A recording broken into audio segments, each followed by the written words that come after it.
Narrative of A. Gordon Pym by Edgar Allan Poe. Introductory Note. Upon my return to the United States a few months ago, after the extraordinary series of adventures in the South Seas and elsewhere, of which an account is given in the following pages, accident threw me into the society of several gentlemen in Richmond, Virginia, who felt deep interest in all matters relating to the regions I had visited, and who were constantly urging it upon me as a duty to give my narrative to the public. I had several reasons, however, for declining to do so, some of which were of a nature altogether private and concerned no person but myself, others not so much so. One consideration which deterred me was that, having kept no journal during a greater portion of the time in which I was absent, I feared I should not be able to write from mere memory a statement so minute and connected as to have the appearance of that truth it would really possess, barring only the natural and unavoidable exaggeration to which all of us are prone when detailing events which have had powerful influence in exciting the imaginative faculties.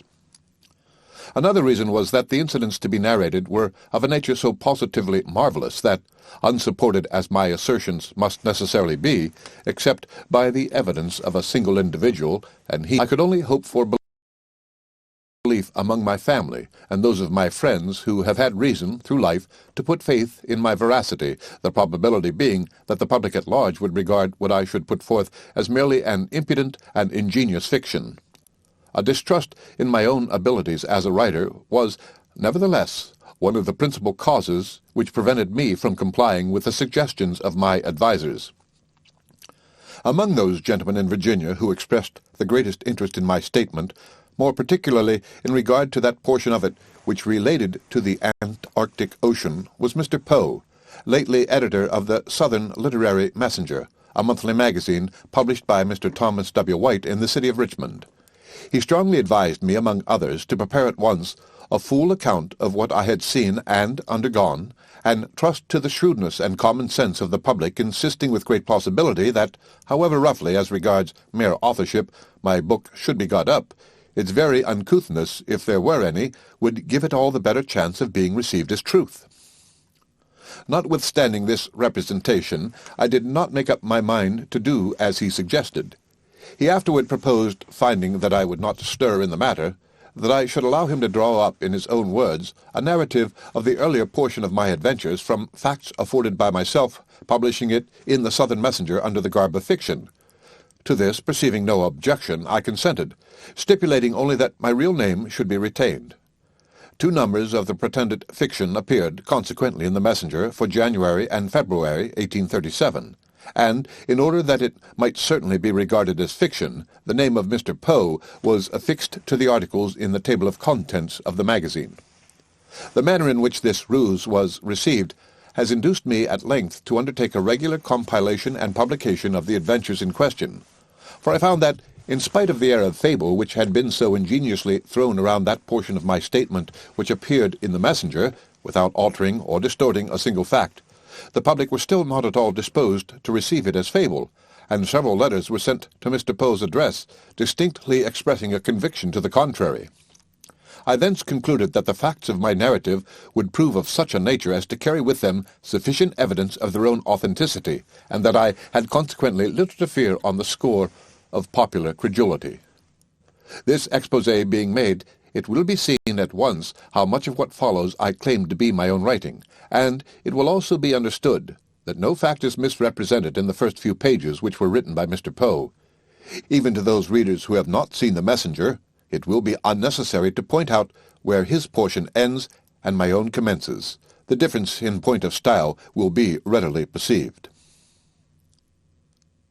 The end of the introductory note to Narrative of A. Gordon Pym by Edgar Allan Poe. Chapter 1. My name is Arthur Gordon Pym. My father was a respectable trader in sea stores at Nantucket, where I was born. My maternal grandfather was an attorney in good practice. He was fortunate in everything, and had speculated very successfully in stocks of the Edgerton New Bank, as it was formerly called. By these and other means he had managed to lay by a tolerable sum of money. He was more attached to myself, I believe, than to any other person in the world, and I expected to inherit the most of his property at his death. He sent me at 6 years of age to the school of old Mr. Ricketts, a gentleman with only one arm and of eccentric manners. He is well known to almost every person who has visited New Bedford. I stayed at his school until I was 16, when I left for Mr. E. Ronald's academy on the hill. Here I became intimate with the son of Mr. Bernard, a sea captain who generally sailed in the employ of Lloyd and Vredenburgh.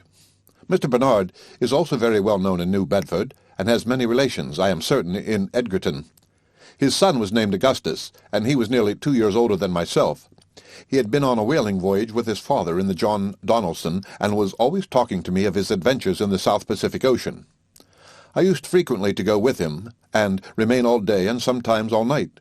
We occupied the same bed, and he would be sure to keep me awake until almost light, telling me stories of the natives of the island of Tinian, and other places he had visited in his travels. At last I could not help being interested in what he said, and by degrees I felt the greatest desire to go to sea. I owned a sailboat called the Ariel, and worth about $75. She had a half-deck or cuddy, and was rigged sloop fashion. I forget her tonnage, but she would hold 10 persons without much crowding. In this boat we were in the habit of going on some of the maddest freaks in the world, and when I now think of them, it appears to me 1,000 wonders that I am alive today. I will relate one of those adventures by way of introduction to a longer and more momentous narrative. One night there was a party at Mr. Bernard's, and both Augustus and myself were not a little intoxicated toward the close of it. As usual in such cases, I took part of his bed in preference to going home. He went to sleep, as I thought, very quietly, it being near 1 when the party broke up, and without saying a word on his favorite topic. It might have been half an hour from the time of our getting in bed, and I was just about falling into a doze, when he suddenly started up, and swore with a terrible oath that he would not go to sleep for any Arthur Pym in Christendom, when there was so glorious a breeze from the southwest. I never was so astonished in my life, not knowing what he intended, and thinking that the wines and liquors he had drunk had set him entirely beside himself. He proceeded to talk very coolly, however, saying he knew that I supposed him intoxicated, but that he was never more sober in his life. He was only tired, he added, of lying in bed on such a fine night like a dog, and was determined to get up and dress and go out on a frolic with the boat. I can hardly tell what possessed me, but the words were no sooner out of his mouth than I felt a thrill of the greatest excitement and pleasure, and thought his mad idea one of the most delightful and most reasonable things in the world. It was blowing almost a gale, and the weather was very cold, it being late in October. I sprang out of bed, nevertheless, in a kind of ecstasy, and told him I was quite as brave as himself, and quite as tired as he was of lying in a bed like a dog, and quite as ready for any fun or frolic as any Augustus Bernard in Nantucket. We lost no time in getting on our clothes and hurrying down to the boat. She was lying at the old decayed wharf by the lumberyard of Pankney and Company, and almost thumping her side out against the rough logs. Augustus got into her and bailed her, for she was nearly half full of water. This being done, we hoisted jib and mainsail, kept full, and started boldly out to sea. The wind, as I before said, blew freshly from the southwest. The night was very clear and cold. Augustus had taken over the helm, and I stationed myself by the mast on the deck of the cuddy. We flew along at a great rate, neither of us having said a word since casting loose from the wharf. I now asked my companion what course he intended to steer, and what time he thought it probable we should get back. He whistled for a few minutes, and then said crustily, "I am going to sea. You may go home if you think proper." Turning my eyes upon him, I perceived at once that, in spite of his assumed nonchalance, he was greatly agitated. I could see him distinctly by the light of the moon. His face was paler than any marble, and his hand shook so excessively that he could scarcely retain hold of the tiller. I found that something had gone wrong, and became seriously alarmed. At this period I knew little about the management of a boat, and was now depending entirely upon the nautical skill of my friend. The wind, too, had suddenly increased as we were fast getting out of the lee of the land. Still, I was ashamed to betray any trepidation, and for almost half an hour maintained a resolute silence. I could stand it no longer, however, and spoke to Augustus about the propriety of turning back.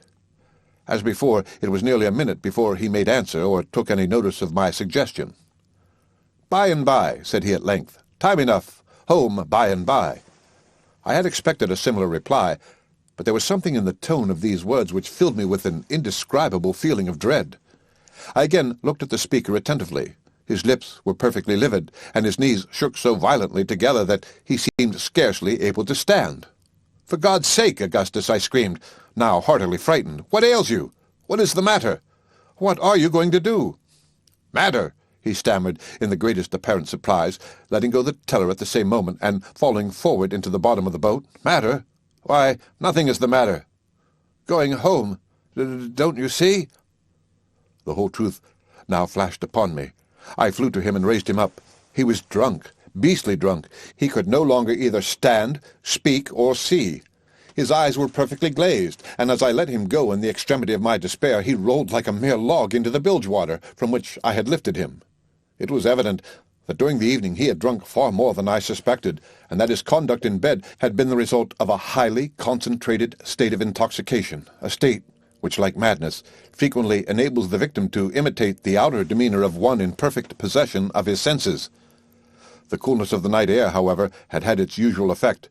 The mental energy began to yield before its influence, and the confused perception which he no doubt then had of his perilous situation had assisted in hastening the catastrophe. He was now thoroughly insensible, and there was no probability that he would be otherwise for many hours. It is hardly possible to conceive the extremity of my terror. The fumes of the wine lately taken had evaporated, leaving me doubly timid and irresolute.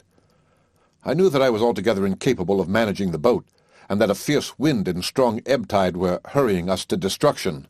A storm was evidently gathering behind us. We had neither compass nor provisions, and it was clear that, if we held our present course, we should be out of sight of land before daybreak. These thoughts, with a crowd of others equally fearful, flashed through my mind with a bewildering rapidity, and for some moments paralyzed me beyond the possibility of making any exertion. The boat was going through the water at a terrific rate, full before the wind, no reef in either jib or mainsail, running her bows completely under the foam. It was 1,000 wonders she did not broach to, Augustus having let go the tiller, as I said before, and I being too much agitated to think of taking it myself. By good luck, however, she kept steady, and gradually I recovered some degree of presence of mind. Still the wind was increasing fearfully, and whenever we rose from a plunge forward, the sea behind fell combing over our counter and deluged us with water. I was so utterly benumbed, too, in every limb as to be nearly unconscious of sensation. At length I summoned up the resolution of despair, and rushing to the mainsail, let it go by the run. As might have been expected, it flew over the bows, and, getting drenched with water, carried away the mast shored off by the board. This latter accident alone saved me from instant destruction. Under the jib only, I now boomed along before the wind, shipping heavy seas occasionally over the counter, but relieved from the terror of immediate death. I took the helm and breathed with greater freedom as I found that there yet remained to us a chance of ultimate escape. Augustus still lay senseless in the bottom of the boat, and as there was imminent danger of his drowning, the water being nearly a foot deep just where he fell, I contrived to raise him partially up and keep him in a sitting position by passing a rope around his waist and lashing it to a ringbolt in the deck of the cuddy. Having thus arranged everything as well as I could in my chilled and agitated condition, I recommended myself to God, and made up my mind to bear whatever might happen with all the fortitude in my power. Hardly had I come to this resolution when suddenly a loud and long scream or yell, as if from the throats of 1,000 demons, seemed to pervade the whole atmosphere around and above the boat. Never, while I lived, shall I forget the intense agony of terror I experienced at that moment. My hair stood erect on my head. I felt the blood congealing in my veins. My heart ceased utterly to beat, and without having once raised my eyes to learn the source of my alarm, I tumbled headlong and insensible upon the body of my fallen companion. I found myself upon reviving in the cabin of a large whaling ship, the Penguin, bound to Nantucket. Several persons were standing over me, and Augustus, paler than death, was busily occupied in chafing my hands. Upon seeing me open my eyes, his exclamations of gratitude and joy excited alternate laughter and tears from the rough-looking personages who were present. The mystery of our being in existence was now soon explained. We had been run down by the whaling ship, which was close-hauled, beating up to Nantucket with every sail she could venture to set, and consequently running almost at right angles to our own course. Several men were on the lookout forward, but did not perceive our boat until it was an impossibility to avoid coming in contact. Their shouts of warning upon seeing us were what so terribly alarmed me. The huge ship, I was told, rode immediately over us with as much ease as our own little vessel would have passed over a feather, and without the least perceptible impediment to her progress. Not a scream arose from the deck of the victim. There was a slight grating sound to be heard mingling with the roar of wind and water as the frail bark, which was swallowed up, rubbed for a moment along the keel of her destroyer. but this was all. Thinking our boat, which it will be remembered was dismasted, some mere shell cut adrift as useless, the captain, Captain E.T.V. Block of New London, was for proceeding on his course without troubling himself further about the matter. Luckily, there were two of the lookout who swore positively to having seen some person at our helm, and represented the possibility of yet saving him. A discussion ensued when Block grew angry, and after a while said that it was no business of his to be eternally watching for eggshells, that the ship should not put about for any such nonsense, and if there was a man run down it was nobody's fault but his own. He might drown and be damned, or some language to that effect. Henderson, the first mate, now took the matter up, being justly indignant, as well as the whole ship's crew, at a speech evincing so base a degree of heartless atrocity. He spoke plainly, seeing himself upheld by the men, told the captain he considered him a fit subject for the gallows, and that he would disobey his orders if he were hanged for it the moment he set his foot on shore. He strode aft, jostling Block, who turned pale and made no answer, on one side, and seizing the helm, gave the word in a firm voice, "Hard a lee." The men flew to their posts, and the ship went cleverly about. All this had occupied nearly 5 minutes, and it was supposed to be hardly within the bounds of possibility that any individual could be saved, allowing any to have been on board the boat. Yet, as the reader has seen, both Augustus and myself were rescued, and our deliverance seemed to have been brought about by two of those almost inconceivable pieces of good fortune which are attributed by the wise and pious to the special interference of Providence. While the ship was yet in stays, the mate lowered the jolly-boat and jumped into her with the very two men, I believe, who spoke up as having seen me at the helm. They had just left the lee of the vessel, the moon still shining brightly, when she made a long and heavy roll to windward, and Henderson, at the same moment, starting up in his seat, bawled out to his crew to back water. He would say nothing else, repeating his cry impatiently, "Back water! Back water!" The men put back as speedily as possible, but by this time the ship had gone round and gotten fully under headway, although all hands on board were making great exertions to take in sail. In despite of the danger of the attempt, the mate clung to the main chains as soon as they came within his reach. Another huge lurch now brought the starboard side of the vessel out of water nearly as far as her keel, when the cause of his anxiety was rendered obvious enough. The body of a man was seen to be affixed in the most singular manner to the smooth and shining bottom. The Penguin was coppered and copper-fastened, and beating violently against it with every movement of the hull.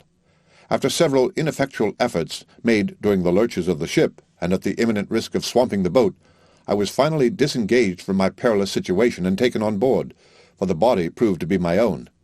It appeared that one of the timber bolts, having started and broken a passage through the copper, it had arrested my progress as I passed under the ship, and fastened me in so extraordinary a manner to her bottom. The head of the bolt had made its way through the collar of the green baize jacket I had on, and through the back part of my neck, forcing itself out between two sinews, and just below the right ear. I was immediately put to bed, although life seemed to be totally extinct. There was no surgeon on board. The captain, however, treated me with every attention, to make amends, I presume, in the eyes of his crew for his atrocious behavior in the previous portion of the adventure. In the meantime, Henderson had again put off from the ship, although the wind was now blowing almost a hurricane. He had not been gone many minutes when he fell in with some fragments of our boat, and shortly afterward one of the men with him asserted that he could distinguish a cry for help at intervals amid the roaring of the tempest. This induced the hardy seamen to persevere in their search for more than half an hour, although repeated signals to return were made them by Captain Block, and although every moment on the water in so frail a boat was fraught to them with the most imminent and deadly peril. Indeed, it is nearly impossible to conceive how the small jolly they were in could have escaped destruction for a single instant. She was built, however, for the whaling service, and was fitted, as I have since had reason to believe, with air-boxes in the manner of some lifeboats used on the coast of Wales. After searching in vain for about the period of time just mentioned, it was determined to get back to the ship. They had scarcely made this resolve when a feeble cry arose from a dark object that floated rapidly by. They pursued and soon overtook it. It proved to be the entire deck of the Ariel's cuddy. Augustus was struggling near it, apparently in the last agonies. Upon getting hold of him, it was found that he was attached by a rope to the floating timber. This rope, it will be remembered, I had myself tied around his waist and made fast to a ringbolt for the purpose of keeping him in an upright position, and, my so doing, it appeared had been ultimately the means of preserving his life. The Ariel was slightly put together, and in going down her frame naturally went to pieces. The deck of the cuddy, as might have been expected, was lifted by the force of the water rushing in entirely from the main timbers, and floated, with other fragments no doubt, to the surface. Augustus was buoyed up with it, and thus escaped a terrible death. It was more than an hour after being taken on board the Penguin before he could give any account of himself, or be made to comprehend the nature of the accident which had befallen our boat. At length he became thoroughly aroused, and spoke much of his sensations while in the water. Upon his first attaining any degree of consciousness, he found himself beneath the surface, whirling around and round with inconceivable rapidity, and with a rope wrapped in 3 or 4 folds tightly about his neck. In an instant afterward he felt himself going rapidly upward when, his head striking violently against a hard substance, he again relapsed into insensibility. Upon once more reviving, he was in fuller possession of his reason. This was still, however, in the greatest degree clouded and confused. He now knew that some accident had occurred, and that he was in the water, although his mouth was above the surface, and he could breathe with some freedom. Possibly at this period the deck was drifting rapidly before the wind, and drawing him after it as he floated upon his back. Of course, as long as he could have retained this position, it would have been nearly impossible that he should be drowned. Presently a surge threw him directly athwart the deck, and this post he endeavoured to maintain, screaming at intervals for help. Just before he was discovered by Mr. Henderson, he had been obliged to relax his hold through exhaustion, and, falling into the sea, had given himself up for lost. During the whole period of his struggles he had not the faintest recollection of the Ariel, nor of the matters in connection with the source of his disaster. A vague feeling of terror and despair had taken entire possession of his faculties. When he was finally picked up, every power of his mind had failed him, and as before said, it was nearly an hour after getting on board the Penguin before he became fully aware of his condition. In regard to myself, I was resuscitated from a state bordering very nearly upon death, and after every other means had been tried in vain for 3 hours and a half, by vigorous friction with flannels bathed in hot oil, a proceeding suggested by Augustus. The wound in my neck, although of an ugly appearance, proved of little real consequence, and I soon recovered from its effects. The Penguin got into port about 9 o'clock in the morning, after encountering one of the severest gales ever experienced off Nantucket. Both Augustus and myself managed to appear at Mr. Barnard's in time for breakfast, which luckily was somewhat late owing to the party overnight. I suppose all at the table were too much fatigued themselves to notice our jaded appearance. Of course, it would not have borne a very rigid scrutiny. Schoolboys, however, can accomplish wonders in the way of deception, and I verily believe not one of our friends in Nantucket had the slightest suspicion that the terrible story told by some sailors in town of their having run down a vessel at sea and drowned some 30 or 40 poor devils had reference either to the Ariel, my companion, or myself. We, too, have since very frequently talked the matter over, but never without a shudder. In one of our conversations, Augustus frankly confessed to me that, in his whole life, he had at no time experienced so excruciating a sense of dismay as when on board our little boat he first discovered the extent of his intoxication and felt himself sinking beneath its influence. The end of Chapter 1. Chapter 2. In no affairs of mere prejudice, pro or con, do we deduce inferences with entire certainty, even from the most simple data. It might be supposed that a catastrophe such as I have just related would have effectually cooled my incipient passion for the sea. On the contrary, I never experienced a more ardent longing for the wild adventures incident to the life of a navigator than within a week after our miraculous deliverance. This short period proved amply long enough to erase from my memory the shadows and bring out in vivid light all the pleasurably exciting points of colour, all the picturesqueness of the late perilous accident. My conversations with Augustus grew daily more frequent and more intensely full of interest. He had a manner of relating his stories of the ocean, more than one half of which I now suspect to have been sheer fabrications, well adapted to have weight with one of my enthusiastic temperament and somewhat gloomy, although glowing, imagination. It is strange, too, that he most strongly enlisted my feelings in behalf of the life of a seaman when he depicted his more terrible moments of suffering and despair. For the bright side of the painting I had a limited sympathy. My visions were of shipwreck and famine, of death or captivity among barbarian hordes, of a lifetime dragged out in sorrow and tears upon some grey and desolate rock in an ocean unapproachable and unknown. Such visions or desires, for they amounted to desires, are common, I have since been assured, to the whole numerous race of the melancholy among men. At the time of which I speak, I regarded them only as prophetic glimpses of a destiny which I felt myself in a measure bound to fulfill. Augustus thoroughly entered into my state of mind. It is probable, indeed, that our intimate communion had resulted in a partial interchange of character. About 18 months after the period of the Ariel's disaster, the firm of Lloyd and Redenberg, a house connected in some manner with the Messrs. Enderby, I believe of Liverpool, were engaged in repairing and fitting out the brig Grampus for a whaling voyage. She was an old hulk and scarcely seaworthy when all was done to her that could be done.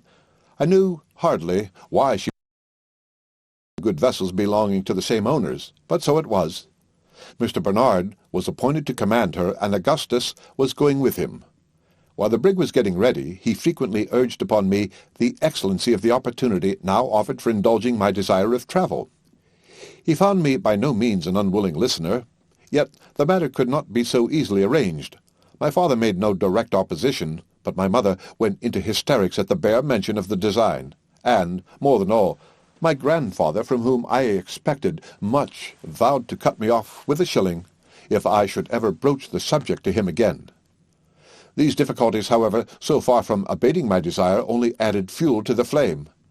I determined to go at all hazards, and having made known my intentions to Augustus, we set about arranging a plan by which it might be accomplished. In the meantime, I forbore speaking to any of my relations in regard to the voyage, and, as I busied myself ostensibly with my usual studies, it was supposed that I had abandoned the design. I have since frequently examined my conduct on this occasion with sentiments of displeasure as well as of surprise. The intense hypocrisy I made use of for the furtherance of my project, a hypocrisy pervading every word and action of my life for so long a period of time, could only have been rendered tolerable to myself by the wild and burning expectation with which I looked forward to the fulfillment of my long-cherished visions of travel.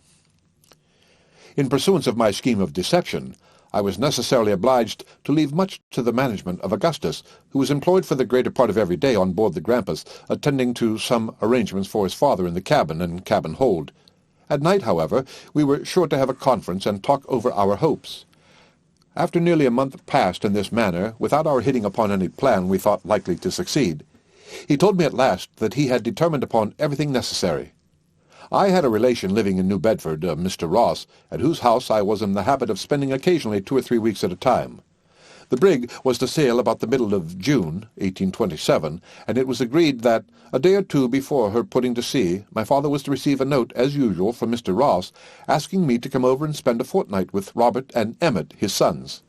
Augustus charged himself with the inditing of this note and getting it delivered. Having set out as supposed for New Bedford, I was then to report myself to my companion, who would contrive a hiding-place for me in the Grampus. This hiding-place, he assured me, would be rendered sufficiently comfortable for a residence of many days, during which I was not to make my appearance. When the brig had proceeded so far on her course as to make any turning back a matter out of question, I should then, he said, be formally installed in all the comforts of the cabin, and as to his father, he would only laugh heartily at the joke. Vessels enough would be met with by which a letter might be sent home explaining the adventure to my parents. The middle of June at length arrived, and everything had been matured. The note was written and delivered, and on a Monday morning I left the house for the New Bedford packet, as supposed. I went, however, straight to Augustus, who was waiting for me at the corner of a street. It had been our original plan that I should keep out of the way until dark, and then slip on board the brig. But as there was now a thick fog in our favour, it was agreed to lose no time in secreting me. Augustus led the way to the wharf, and I followed at a little distance, enveloped in a thick seaman's cloak, which he had brought with him so that my person might not easily be recognized. Just as we turned the second corner, after passing Mr. Edmund's well, who should appear standing right in front of me and looking me full in the face but old Mr. Peterson, my grandfather. "Why, bless my soul, Gordon," said he after a long pause. Why, whose dirty cloak is that you have on?" "Sir," I replied, assuming as well as I could, in the exigency of the moment, an air of offended surprise, and talking in the gruffest of all imaginable tones, "Sir, you are somewhat mistaken. My name in the first place be't nothing at all like Gordon, and I'd want you for to know better, you blackguard, than to call my new overcoat a darty one. For my life, I could hardly refrain from screaming with laughter at the odd manner in which the old gentleman received this handsome rebuke.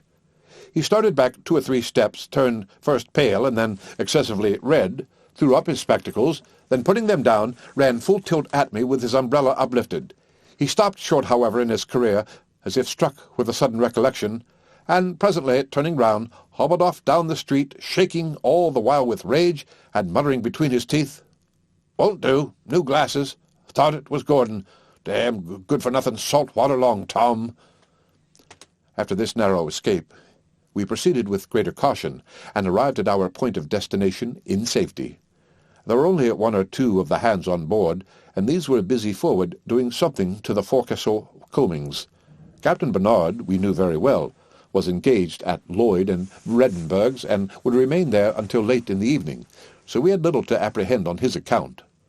Augustus went first up the vessel's side, and in a short while I followed him, without being noticed by the men at work. We proceeded at once into the cabin, and found no person there. It was fitted up in the most comfortable style, a thing somewhat unusual in a whaling vessel. There were 4 very excellent staterooms with wide and convenient berths. There was also a large stove, I took notice, and a remarkably thick and valuable carpet covering the floor of both the cabin and staterooms. The ceiling was full 7 feet high, and in short, everything appeared of a more roomy and agreeable nature than I had anticipated. Augustus, however, would allow me but little time for observation, insisting upon the necessity of my concealing myself as soon as possible. He led the way into his own stateroom, which was on the starboard side of the brig, and next to the bulkheads. Upon entering, he closed the door and bolted it. I thought I had never seen a nicer little room than the one in which I now found myself. It was about 10 feet long, and had only 1 berth, which, as I said before, was wide and convenient. In that portion of the closet, nearest the bulkheads, there was a space of 4 feet square, containing a table, a chair, and a set of hanging shelves full of books, chiefly of travel and voyages.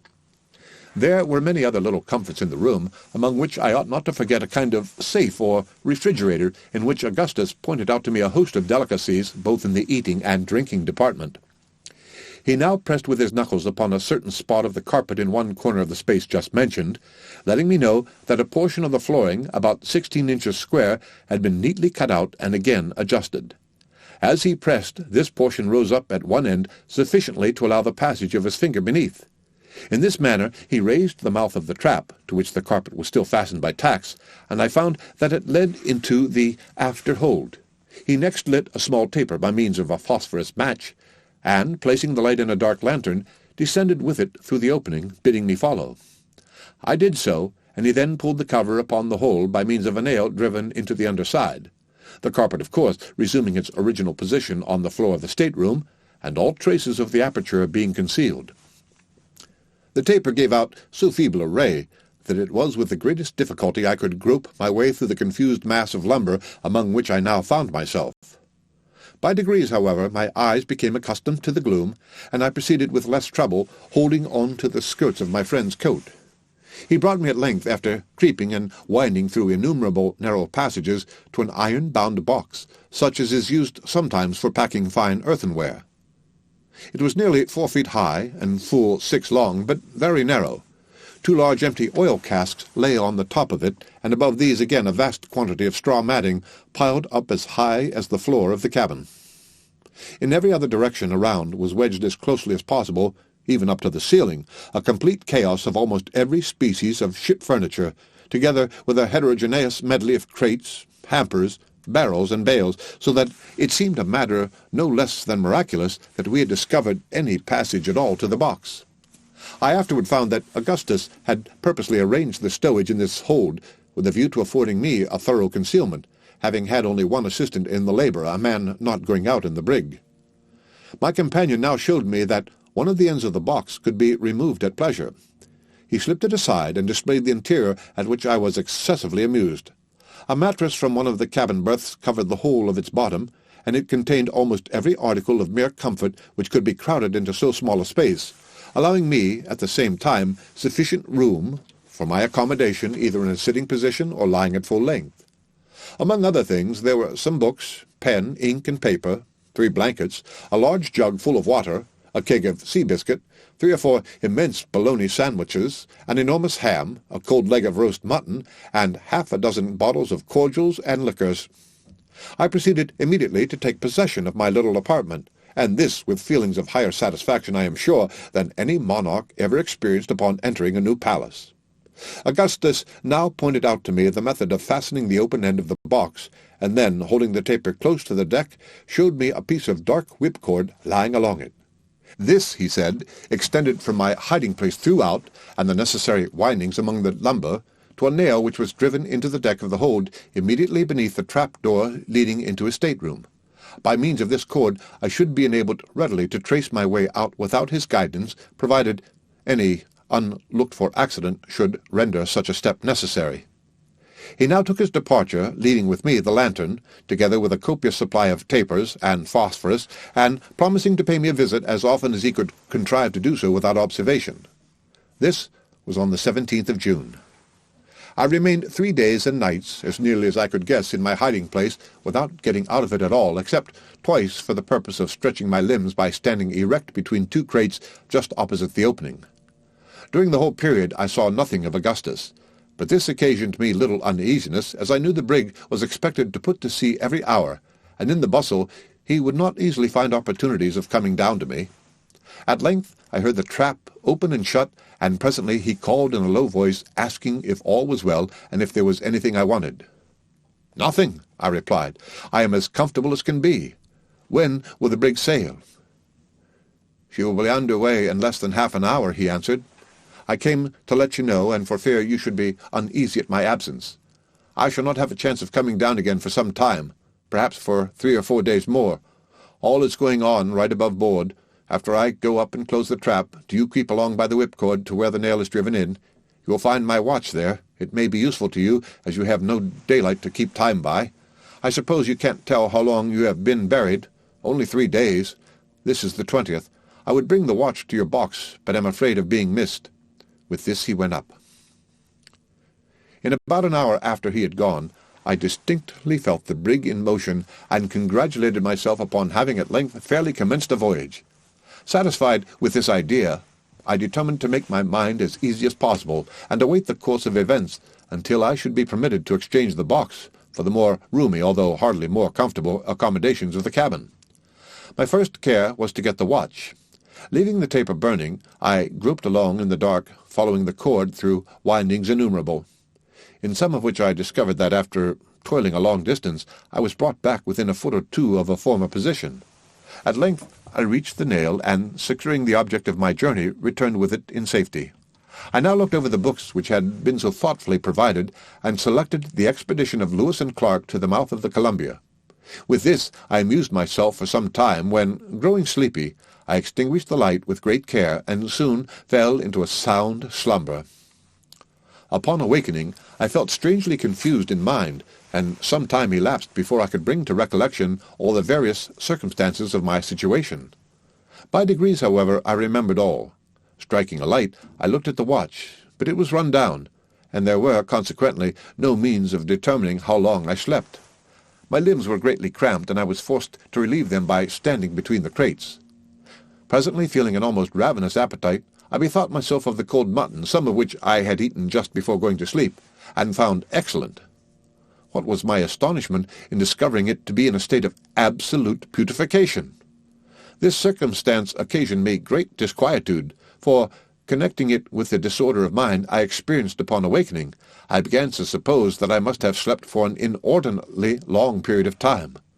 The close atmosphere of the hold might have had something to do with this, and might in the end be productive of the most serious results. My head ached excessively.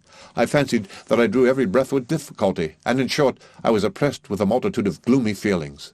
Still, I could not venture to make any disturbance by opening the trap or otherwise, and, having wound up the watch, contented myself as well as possible. Throughout the whole of the next tedious 24 hours, no person came to my relief, and I could not help accusing Augustus of the grossest inattention. What alarmed me chiefly was that the water in my jug was reduced to about half a pint, and I was suffering much from thirst, having eaten freely of the bologna sausages after the loss of my mutton. I became very uneasy, and could no longer take any interest in my books. I was overpowered, too, with a desire to sleep, yet trembled at the thought of indulging it, lest there might exist some pernicious influence like that of burning charcoal in the confined air of the hold. In the meantime, the roll of the brig told me that we were far in the main ocean, and a dull humming sound, which reached my ears as if from an immense distance, convinced me no ordinary gale was blowing. I could not imagine a reason for the absence of Augustus. We were surely far enough advanced on our voyage to allow of my going up. Some accident might have happened to him, but I could think of none which would account for his suffering me to remain so long a prisoner, except indeed his having suddenly died or fallen overboard, and upon this idea I could not dwell with any degree of patience. It was possible that we had been baffled by headwinds and were still in the near vicinity of Nantucket. This notion, however, I was forced to abandon, for such being the case, the brig must have frequently gone about, and I was entirely satisfied from her continual inclination to the larboard that she had been sailing all along with a steady breeze on her starboard quarter. Besides, granting that we were still in the neighbourhood of the island, why should not Augustus have visited me and informed me of the circumstance? Pondering in this manner upon the difficulties of my solitary and cheerless condition, I resolved to wait yet another 24 hours, when, if no relief were obtained, I would make my way to the trap and endeavour either to hold a parley with my friend, or get at least a little fresh air through the opening and a further supply of water from the stateroom. While occupied with this thought, however, I fell in spite of every exertion to the contrary, into a state of profound sleep, or rather stupor. My dreams were of the most terrific description. Every species of calamity and horror befell me. Among other miseries, I was smothered to death between huge pillows, by demons of the most ghastly and ferocious aspect. Immense serpents held me in their embrace, and looked earnestly in my face with their fearfully shining eyes. Then deserts, limitless, and of the most forlorn and awe-inspiring character, spread themselves out before me.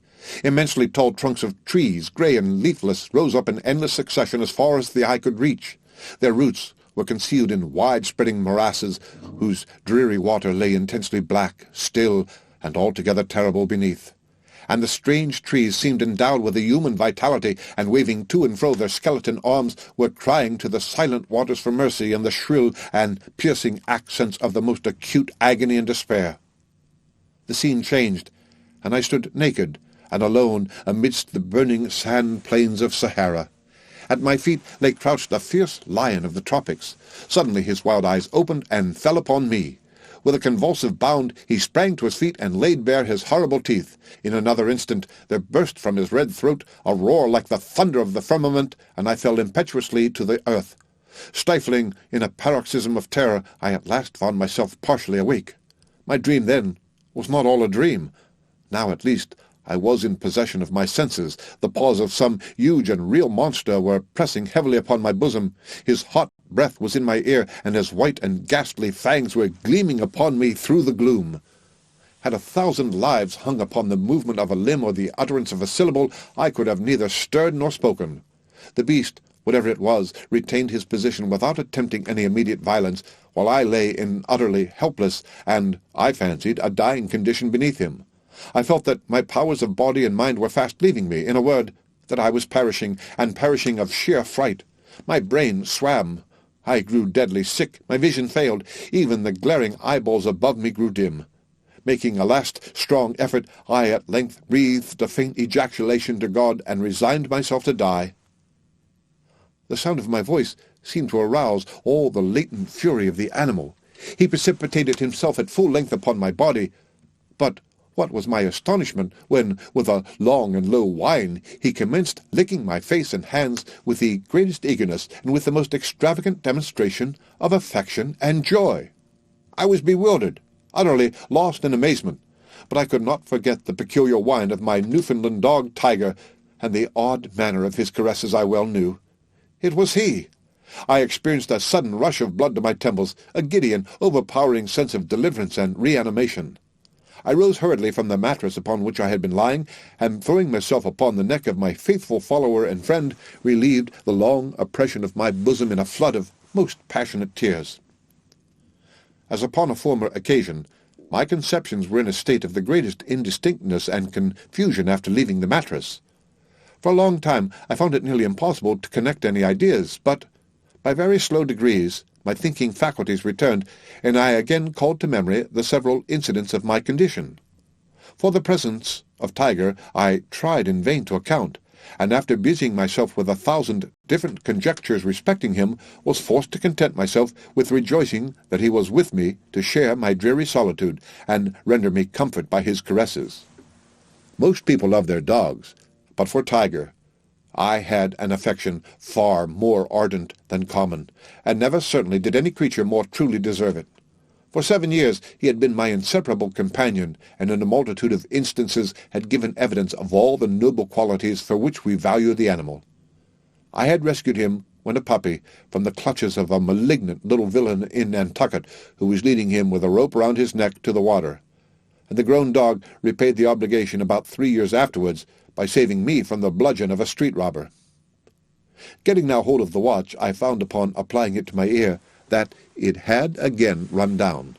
But at this I was not at all surprised, being convinced from the peculiar state of my feelings that I had slept as before for a very long period of time. How long it was, of course, impossible to say. I was burning up with fever, and my thirst was almost intolerable. I felt about the box for my little remaining supply of water, for I had no light, the taper having burnt to the socket of the lantern, and the phosphorus box not coming readily to hand. Upon finding the jug, however, I discovered it to be empty, Tiger, no doubt, having been tempted to drink it, as well as to devour the remnant of mutton, the bone of which lay well picked by the opening of the box. The spoiled meat I could well spare, but my heart sank as I thought of the water. I was feeble in the extreme, so much so that I shook all over as with an ague at the slightest movement or exertion. To add to my troubles, the brig was pitching and rolling with great violence, and the oil casks which lay upon my box were in momentary danger of falling down, so as to block up the only way of ingress or egress. I felt also terrible suffering from seasickness. These considerations determined me to make my way at all hazards to the trap, and obtain immediate relief before I should be incapacitated from doing so altogether. Having come to this resolve, I again felt about for the phosphorus box and tapers. The former I found after some little trouble, but not discovering the tapers as soon as I had expected, for I remembered very nearly the spot in which I had placed them, I gave up the search for the present, and, bidding Tiger lie quiet, began at once my journey toward the trap. In this attempt my great feebleness became more than ever apparent. It was with the utmost difficulty I could crawl along at all, and very frequently my limbs sank suddenly from beneath me, when, falling prostrate on my face, I would remain for some minutes in a state bordering on insensibility. Still I struggled forward by slow degrees, dreading every moment that I should swoon amid the narrow and intricate windings of the lumber, in which event I had nothing but death to expect as the result. At length, upon making a push forward with all the energy I could command, I struck my forehead violently against the sharp corner of an iron-bound crate.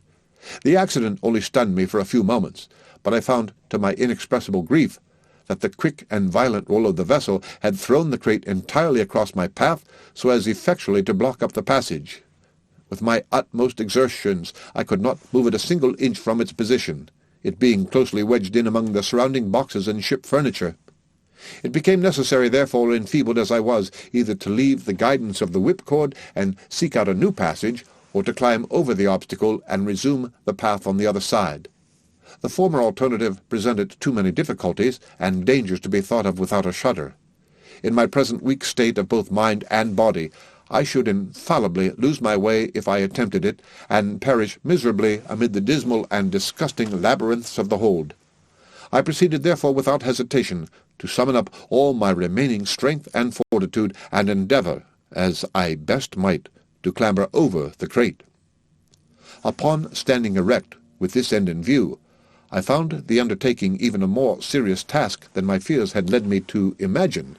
On each side of the narrow passage-way arose a complete wall of various heavy lumber, which the least blunder on my part might be the means of bringing down upon my head, or if this accident did not occur, the path might be effectually blocked up against my return by the descending mass, as it was in front by the obstacle there. The crate itself was a long and unwieldy box upon which no foothold could be obtained. In vain I attempted by every means in my power to reach the top, with the hope of being thus enabled to draw myself up. Had I succeeded in reaching it, it is certain that my strength would have proved utterly inadequate to the task of getting over, and it was better in every respect that I failed. At length, in a desperate effort to force the crate from its ground, I felt a strong vibration in the side next to me. I thrust my hand eagerly to the edge of the planks, and found that a very large one was loose. With my pocket-knife, which luckily I had with me, I succeeded after great labor in prying it entirely off, and getting it through the aperture, discovered, to my exceeding joy, that there were no boards on the opposite side. In other words, that the top was wanting, it being the bottom through which I had forced my way. I now met with no important difficulty, and proceeding along the line until I finally reached the nail. With a beating heart I stood erect, and with a gentle touch pressed against the cover of the trap. It did not rise as soon as I had expected, and I pressed it with somewhat more determination, still dreading lest some other person than Augustus might be in his stateroom. The door, however, to my astonishment, remained steady, and I became somewhat uneasy, for I knew that it had formerly required little or no effort to remove it. I pushed it strongly. It was nevertheless firm. With all my strength, it still did not give way. With rage, with fury, with despair, it set at defiance my utmost efforts, and it was evident, from the unyielding nature of the resistance, that the hole had either been discovered and effectually nailed up, or that some immense weight had been placed upon it, which it was useless to think of removing. My sensations were those of extreme horror and dismay. In vain I attempted to reason on the probable cause of my being thus entombed. I could summon up no connected chain of reflection, and sinking on the floor gave way unresistingly to the most gloomy imaginings, in which the dreadful deaths of thirst, famine, suffocation, and premature interment crowded upon me as the prominent disasters to be encountered. At length there returned to me some portion of presence of mind. I arose, and felt with my fingers for the seams or cracks of the aperture. Having found them, I examined them closely to ascertain if they emitted any light from the stateroom, but none was visible. I then forced the blade of my penknife through them until I met with some hard obstacle. Scraping against it, I discovered it to be a solid mass of iron, which, from its peculiar wavy feel as I passed the blade along it, I concluded to be a chain table. The only course now left me was to retrace my way to the box, and there either yield to my sad fate, or try so to tranquilize my mind as to admit of my arranging some plan of escape. I immediately set about the attempt, and succeeded after innumerable difficulties in getting back. As I sank utterly exhausted upon the mattress, Tiger threw himself at full length by my side, and seemed as if desirous by his caresses of consoling me in my troubles, and urging me to bear them with fortitude. The singularity of his behavior at length forcibly arrested my attention. After licking my face and hands for some minutes, he would suddenly cease doing so, and utter a low whine. Upon reaching out my hand toward him, I then invariably found him lying on his back with his paws uplifted. This conduct, so frequently repeated, appeared strange, and I could in no manner account for it. As the dog seemed distressed, I concluded that it received some injury, and taking his paw in my hands, I examined them one by one, but found no sign of any hurt. I then supposed him hungry, and gave him a large piece of ham, which he devoured with avidity, afterward, however, resuming his extraordinary manoeuvres. I now imagined that he was suffering, like myself, the torments of thirst, and was about adopting this conclusion as the true one, when the idea occurred to me that I had as yet only examined his paws, and that there might possibly be a wound upon some portion of his body or head. The latter I felt carefully over, but found nothing. On passing my hand, however, along his back, I perceived a slight erection of the hair extending completely across it. Probing this with my finger, I discovered a string, and tracing it up, found that it encircled the whole body. Upon a closer scrutiny, I came across a small slip of what had the feeling of letter paper, through which the string had been fastened in such a manner as to bring it immediately beneath the left shoulder of the animal. The end of Chapter 2. Chapter 3. The thought instantly occurred to me that the paper was a note from Augustus, and that, some unaccountable accident having happened to prevent his relieving me from my dungeon, he had devised this method of acquainting me with the true state of affairs. Trembling with eagerness, I now commenced another search for my phosphorus matches and tapers. I had a confused recollection of having put them carefully away just before falling asleep, and indeed, previously to my last journey to the trap, I had been able to remember the exact spot where I had deposited them. but now I endeavoured in vain to call it to mind, and busied myself for a full hour in a fruitless and vexatious search for the missing articles. Never surely was there a more tantalizing state of anxiety and suspense. At length, while groping about with my head close to the ballast near the opening of the box and outside of it, I perceived a faint glimmering of light in the direction of the steerage. Greatly surprised, I endeavoured to make my way toward it, as it appeared to be but a few feet from my position. Scarcely had I moved with this intention when I lost sight of the glimmer entirely, and, before I could bring it into view again, was obliged to feel along by the box until I had exactly resumed my original situation. Now, moving my head with caution to and fro, I found that, by proceeding slowly, with great care, in an opposite direction to that in which I had at first started, I was able to draw near the light, still keeping it in view. Presently I came directly upon it, having squeezed my way through innumerable narrow windings, and found that it proceeded from some fragments of my matches lying in an empty barrel turned upon its side. I was wondering how they came in such a place, when my hand fell upon 2 or 3 pieces of taper wax, which had been evidently mumbled by the dog. I concluded at once that he had devoured the whole supply of my candles, and I felt hopeless of being ever able to read the note of Augustus. The small remnants of the wax were so mashed up among other rubbish in the barrel that I despaired of deriving any service from them, and left them as they were. The phosphorus, of which there was only a speck or two, I gathered up as well as I could, and returned with it after much difficulty to my box, where Tiger had all the while remained. What to do next? I could not tell. The hold was so intensely dark that I could not see my hand, however close I would hold it to my face. The white slip of paper could barely be discerned, and not even that when I looked at it directly. By turning the exterior portions of the retina toward it, that is to say, by surveying it slightly askance, I found that it became in some measure perceptible. Thus the gloom of my prison may be imagined, and the note of my friend, if indeed it were a note from him, seemed only likely to throw me into further trouble, by disquieting to no purpose my already enfeebled and agitated mind. In vain I revolved in my brain a multitude of absurd expedients for procuring light, such expedients precisely as a man in the perturbed sleep occasioned by opium would be apt to fall upon for a similar purpose, each and all of which appear by turns to the dreamer the most reasonable and the most preposterous of conceptions, just as the reasoning or imaginative faculties flicker alternately one above the other. At last an idea occurred to me which seemed rational, and which gave me cause to wonder why, very justly, I had not entertained it before. I placed the slip of paper on the back of a book, and collecting the fragments of the phosphorus matches which I had brought from the barrel, laid them together upon the paper. I then, with the palm of my hand, rubbed the whole over quickly, yet steadily. A clear light diffused itself immediately throughout the whole surface, and had there been any writing upon it, I should not have experienced the least difficulty, I am sure, in reading it. Not a syllable was there, however. Nothing but a dreary and unsatisfactory blank. The illumination died away in a few seconds, and my heart died away within me as it went. I have before stated more than once that my intellect for some period prior to this had been in a condition nearly bordering on idiocy. There were, to be sure, momentary intervals of perfect sanity, and now and then even of energy, but these were few. It must be remembered that I had been for many days certainly inhaling the almost pestilential atmosphere of a close hold in a whaling vessel, and for a long portion of that time but scantily supplied with water. For the last 14 or 15 hours I had none, nor had I slept during that time. Salt provisions of the most exciting kind had been my chief, and indeed, since the loss of the mutton, my only supply of food, with the exception of the sea biscuit, and these latter were utterly useless to me, as they were too dry and hard to be swallowed in the swollen and parched condition of my throat.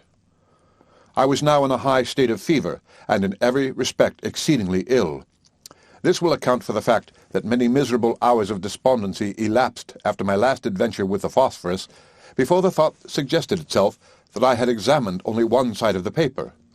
I shall not attempt to describe my feelings of rage, for I believe I was more angry than anything else when the egregious oversight I had committed flashed suddenly upon my perception. The blunder itself would have been unimportant had not my own folly and impetuosity rendered it otherwise. In my disappointment at not finding some words upon the slip, I had childishly torn it in pieces and thrown it away. It was impossible to say where. From the worst part of this dilemma, I was relieved by the sagacity of Tiger. Having got, after a long search, a small piece of the note, I put it to the dog's nose and endeavoured to make him understand that he must bring me the rest of it. To my astonishment, for I had taught him none of the usual tricks for which his breed are famous, he seemed to enter at once into my meaning, and, rummaging about for a few moments, soon found another considerable portion. Bringing me this, he paused a while, and, rubbing his nose against my hand, appeared to be waiting for my approval of what he had done. I patted him on the head, when he immediately made off again. It was now some minutes before he came back, but when he did come, he brought with him a large slip which proved to be all the paper missing, it having been torn, it seems, only into 3 pieces. Luckily, I had no trouble in finding what few fragments of the phosphorus were left, being guided by the indistinct glow 1 or 2 of the particles still emitted. My difficulties had taught me the necessity of caution, and I now took time to reflect upon what I was about to do. It was very probable, I considered, that some words were written upon that side of the paper which had not been examined. But which side was that? Fitting the pieces together gave me no clue in this respect, although it assured me that the words, if there were any, would be found all on one side, and connected in a proper manner as written. There was the greater necessity of ascertaining the point in question beyond a doubt, as the phosphorus remaining would be altogether insufficient for a 3rd attempt, should I fail in the one I was now about to make. I placed the paper on a book as before, and sat for some minutes thoughtfully revolving the matter over in my mind. At last, I thought it barely possible that the written side might have some unevenness on its surface which a delicate sense of feeling might enable me to detect. I determined to make the experiment, and passed my finger very carefully over the side which first presented itself. Nothing, however, was perceptible, and I turned the paper, adjusting it on the book. I now again carried my forefinger cautiously along, when I was aware of an exceedingly slight but still discernible glow which followed as it proceeded. This, I knew, must arise from some very minute remaining particles of the phosphorus with which I had covered the paper in my previous attempt. The other, or underside, then, was that on which lay the writing, if writing there should finally prove to be. Again I turned the note, and went to work as I had previously done. Having rubbed in the phosphorus, a brilliancy ensued as before. But this time, several lines of manuscript in a large hand, and apparently in red ink, became distinctly visible. The glimmer, although sufficiently bright, was but momentary. Still, had I not been too greatly excited, there would have been ample time enough for me to peruse the whole 3 sentences before me, for I saw there were 3. In my anxiety, however, to read all at once, I succeeded only in reading the 7 concluding words, which thus appeared: "Blood. Your life depends upon lying close." Had I been able to ascertain the entire contents of the admonition which my friend had thus attempted to convey, that admonition, even although it should have revealed a story of disaster the most unspeakable, could not, I am firmly convinced, have imbued my mind with 1/10 of the harrowing and yet indefinable horror with which I was inspired by the fragmentary warning thus received.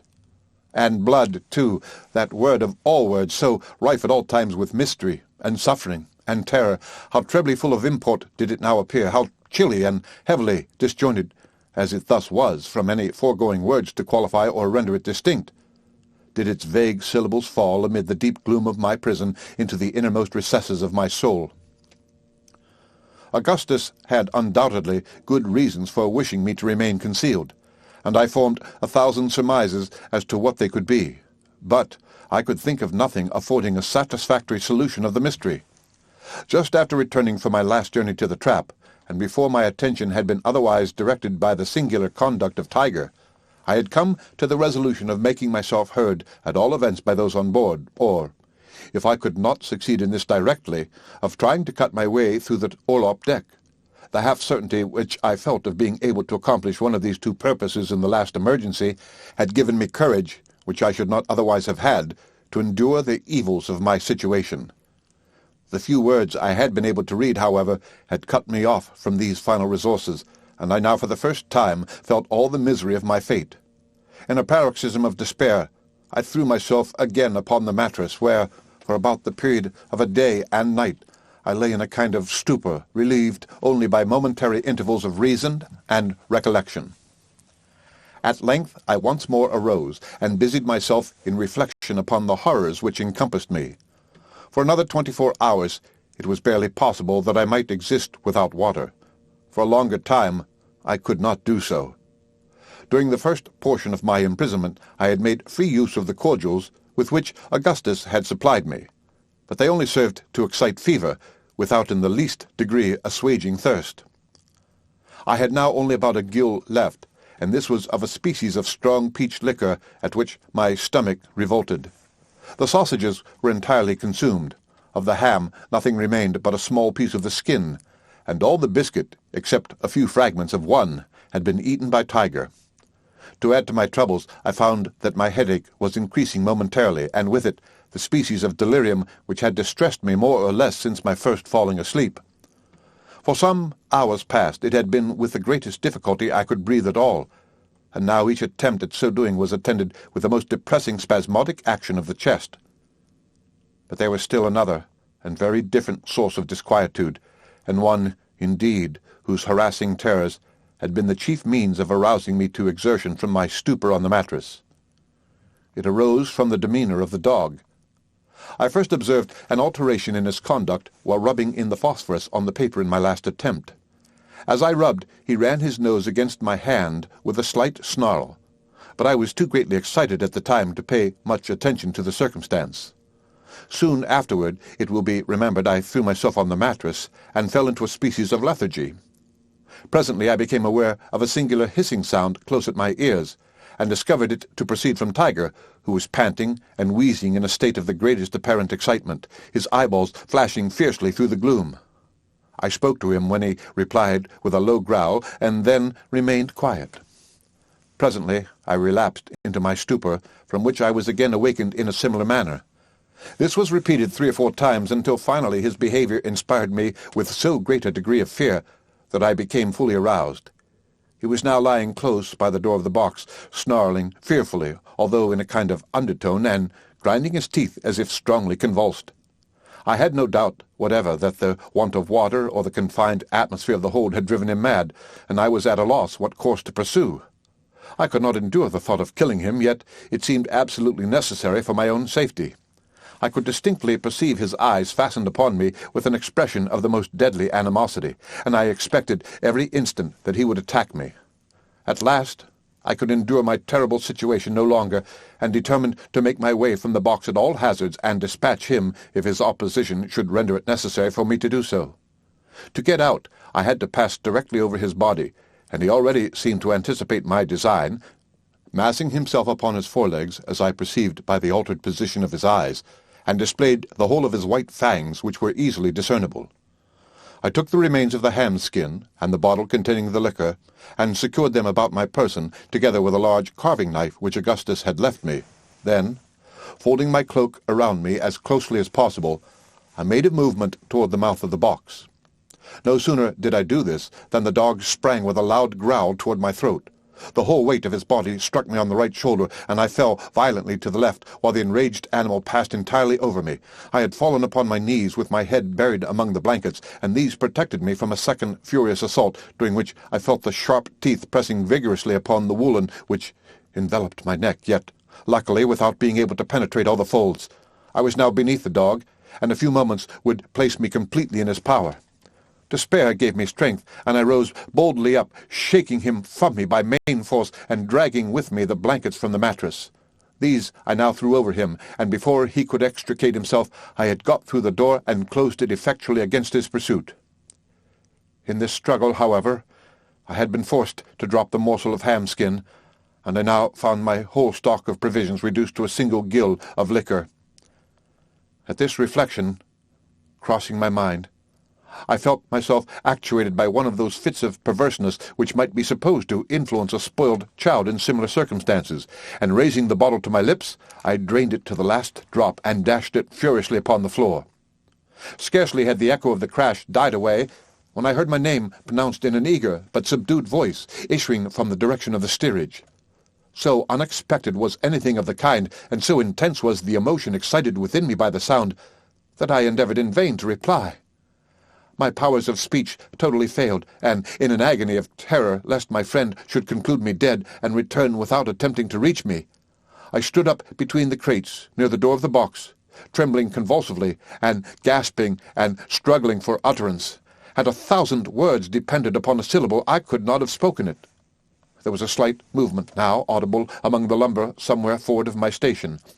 The sound presently grew less distinct, then again less so, and still less. Shall I ever forget my feelings at this moment? He was going. My friend, my companion, from whom I had a right to expect so much, he was going. He would abandon me. He was gone. He would leave me to perish miserably, to expire in the most horrible and loathsome of dungeons, and one word, one little syllable would save me, yet that single syllable I could not utter. I felt, I am sure, more than 10,000 times the agonies of death itself. My brain reeled, and I fell deadly sick against the end of the box. As I fell, the carving-knife was shaken out from the waistband of my pantaloons and dropped with a rattling sound to the floor. Never did any strain of the richest melody come so sweetly to my ears. With the intensest anxiety, I listened to ascertain the effect of the noise upon Augustus, for I knew that the person who called my name could be no one but himself. Silent for some moments. At length, I again heard the word Arthur, repeated in a low tone, and one full of hesitation. Reviving hope loosened at once my powers of speech, and I now screamed at the top of my voice, "Augustus! Oh, Augustus!" "Hush! For God's sake, be silent," he replied in a voice trembling with agitation. "I will be with you immediately, as soon as I can make my way through the hold." For a long time I heard him moving among the lumber, and every moment seemed to me an age. At length I felt his hand upon my shoulder, and he placed at the same moment a bottle of water to my lips. Those only who have been suddenly redeemed from the jaws of the tomb, who have known the insufferable torments of thirst under circumstances as aggravated as those which encompassed me in my dreary prison, can form any idea of the unutterable transports which that one long draught of the richest of all physical luxuries afforded. When I had in some degree satisfied my thirst, Augustus produced from his pocket 3 or 4 boiled potatoes, which I devoured with the greatest avidity. He had brought with him a light in a dark lantern, and the grateful rays afforded me scarcely less comfort than the food and drink. But I was impatient to learn the cause of his protracted absence, and he proceeded to recount what had happened on board during my incarceration. The end of Chapter 3. Chapter 4. The brig put to sea, as I had supposed, in about an hour after he had left the watch. This was on the 20th of June. It will be remembered that I had been then in the hold for 3 days, and during this period there was so constant a bustle on board, and so much running to and fro, especially in the cabin and staterooms, that he had had no chance of visiting me without the risk of having the secret of the trap discovered. When at length he did come, I had assured him that I was doing as well as possible, and therefore, for the next 2 days he felt but little uneasiness on my account. Still, however, watching an opportunity of going down. It was not until the 4th day that he found one. Several times during this interval he had made up his mind to let his father know of the adventure and have me come up at once. But we were still within reaching distance of Nantucket, and it was doubtful, from some expressions which had escaped Captain Bernard, whether he would not immediately put back if he discovered me to be on board. Besides, upon thinking the matter over, Augustus, so he told me, could not imagine that I was in immediate want, or that I would hesitate in such case to make myself heard at the trap. When therefore he considered everything, he concluded to let me stay until he could meet with an opportunity of visiting me unobserved. This, as I said before, did not occur until the 4th day after his bringing me the watch, and the 7th since I had first entered the hold. He then went down without taking with him any water or provisions, intending in the first place merely to call my attention, and get me to come from the box to the trap, where he would go up to the stateroom, and thence hand me down a supply. When he descended for this purpose, he found that I was asleep, for it seems that I was snoring very loudly. From all the calculations I can make on the subject, this must have been the slumber into which I fell just after my return from the trap with the watch, and which, consequently, must have lasted for more than 3 entire days and nights at the very least. Latterly, I have had reason both from my own experience and the assurance of others to be acquainted with the strong, soporific effects of the stench arising from old fish oil when closely confined, and when I think of the condition of the hold in which I was imprisoned, and the long period during which the brig had been used as a whaling vessel, I am more inclined to wonder that I awoke at all, after once falling asleep, than that I should have slept uninterruptedly for the period specified above. Augustus called to me at first in a low voice and without closing the trap, but I made him no reply. He then shut the trap and spoke to me in a louder and finally in a very loud tone. Still I continued to snore. He was now at a loss what to do. It would take him some time to make his way through the lumber to my box, and in the meantime his absence would be noticed by Captain Barnard, who had occasion for his services every minute in arranging and copying papers connected with the business of the voyage. He determined, therefore, upon reflection, to ascend and await another opportunity of visiting me. He was the more easily induced to this resolve, as my slumber appeared to be of the most tranquil nature, and he could not suppose that I had undergone any inconvenience from my incarceration. He had just made up his mind on these points, when his attention was arrested by an unusual bustle, the sound of which proceeded apparently from the cabin. He sprang through the trap as quickly as possible, closed it, and threw open the door of his stateroom. No sooner had he put his foot over the threshold than a pistol flashed in his face, and he was knocked down at the same moment by a blow from a handspike. A strong hand held him on the cabin floor with a tight grasp upon his throat. Still he was able to see what was going on around him. His father was tied hand and foot, and lying along the steps of the companionway with his head down, and a deep wound in the forehead, from which the blood was flowing in a continued stream. He spoke not a word, and was apparently dying. Over him stood the first mate, eyeing him with an expression of fiendish derision, and deliberately searching his pockets, from which he presently drew forth a large wallet and a chronometer. 7 of the crew, among whom was the cook, a negro, were rummaging the staterooms on the larboard for arms, where they soon equipped themselves with muskets and ammunition. Besides Augustus and Captain Barnard, there were 9 men altogether in the cabin, and these among the most ruffianly of the brig's company. The villains now went upon deck, taking my friend with them after having secured his arms behind his back. They proceeded straight to the forecastle, which was fastened down, 2 of the mutineers standing by it with axes, 2 also at the main hatch. The mate called out in a loud voice, "Do you hear there below? Tumble up with you, one by one. Now mark that, and no grumbling." It was some minutes before anyone appeared. At last an Englishman, who had shipped as a raw hand, came up, weeping piteously, and entreating the mate in the most humble manner to spare his life. The only reply was a blow on the forehead from an axe. The poor fellow fell to the deck without a groan, and the black cook lifted him up in his arms as he would a child, and tossed him deliberately into the sea. Hearing the blow and the plunge of the body, the men below could now be induced to venture on deck neither by threats nor promises until a proposition was made to smoke them out. A general rush then ensued, and for a moment it seemed possible that the brig might be retaken. The mutineers, however, succeeded at last in closing the forecastle effectually before more than 6 of their opponents could get up. These 6, finding themselves so greatly outnumbered and without arms, submitted after a brief struggle. The mate gave them fair words, no doubt, with a view of inducing those below to yield, for they had no difficulty in hearing all that was said on deck. The result proved his sagacity no less than his diabolical villainy. All on the forecastle presently signified their intention of submitting, and descending one by one were pinioned, and then thrown on their backs together with the first 6, there being in all of the crew who were not concerned in the mutiny 27. A scene of the most horrible butchery ensued. The bound seamen were dragged to the gangway. Here the cook stood with an axe, striking each victim on the head as he was forced over the side of the vessel by the other mutineers. In this manner 22 perished, and Augustus had given himself up for lost, expecting every moment his own turn to come next. But it seemed that the villains were now either weary or in some measure disgusted with their bloody labour, for the 4 remaining prisoners, together with my friend, who had been thrown on the deck with the rest, were respited while the mate sent below for rum, and the whole murderous party held a drunken carouse which lasted until sunset. They now fell to disputing in regard to the fate of the survivors, who lay not more than 4 paces off, and could distinguish every word said. Upon some of the mutineers the liquor appeared to have a softening effect, for several voices were heard in favour of releasing the captives altogether, on condition of joining the mutiny and sharing the profits.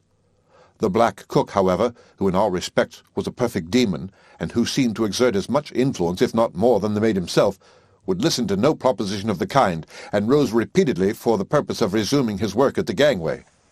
Fortunately, he was so far overcome by intoxication as to be easily restrained by the less bloodthirsty of the party, among whom was a line manager who went by the name of Dirk Peters. This man was the son of an Indian squaw of the tribe of Upsarokas, who live among the fastnesses of the Black Hills near the source of the Missouri. His father was a fur trader, I believe, or at least connected in some manner with the Indian trading posts on Lewis River. Peter himself was one of the most ferocious-looking men I ever beheld. He was short in stature, not more than 4 feet 8 inches high, but his limbs were of Herculean mould. His hands especially were so enormously thick and broad as hardly to retain a human shape. His arms as well as legs were bowed in the most singular manner, and appeared to possess no flexibility whatever. His head was equally deformed, being of immense size, with an indentation on the crown, like that on the head of most Negroes, and entirely bald. To conceal this latter deficiency, which did not proceed from old age, he usually wore a wig formed of any hair-like material which presented itself, occasionally the skin of a Spanish dog or American grizzly bear. At the time spoken of, he had on a portion of one of these bearskins, and it added no little to the natural ferocity of his countenance, which betook of the Upsaroka character. The mouth extended nearly from ear to ear, the lips were thin, and seemed, like some other portions of his frame, to be devoid of natural pliancy, so that the ruling expression never varied under the influence of any emotion whatever. This ruling expression may be conceived when it is considered that the teeth were exceedingly long and protruding, and never even partially covered, in any instance, by the lips. To pass this man with a casual glance, one might imagine him to be convulsed with laughter, but a second look would induce a shuddering acknowledgment that if such an expression were indicative of merriment, the merriment must be that of a demon. Of this singular being many anecdotes were prevalent among the seafaring men of Nantucket. These anecdotes went to prove his prodigious strength when under excitement, and some of them had given rise to a doubt of his sanity. But on board the Grampus, it seems, he was regarded, at the time of the mutiny, with feelings more of derision than of anything else. I have been thus particular in speaking of Dirk Peters, because, ferocious as he appeared, he proved the main instrument in preserving the life of Augustus, and because I shall have frequent occasion to mention him hereafter in the course of my narrative, a narrative, let me say here, which in its latter portions will be found to include incidents of a nature so entirely out of the range of human experience, and for this reason so far beyond the limits of human credulity, that I proceed in utter hopelessness of obtaining credence for all that I shall tell, yet confidently trusting in time and progressing science to verify some of the most important and most improbable of my statements. After much indecision and 2 or 3 violent quarrels, it was determined that, at last, all the prisoners, with the exception of Augustus, whom Peters insisted in a jocular manner upon keeping as his clerk, should be set adrift in one of the smallest whaleboats. The mate went down into the cabin to see if Captain Bernard was still living, for, it will be remembered, he was left below when the mutineers came up. Presently the 2 made their appearance, the captain pale as death, but somewhat recovered from the effects of his wound. He spoke to the men in a voice hardly articulate, entreated them not to set him adrift, but to return to their duty, and promising to land them wherever they chose, and to take no steps for bringing them to justice. He might as well have spoken to the winds. 2 of the ruffians seized him by the arms and hurled him over the brig's side into the boat, which had been lowered while the mate went below. The 4 men who were lying on the deck were then untied and ordered to follow, which they did without attempting any resistance, Augustus being still left in his painful position, although he struggled and prayed only for the poor satisfaction of being permitted to bid his father farewell. A handful of sea biscuit and a jug of water were now handed down, but neither mast, sail, oar, nor compass. The boat was towed astern for a few minutes, during which the mutineers held another consultation. It was then finally cut adrift. By this time night had come on. There were neither moon nor stars visible, and a short and ugly sea was running, although there was no great deal of wind. The boat was instantly out of sight, and little hope could be entertained for the unfortunate sufferers who were in it. This event happened, however, in latitude 35 degrees 30 minutes north, longitude 61 degrees 20 minutes west, and consequently at no very great distance from the Bermuda Islands. Augustus therefore endeavoured to console himself with the idea that the boat might either succeed in reaching the land, or come sufficiently near it to be fallen in with by vessels off the coast. All sail was now put upon the brig, and she continued her original course to the southwest, the mutineers being bent upon some piratical expedition in which, from all that could be understood, a ship was to be intercepted on her way from the Cape Verde Islands to Puerto Rico. No attention was paid to Augustus, who was untied and suffered to go about anywhere forward of the cabin companionway.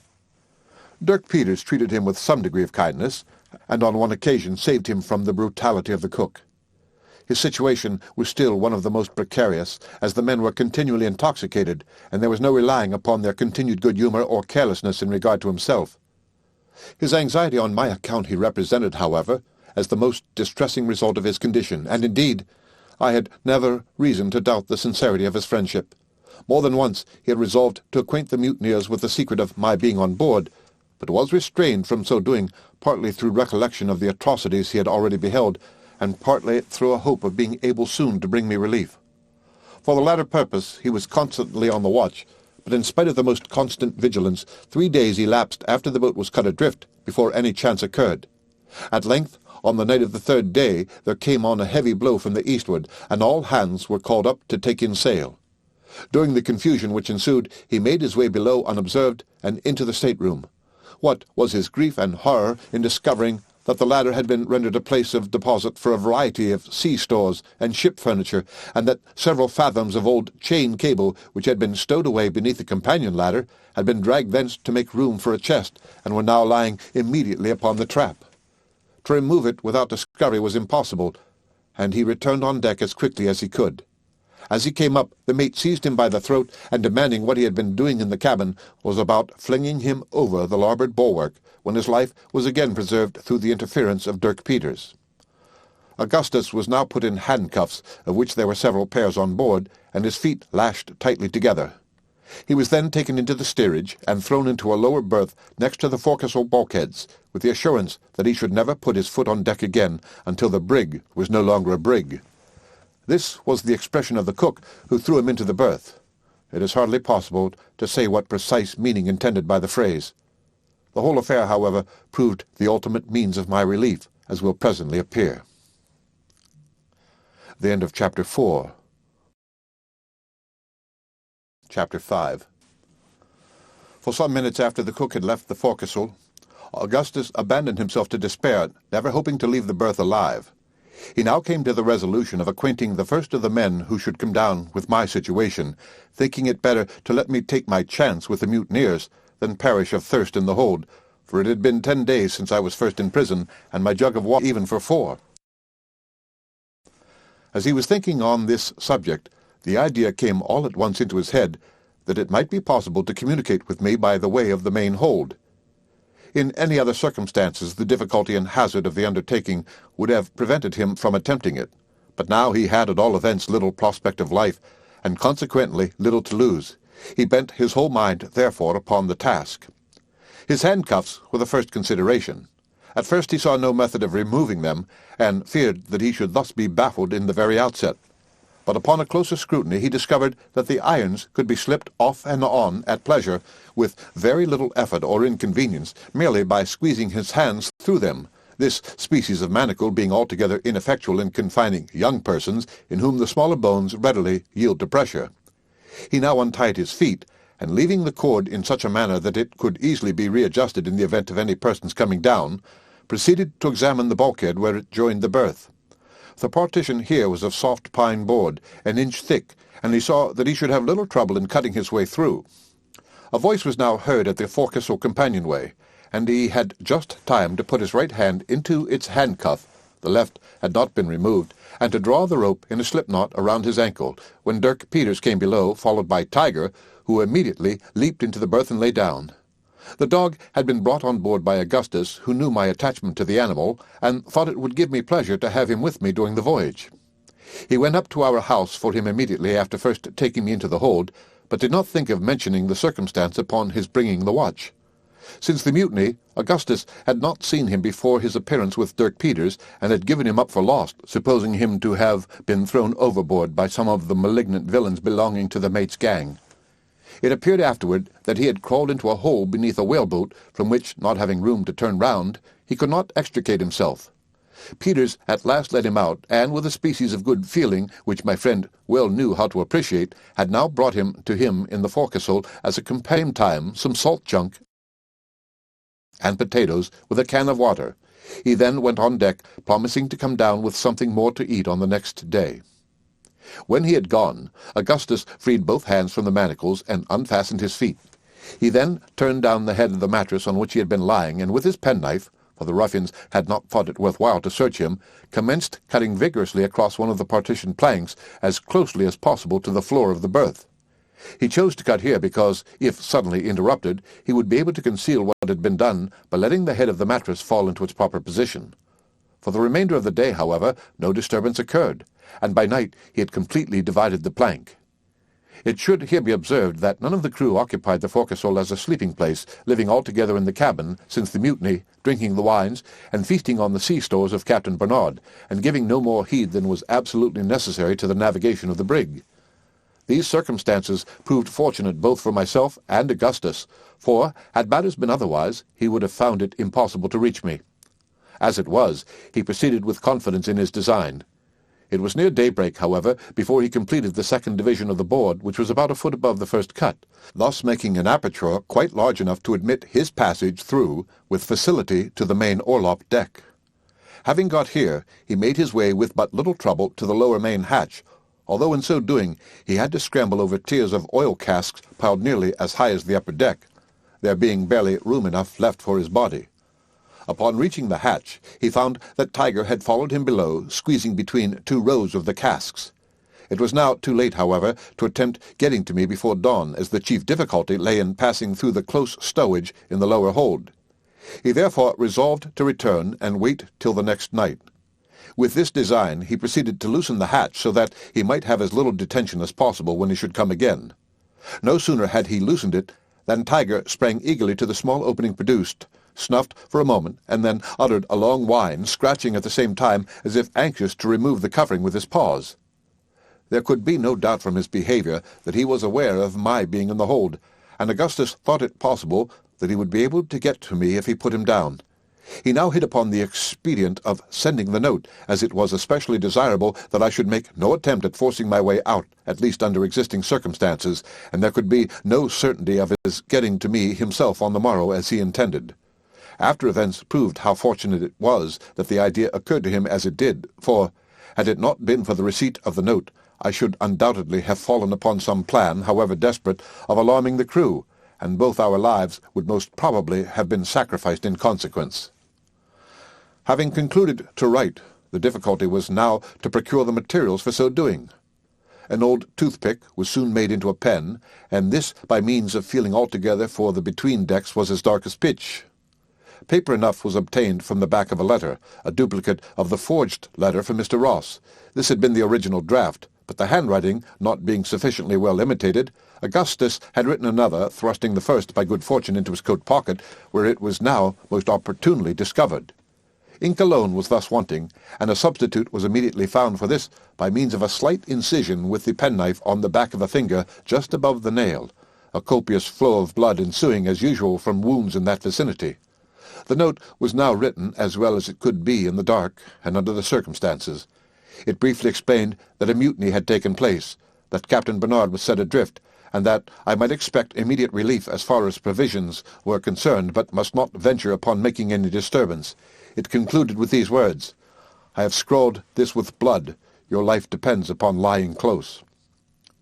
This slip of paper being tied upon the dog, he was now put down the hatchway, and Augustus made the best of his way back to the forecastle, where he found no reason to believe that any of the crew had been in his absence. To conceal the hole in the partition, he drove his knife in just above it, and hung up a pea-jacket which he found in the berth. His handcuffs were then replaced, and also the rope around his ankles. These arrangements were scarcely completed when Dirk Peters came below, very drunk, but in excellent humour, and bringing with him my friend's allowance of provision for the day. This consisted of a dozen large Irish potatoes roasted, and a pitcher of water. He sat for some time on a chest by the berth, and talked freely about the mate and the general concerns of the brig. His demeanour was exceedingly capricious, and even grotesque. At one time Augustus was much alarmed by odd conduct, At last, however, he went on deck, muttering a promise to bring his prisoner a good dinner on the morrow. During the day, 2 of the crew, harpooners, came down, accompanied by the cook, all 3 in nearly the last stage of intoxication. Like Peters, they made no scruple of talking unreservedly about their plans. It appeared that they were much divided among themselves as to their ultimate course, agreeing in no point except the attack on the ship from the Cape Verde Islands, with which they were in hourly expectation of meeting. As far as could be ascertained, the mutiny had not been brought about altogether for the sake of booty, a private pique of the chief's mate against Captain Bernard having been the main instigation. There now seemed to be 2 principal factions among the crew, one headed by the mate, the other by the cook. The former party were for seizing the first suitable vessel which should present itself, and equipping it at some of the West India Islands for a piratical cruise. The latter division, however, which was the stronger and included Dirk Peters among its partisans, were bent upon pursuing the course originally laid out for the brig into the South Pacific, there either to take whale or act otherwise as circumstances should suggest. The representations of Peters, who had frequently visited these regions, had great weight apparently with the mutineers, wavering as they were between half-engendered notions of profit and pleasure. He dwelt on the world of novelty and amusement to be found among the innumerable islands of the Pacific, on the perfect security and freedom from all restraint to be enjoyed, but, more particularly, on the deliciousness of the climate, on the abundant means of good living, and on the voluptuous beauty of the women. As yet nothing had been absolutely determined upon, but the pictures of the hybrid line manager were taking strong hold upon the ardent imaginations of the seamen, and there was every possibility that his intentions would be finally carried into effect. The 3 men went away in about an hour, and no one else entered the forecastle all day. Augustus lay quiet until nearly night. He then freed himself from the rope and irons, and prepared for his attempt. A bottle was found in one of the berths, and this he filled with water from the pitcher left by Peters, stowing his pockets at the same time with cold potatoes. To his great joy, he also came across a lantern with a small piece of tallow candle in it. This he could light at any moment, as he had in his possession a box of phosphorus matches. When it was quite dark, he got through the hole in the bulkhead, having taken the precaution to arrange the bedclothes in the berth so as to convey the idea of a person covered up. When through, he hung up the pea-jacket on his knife as before to conceal the aperture, this maneuver being easily effected, as he did not readjust the piece of plank taken out until afterward. He was now on the main orlop deck, and proceeded to make his way, as before, between the upper deck and the oil casks to the main hatchway. Having reached this, he lit the piece of candle, and descended, groping with extreme difficulty among the compact stowage of the hold. In a few moments he became alarmed at the insufferable stench and the closeness of the atmosphere. He could not think it possible that I had survived my confinement for so long a period, breathing so oppressive an air. He called my name repeatedly, but I made him no reply, and his apprehensions seemed thus to be confirmed. The brig was rolling violently, and there was so much noise in consequence that it was useless to listen for any weak sounds, such as those of my breathing or snoring. He threw open the lantern, and held it as high as possible whenever an opportunity occurred, in order that, by observing the light, I might, if alive, be aware that succour was approaching. Still nothing was heard from me, and the supposition of my death began to assume the character of certainty. He determined, nevertheless, to force a passage if possible to the box, and at least ascertain beyond a doubt the truth of his surmises. He pushed on for some time in a most pitiable state of anxiety, until at length he found the pathway utterly blocked up, and that there was no possibility of making any farther way by the course in which he had set out. Overcome now by his feelings, he threw himself among the lumber in despair, and wept like a child. It was at this period that he heard the crash occasioned by the bottle which I had thrown down. Fortunate indeed was it that the incident occurred, for upon this incident, trivial as it appears, the thread of my destiny depended. Many years elapsed, however, before I was aware of this fact. A natural shame and regret for his weakness and indecision prevented Augustus from confiding to me at once what a more intimate and unreserved communion afterward induced him to reveal. Upon finding his further progress in the hold impeded by obstacles which he could not overcome, he had resolved to abandon his attempt at reaching me, and return at once to the forecastle. Before condemning him entirely on this head, the harassing circumstances which embarrassed him should be taken into consideration. The night was fast wearing away, and his absence from the forecastle might be discovered, and indeed would necessarily be so if he should fail to get back to the berth by daybreak. His candle was expiring in the socket, and there would be the greatest difficulty in retracing his way to the hatchway in the dark. It must be allowed, too, that he had every good reason to believe me dead, in which event no benefit could result to me from his reaching the box, and a world of danger would be encountered to no purpose by himself. He had repeatedly called, and I had made him no answer.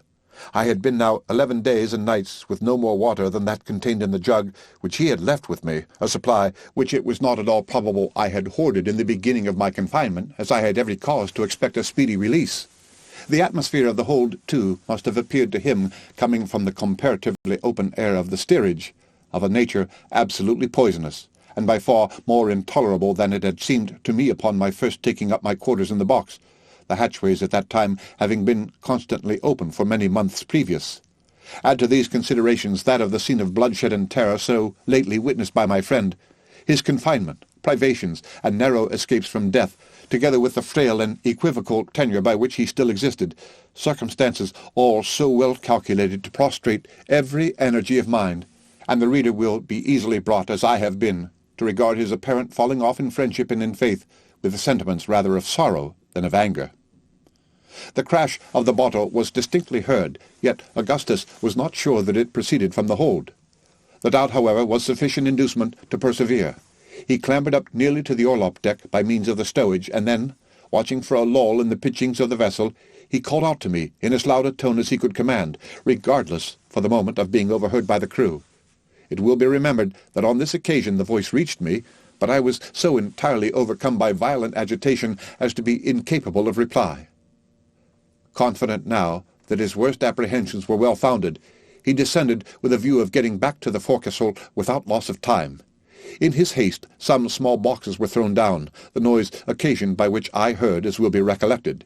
He had made considerable progress on his return, when the fall of the knife again caused him to hesitate. He retraced his steps immediately, and, clambering up the stowage a second time, called out my name loudly as before, having watched for a lull. This time I found voice to answer. Overjoyed at discovering me to be still alive, he now resolved to brave every difficulty and danger in reaching me.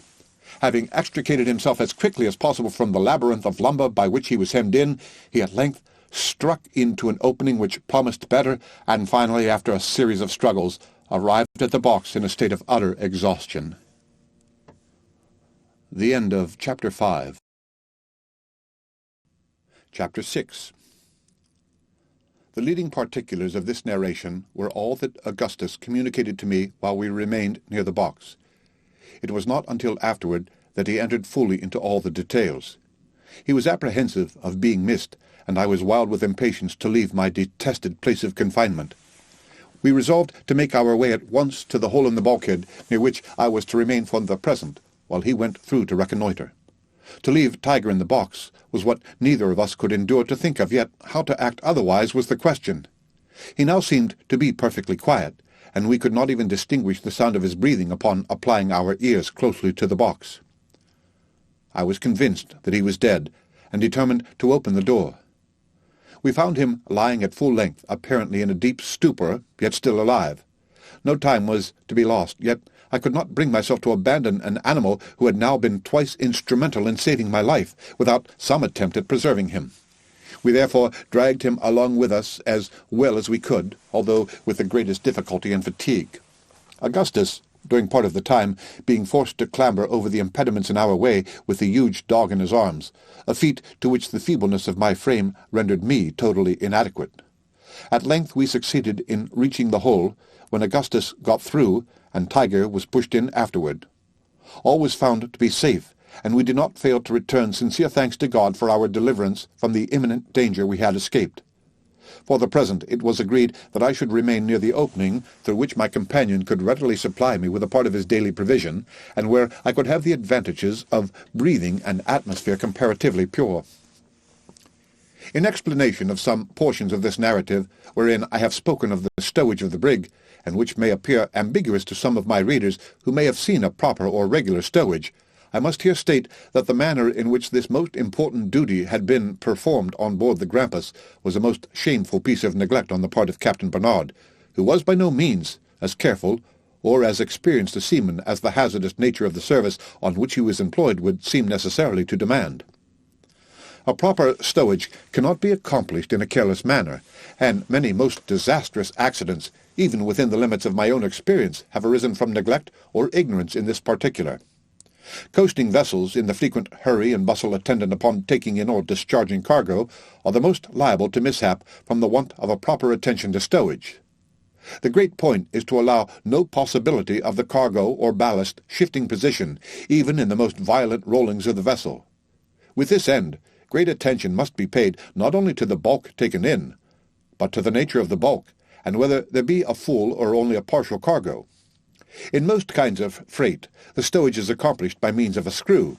Thus, in a load of tobacco or flour, the whole is screwed so tightly into the hold of the vessel that the barrels or hogsheads upon discharging are found to be completely flattened and take some time to regain their original shape. This screwing, however, is resorted to principally with a view of obtaining more room in the hood of any such commodities as flour or tobacco. There can be no danger of any shifting whatever, at least none from which inconvenience can result. There have been instances, indeed, where this method of screwing has resulted in the most lamentable consequences, arising from a cause altogether distinct from the danger attendant upon the shifting of cargo. A load of cotton, for example, tightly screwed while in certain conditions, has been known, through the expansion of its bulk, to rend a vessel asunder at sea. There can be no doubt either that the same result would ensue in the case of tobacco, while undergoing its usual course of fermentation, were it not for the interstices consequent upon the rotundity of the hogsheads. It is when a partial cargo is received that danger is chiefly to be apprehended from shifting, and that precaution should be always taken to guard against such misfortune. Only those who have encountered a violent gale of wind, or rather who have experienced the rolling of a vessel in a sudden calm after the gale, can form an idea of the tremendous force of the plunges and of the consequent terrible impetus given to all loose articles in the vessel. It is then that the necessity of a cautious stowage when there is a partial cargo becomes obvious. When lying to, especially with a small bead sail, a vessel which is not properly modelled in the bows is frequently thrown upon her beam ends, this occurring even every 15 or 20 minutes upon an average, yet without any serious consequences resulting, provided there be a proper stowage.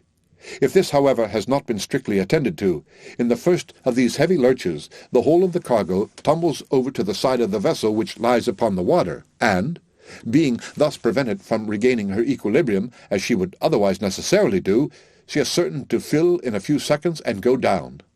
It is not too much to say that at least one half of the instances in which vessels have foundered in heavy gales at sea may be attributed to a shifting of cargo or of ballast. When a partial cargo of any kind is taken on board, the whole, after being first stowed as compactly as may be, should be covered with a layer of stout shifting boards, extending completely across the vessel. Upon these boards, strong, temporary stanchions should be erected, reaching to the timbers above, and thus securing everything in its place. In cargoes consisting of grain or any similar matter, additional precautions are requisite. A hold filled entirely with grain upon leaving port will be found not more than 3/4 full upon reaching its destination. This, too, although the freight, when measured bushel by the consignee, will overrun by a vast deal on account of the swelling of the grain, the quantity consigned. This result is occasioned by settling during the voyage, and is the more perceptible in proportion to the roughness of the weather experienced. If grain loosely thrown in a vessel, then, is ever so well secured by shifting boards and stanchions, it will be liable to shift in a long passage so greatly as to bring about the most distressing calamities. To prevent these, every method should be employed before leaving port to settle the cargo as much as possible, and for this there are many contrivances, among which may be mentioned the driving of wedges into the grain. Even after all this is done, and usual pains taken to secure the shifting boards, no seaman who knows what he is about will feel altogether secure in a gale of any violence with a cargo of grain on board, and, least of all, with a partial cargo. Yet there are hundreds of our coasting vessels, and, it is likely, many more from the ports of Europe, which sail daily with partial cargoes, even of the most dangerous species, and without any precaution whatever. The wonder is that no more accidents occur than do actually happen. A lamentable instance of this heedlessness occurred to my knowledge in the case of Captain Joel Rice of the schooner Firefly, which sailed from Richmond, Virginia, to Madeira with a cargo of corn in the year 1825. The captain had gone many voyages without serious accident, although he was in the habit of paying no attention whatever to his stowage, more than to secure it in the ordinary manner. He had never before sailed with a cargo of grain, and on this occasion had the corn thrown on board loosely when it did not much more than half fill the vessel. For the first portion of the voyage he met with nothing more than light breezes, but when, within a day's sail of Madeira, there came on such a strong gale from the north-northeast which forced him to lie to, he brought the schooner to the wind under a double-reefed foresail alone, when she rode as well as any vessel could be expected to do, and shipped not a drop of water. Toward night the gale somewhat abated, and she rolled with more unsteadiness than before, but still did very well, until a heavy lurch threw her upon her beam ends to starboard. The corn was then heard to shift bodily, the force of the movement bursting open the main hatchway. The vessel went down like a shot. This happened within hail of a small sloop from Madeira, which picked up one of the crew, the only person saved, and which rode out the gale in perfect security, as indeed a jolly boat might have done under proper management. The stowage on board the Grampus was most clumsily done, if stowage that could be called, which was little better than a promiscuous huddling together of oil casks and ship furniture. I have already spoken of the condition of articles in the hold. On the orlop deck there was space enough for my body, as I have stated, between the oil casks and the upper deck. A space was left open around the main hatchway, and several other large spaces were left in the stowage. Near the hole cut through the bulkhead by Augustus there was room enough for an entire cask, and in this space I found myself comfortably situated for the present. By the time my friend had got safely into the berth and readjusted his handcuffs and the rope, it was broad daylight. We had made a narrow escape indeed, for scarcely had he arranged all matters when the mate came below with Dirk Peters and the cook. They talked for some time about the vessel from the Cape Verds, and seemed to be excessively anxious for her appearance. At length the cook came to the berth in which Augustus was lying, and seated himself in it near the head. I could see and hear everything from my hiding-place, for the piece cut out had not been put back, and I was in momentary expectation that the negro would fall against the pea-jacket which was hung up to conceal the aperture, in which case all would have been discovered, and our lives would no doubt have been instantly sacrificed. Our good fortune prevailed, however, and although he frequently touched it as the vessel rolled, he never pressed against it sufficiently to bring about a discovery. The bottom of the jacket had been carefully fastened to the bulkhead, so that the hole might not be seen by its swinging to one side. All this time Tiger was lying in the foot of the berth, and appeared to have recovered in some measure his faculties, for I could see him occasionally open his eyes and draw a long breath. After a few minutes the mate and cook went above, leaving Dirk Peters behind, who, as soon as they were gone, came and sat himself down in the place just occupied by the mate. He began to talk very sociably with Augustus, and we could now see that the greater part of his apparent intoxication, while the two others were with him, was a feint. He answered all my companion's questions with perfect freedom, told him that he had no doubt of his father's having been picked up, as there were no less than 5 sail in sight just before sundown on the day he was cut adrift, and used other language of a consolatory nature which occasioned me no less surprise than pleasure. Indeed, I began to entertain hopes that through the instrumentality of Peters we might be finally enabled to regain possession of the brig, and this idea I mentioned to Augustus as soon as I found an opportunity. He thought the matter possible, but urged the necessity of the greatest caution in making the attempt, as the conduct of the hybrid appeared to be instigated by the most arbitrary caprice alone, and indeed it was difficult to say if he was at any moment of sound mind. Peters went upon deck in about an hour, and did not return again until noon, when he brought Augustus a plentiful supply of junk beef and pudding. Of this, when we were left alone, I partook heartily, without returning through the hole. No one else came down into the forecastle during the day, and at night I got into Augustus's berth, where I slept soundly and sweetly until nearly daybreak, when he awakened me upon hearing a stirring upon deck, and I regained my hiding-place as quickly as possible. When the day was fully broke, we found that Tiger had recovered his strength almost entirely, and gave no indications of hydrophobia, drinking a little water that was offered him with great apparent eagerness. During the day he regained all his former vigor and appetite. His strange conduct had been brought on, no doubt, by the deleterious quality of the air of the hold, and had no connection with canine madness. I could not sufficiently rejoice that I had persisted in bringing him with me from the box. This day was the 30th of June, and the 13th since the Grampus made sail from Nantucket. On the 2nd of July the mate came below drunk as usual, and in an excessively good humour.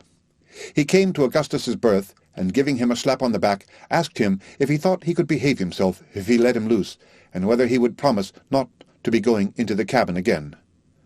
To this, of course, my friend answered in the affirmative, when the ruffian set him at liberty, after making him drink from a flask of rum which he drew from his coat pocket. Both now went on deck, and I did not see Augustus for about 3 hours. He then came below with the good news that he had obtained permission to go about the brig as he pleased, anywhere forward of the mainmast, and that he had been ordered to sleep as usual in the forecastle. He brought me too a good dinner with a plentiful supply of water. The brig was still cruising for the vessel from the Cape Verdes, and a sail was now in sight which was thought to be the one in question. As the events of the ensuing 8 days were of little importance, and had no direct bearing upon the main incidents of my narrative, I will here throw them into the form of a journal, as I do not wish to omit them altogether. July 3rd. Augustus furnished me with 3 blankets, with which I contrived a comfortable bed in my hiding-place. No one came below except my companion during the day. Tiger took his station in the berth just by the aperture, and slept heavily, as if not yet entirely recovered from the effects of his sickness. Toward night a flaw of wind struck the brig before sail could be taken in, and very nearly capsized her. The puff died away immediately, however, and no damage was done beyond the splitting of the fore-topsail. Dirk Peters treated Augustus all this day with great kindness, and entered into a long conversation with him respecting the Pacific Ocean, and the islands he had visited in that region. He asked him whether he would not like to go with the mutineers on a kind of exploring and pleasure voyage in those quarters, and said that the men were gradually coming over to the mate's views. To this Augustus thought it best to reply that he would be glad to go on such an adventure, since nothing better could be done, and that anything was preferable to a piratical life. July 4th. The vessel in sight proved to be a small brig from Liverpool, and was allowed to pass unmolested. Augustus spent most of his time on deck, with a view of obtaining all the information in his power respecting the intentions of the mutineers. They had frequent and violent quarrels among themselves, in one of which a harpooner, Jim Bonner, was thrown overboard. The party of the mate was gaining ground. Jim Bonner belonged to the cook's gang, of which Peters was a partisan. July 5th. About daybreak there came on a stiff breeze from the west, which at noon freshened into a gale, so that the brig could carry nothing more than her trysail and foresail. In taking in the foretopsail, Sims, one of the common hands, and belonging also to the cook's gang, fell overboard, being very much in liquor, and was drowned, no attempt being made to save him. The whole number of persons on board was now 13, to wit, Dirk Peters, Seymour the black cook, Jones, Greeley, Hartman, Rogers, and William Allen, all of the cook's party, the mate, whose name I never learned, Absalom Hicks, Wilson, John, Hunty, Richard Parker of the mate's party, besides Augustus and myself. July 6th. The gale lasted all this day, blowing in heavy squalls accompanied with rain.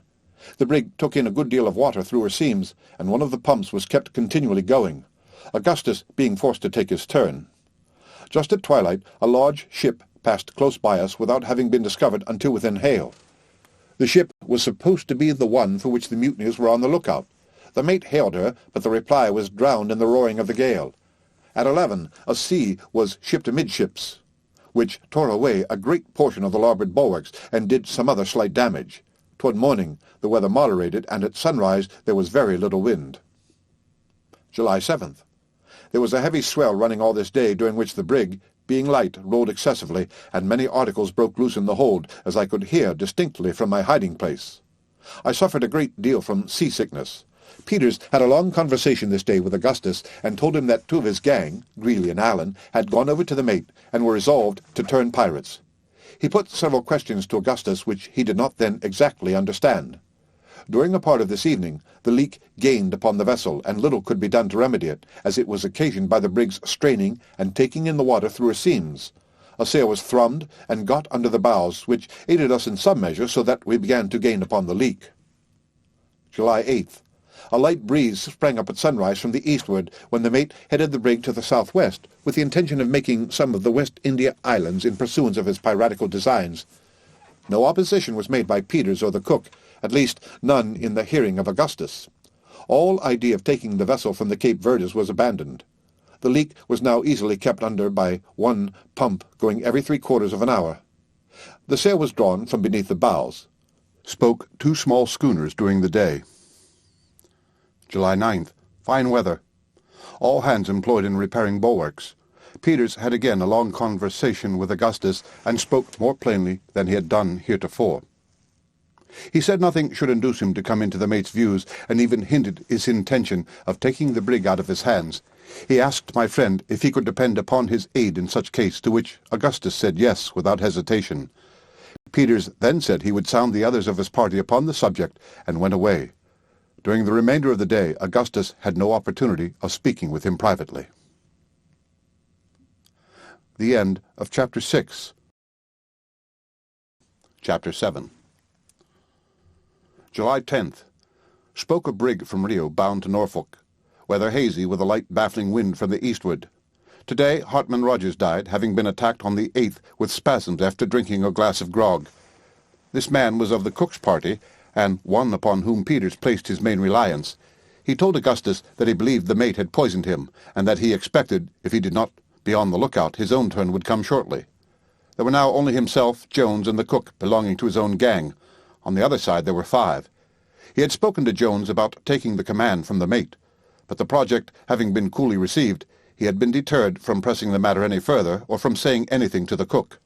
It was well, as it happened, that he was so prudent, for in the afternoon the cook expressed his determination of siding with the mate, and went over formally to that party, while Jones took an opportunity of quarrelling with Peters, and hinted that he would let the mate know of the plan in agitation.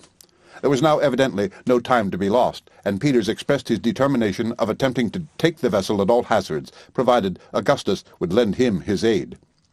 My friend at once assured him of his willingness to enter into any plan for that purpose, and, thinking the opportunity a favourable one, made known the fact of my being on board. At this the hybrid was not more astonished than delighted, as he had no reliance whatever upon Jones, whom he already considered as belonging to the party of the mate. They went below immediately, when Augustus called to me by name, and Peters and myself were soon made acquainted. It was agreed that we should attempt to retake the vessel upon the first good opportunity, leaving Jones altogether out of our counsels. In the event of success, we were to run the brig into the first port that offered, and deliver her up. The desertion of his party had frustrated Peters' design of going into the Pacific, an adventure which could not be accomplished without a crew, and he depended upon either getting acquitted upon trial, on the score of insanity, which he solemnly avowed had actuated him in lending his aid to the mutiny, or upon obtaining a pardon, if found guilty, through the representations of Augustus and myself. Our deliberations were interrupted, for the present, by the cry of, "All hands take in sail," and Peters and Augustus ran up on deck. As usual, the crew were nearly all drunk, and before sail could be properly taken in, a violent squall laid the brig on her beam ends. By keeping her away, however, she righted, having shipped a good deal of water. Scarcely was everything secure when another squall took the vessel, and immediately afterward another, no damage being done. There was every appearance of a gale of wind, which indeed shortly came on with great fury from the northward and westward. All was made as snug as possible, and we laid to, as usual, under a close-reefed foresail. As night drew on, the wind increased in violence with a remarkably heavy sea. Peters now came into the forecastle with Augustus, and we resumed our deliberations. We agreed that no opportunity could be more favourable than the present for carrying our designs into effect, as an attempt at such a moment would never be anticipated. As the brig was snugly laid to, there would be no necessity of manoeuvring her until good weather, when, if we succeeded in our attempt, we might liberate one, or perhaps 2 of the men, to aid us in taking her into port. The main difficulty was the great disproportion in our forces. There were only 3 of us, and in the cabin there were 9. All the arms on board, too, were in their possession, with the exception of a pair of small pistols which Peters had concealed about his person, and the large seaman's knife which he always wore in the waistband of his pantaloons. From certain indications, 2 such, for example, as there being no such thing as an axe or a handspike lying in their customary places, we began to fear that the mate had his suspicions, at least in regard to Peters, and that he would let slip no opportunity of getting rid of him. It was clear indeed that what we should determine to do could not be done too soon. Still, the odds were too much against us to allow of our proceeding without the greatest caution.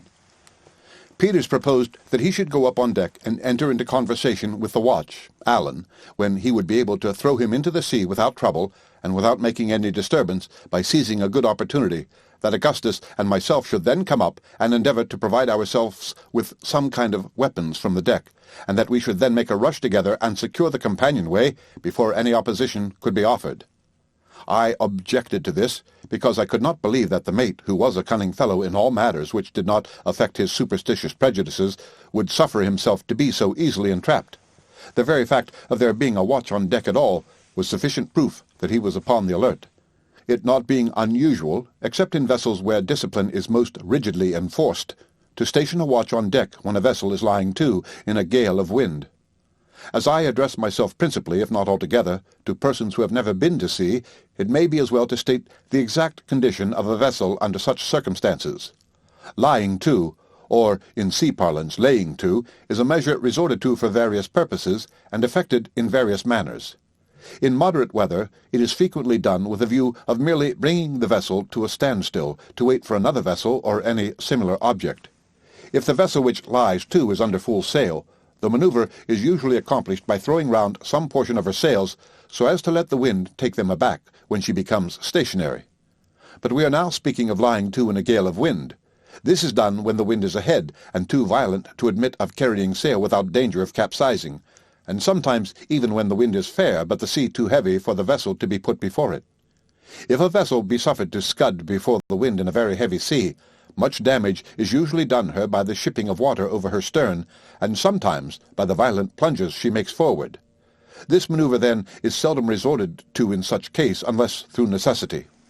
When the vessel is in a leaky condition, she is often put before the wind even in the heaviest seas, for, when lying to, her seams are sure to be greatly opened by her violent straining, and it is not so much the case when scudding.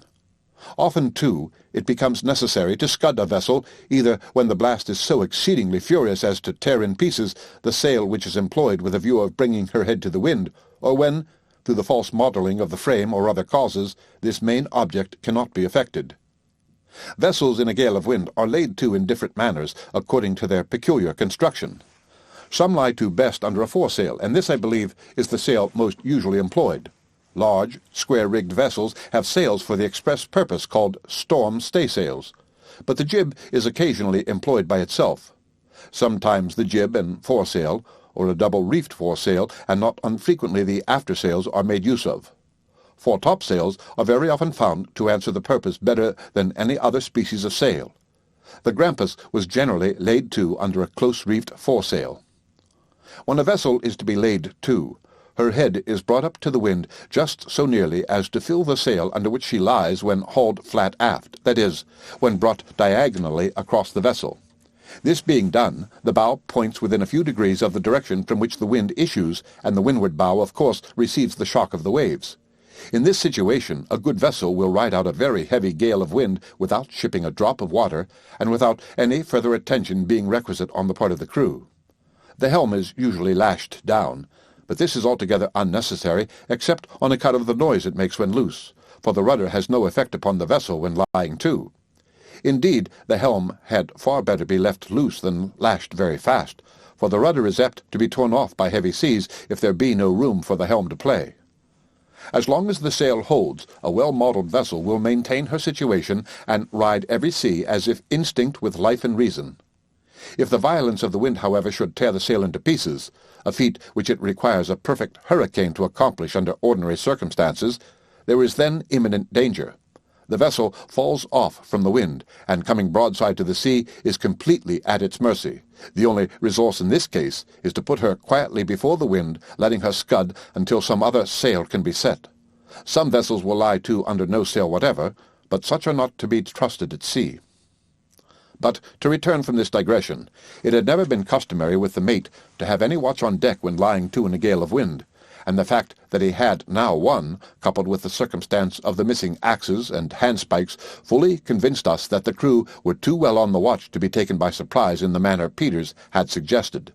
Something, however, was to be done, and that with as little delay as practicable, for there could be no doubt that a suspicion having been once entertained against Peters, he would be sacrificed upon the earliest occasion, and one would certainly be either found or made upon the breaking of the gale.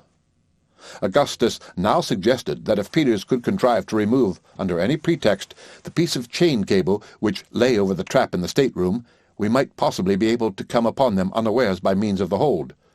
But a little reflection convinced us that the vessel rolled and pitched too violently for any attempt of that nature.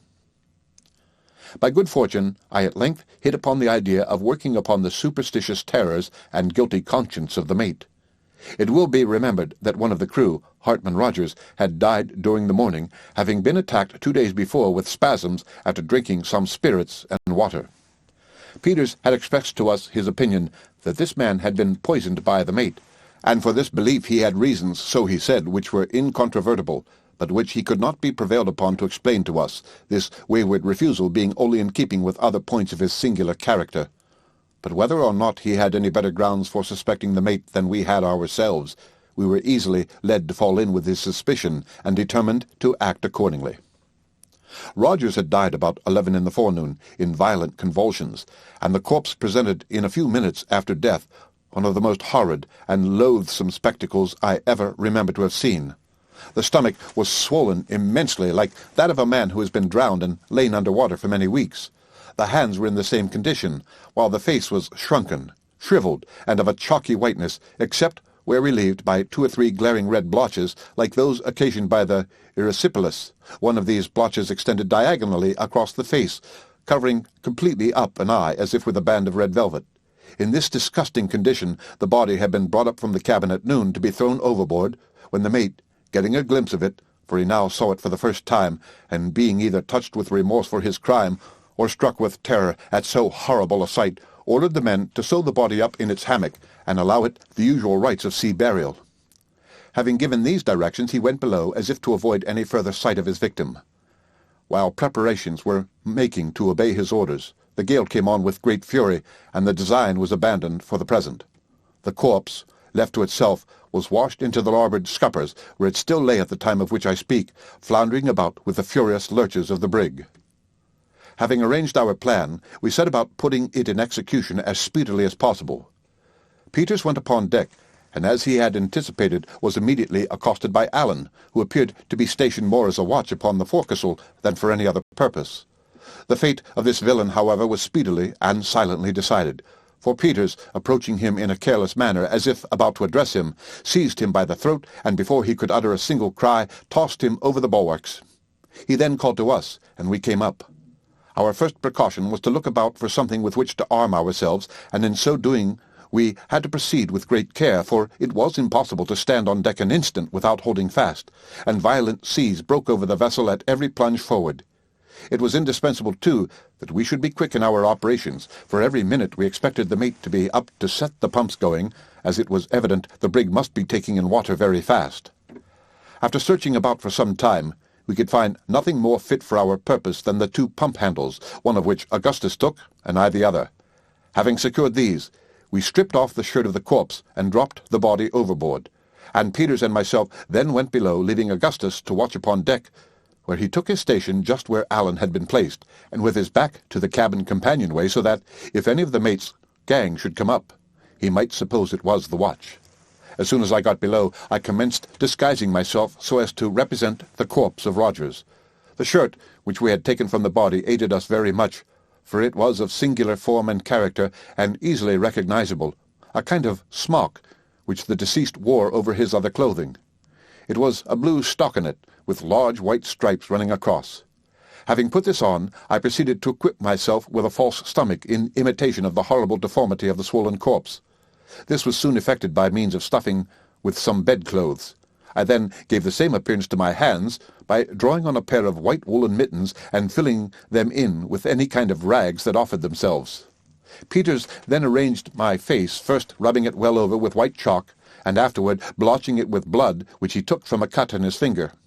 The streak across the eye was not forgotten, and presented a most shocking appearance. The end of Chapter 7. Chapter 8. As I viewed myself in a fragment of looking-glass which hung up in the cabin, and by the dim light of a kind of battle-lantern, I was so impressed with a sense of vague awe at my appearance, and at the recollection of the terrific reality which I was thus representing, that I was seized with a violent tremor, and could scarcely summon resolution to go on with my part. It was necessary, however, to act with decision, and Peters and myself went upon deck. We there found everything safe, and keeping close to the bulwarks, the three of us crept to the cabin companionway. It was only partially closed, precautions having been taken to prevent its being suddenly pushed to from without by means of placing billets of wood on the upper step so as to interfere with the shutting. We found no difficulty in getting a full view of the interior of the cabin through the cracks where the hinges were placed. It now proved to have been very fortunate for us that we had not attempted to take them by surprise, for they were evidently on the alert. Only one was asleep, and he lying just at the foot of the companion ladder with a musket by his side. The rest were seated on several mattresses which had been taken from the berths and thrown on the floor. They were engaged in earnest conversation, and although they had been carousing, as appeared from 2 empty jugs, with some tin tumblers which lay about, they were not as much intoxicated as usual. All had knives, 1 or 2 of them had pistols, and a great many muskets were lying in a berth close at hand.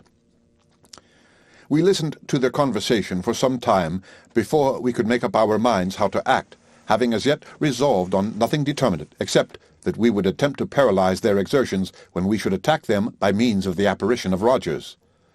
They were discussing their piratical plans, in which all we could hear distinctly was that they would unite with the crew of a schooner Hornet, and, if possible, get the schooner herself into their possession preparatory to some attempt on a large scale, the particulars of which could not be made out by either of us. One of the men spoke of Peters, when the mate replied to him in a low voice which could not be distinguished, and afterward added more loudly that he could not understand his being so much forward with the captain's brat in the forecastle, and he thought the sooner both of them were overboard the better. To this no answer was made, but we could easily perceive that the hint was well received by the whole party, and more particularly by Jones. At this period I was excessively agitated, the more so as I could see that neither Augustus nor Peters could determine how to act. I made up my mind, however, to sell my life as dearly as possible, and not to suffer myself to be overcome by any feelings of trepidation. The tremendous noise made by the roaring of the wind in the rigging and the washing of the sea over the deck prevented us from hearing what was said, except during momentary lulls. In one of these we all distinctly heard the mate tell one of the men to go forward, have an eye upon them, for he wanted no such secret doings on board the brig. It was well for us that the pitching of the vessel at this moment was so violent as to prevent this order from being carried into instant execution. The cook got up from his mattress to go for us, when a tremendous lurch, which I thought would carry away the masts, threw him headlong against one of the larboard stateroom doors, bursting it open and creating a good deal of other confusion. Luckily, neither of our party was thrown from his position, and we had time to make a precipitate retreat to the forecastle and arrange a hurried plan of action before the messenger made his appearance, or rather before he put his head out of the companion hatch, for he did not come on deck. From this station he could not notice the absence of Allan, and he accordingly bawled out as if to him, repeating the orders of the mate. Peters cried out, "Aye, aye," in a disguised voice, and the cook immediately went below without entertaining a suspicion that all was not right. My 2 companions now proceeded boldly aft and down into the cabin, Peters closing the door after him in the same manner he had found it. The mate received them with feigned cordiality, and told Augustus that, since he had behaved himself so well of late, he might take up his quarters in the cabin and be one of them for the future. He then poured him out a tumbler half full of rum, and made him drink it. All this I saw and heard, for I followed my friends to the cabin as soon as the door was shut, and took up my old point of observation. I had brought with me the 2 pump handles, one of which I secured near the companionway to be ready for use when required.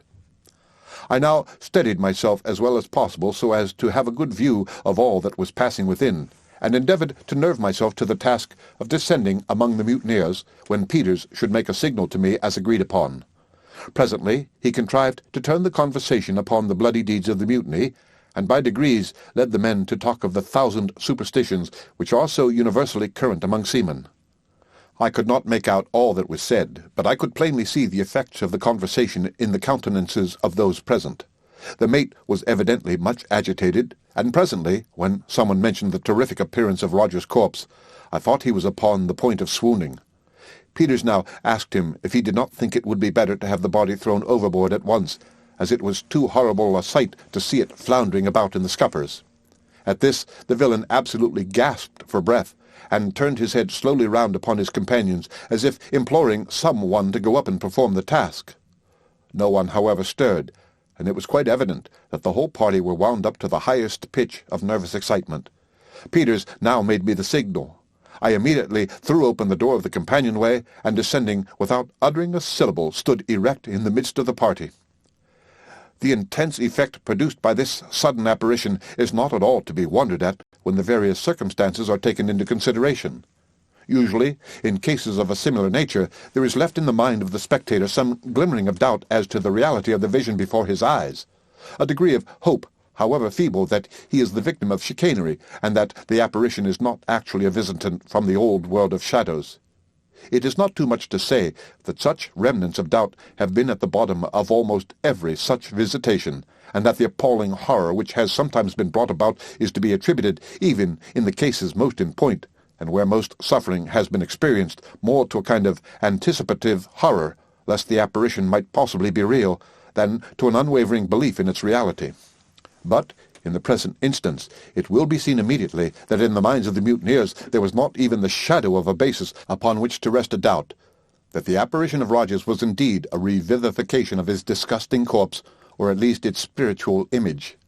The isolated situation of the brig, with its entire inaccessibility on account of the gale, confined the apparently possible means of deception within such narrow and definite limits, that they must have thought themselves enabled to survey them all at a glance. They had now been at sea 24 days, without holding more than a speaking communication with any vessel whatever. The whole of the crew, too, at least all whom they had the most remote reason for suspecting to be on board, were assembled in the cabin, with the exception of Allan, the watch, and his gigantic stature, he was 6 feet 6 inches high, was too familiar in their eyes to permit the notion that he was the apparition before them to enter their minds even for an instant. Add to these considerations the awe-inspiring nature of the tempest, and that of the conversation brought about by Peters, the deep impression which the loathsomeness of the actual corpse had made in the morning upon the imaginations of the men, the excellence of the imitation in my person, and the uncertain and wavering light in which they beheld me, as the glare of the cabin lantern, swinging violently to and fro, fell dubiously and fitfully upon my figure, and there will be no reason to wonder that the deception had even more than the entire effect which we had anticipated. The mate sprang up from the mattress on which he was lying, and without uttering a syllable, fell back, stone dead, upon the cabin floor, and was hurled to the leeward like a log by a heavy roll of the brig. Of the remaining 7, there were but 3 who had at first any degree of presence of mind.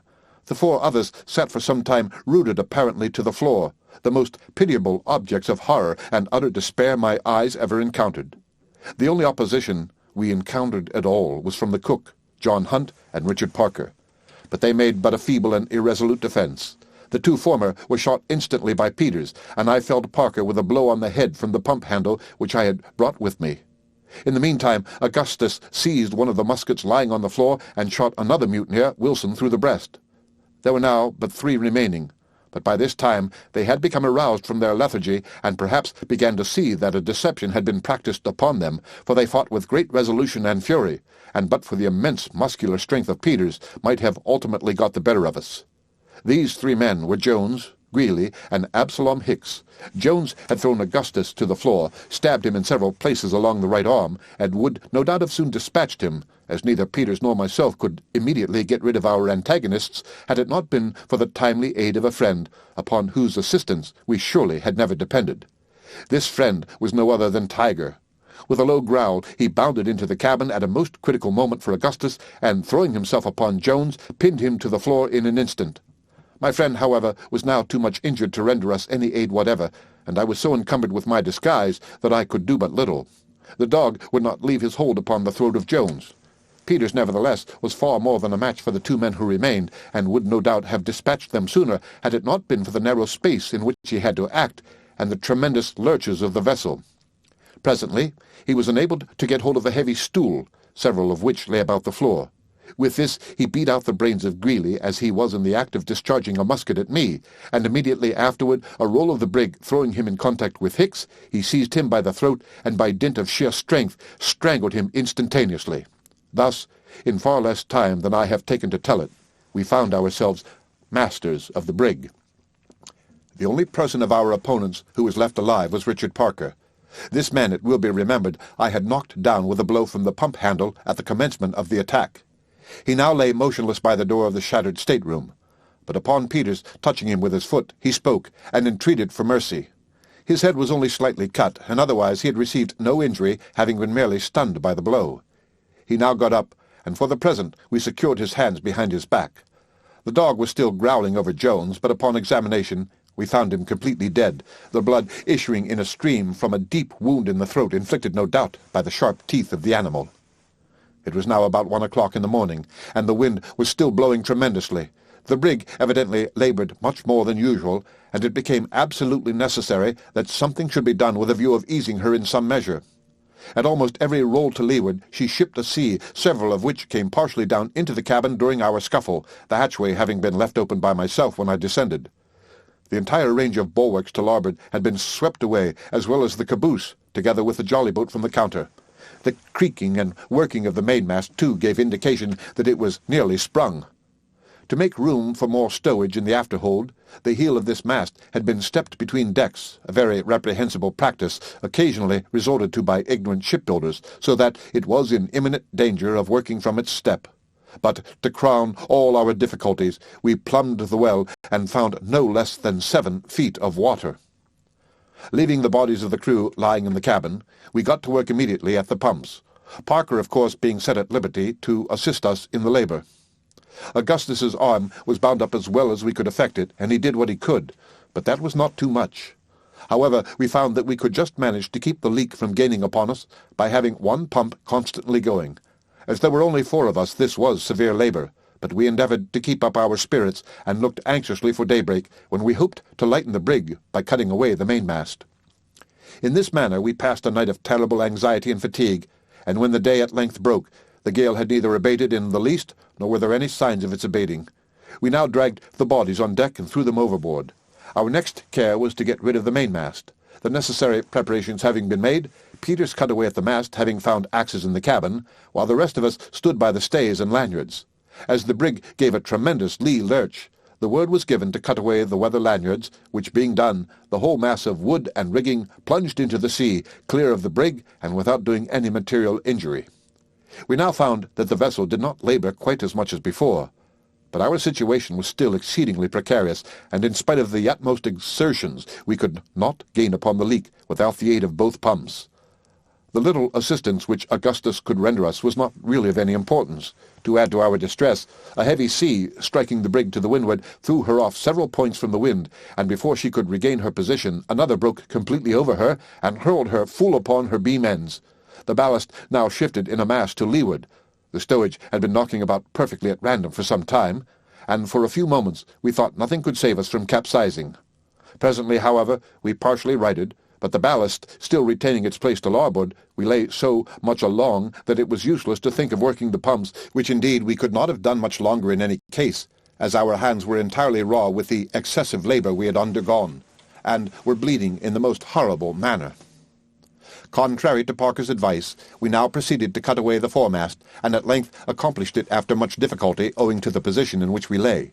In going overboard, the wreck took with it the bowsprit, and left us a complete hulk.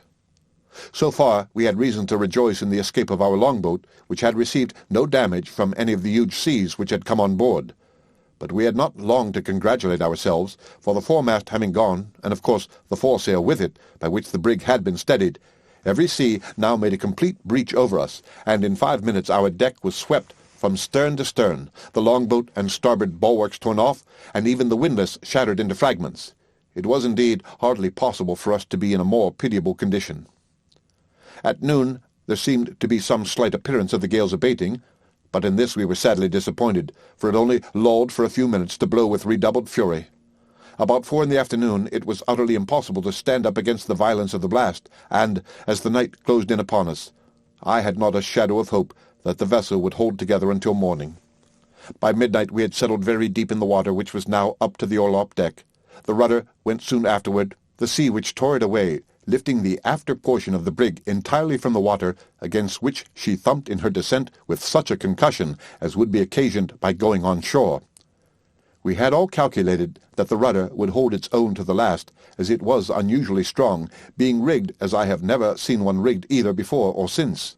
Down its main timber there ran a succession of stout iron hooks, and others in the same manner down the stern post.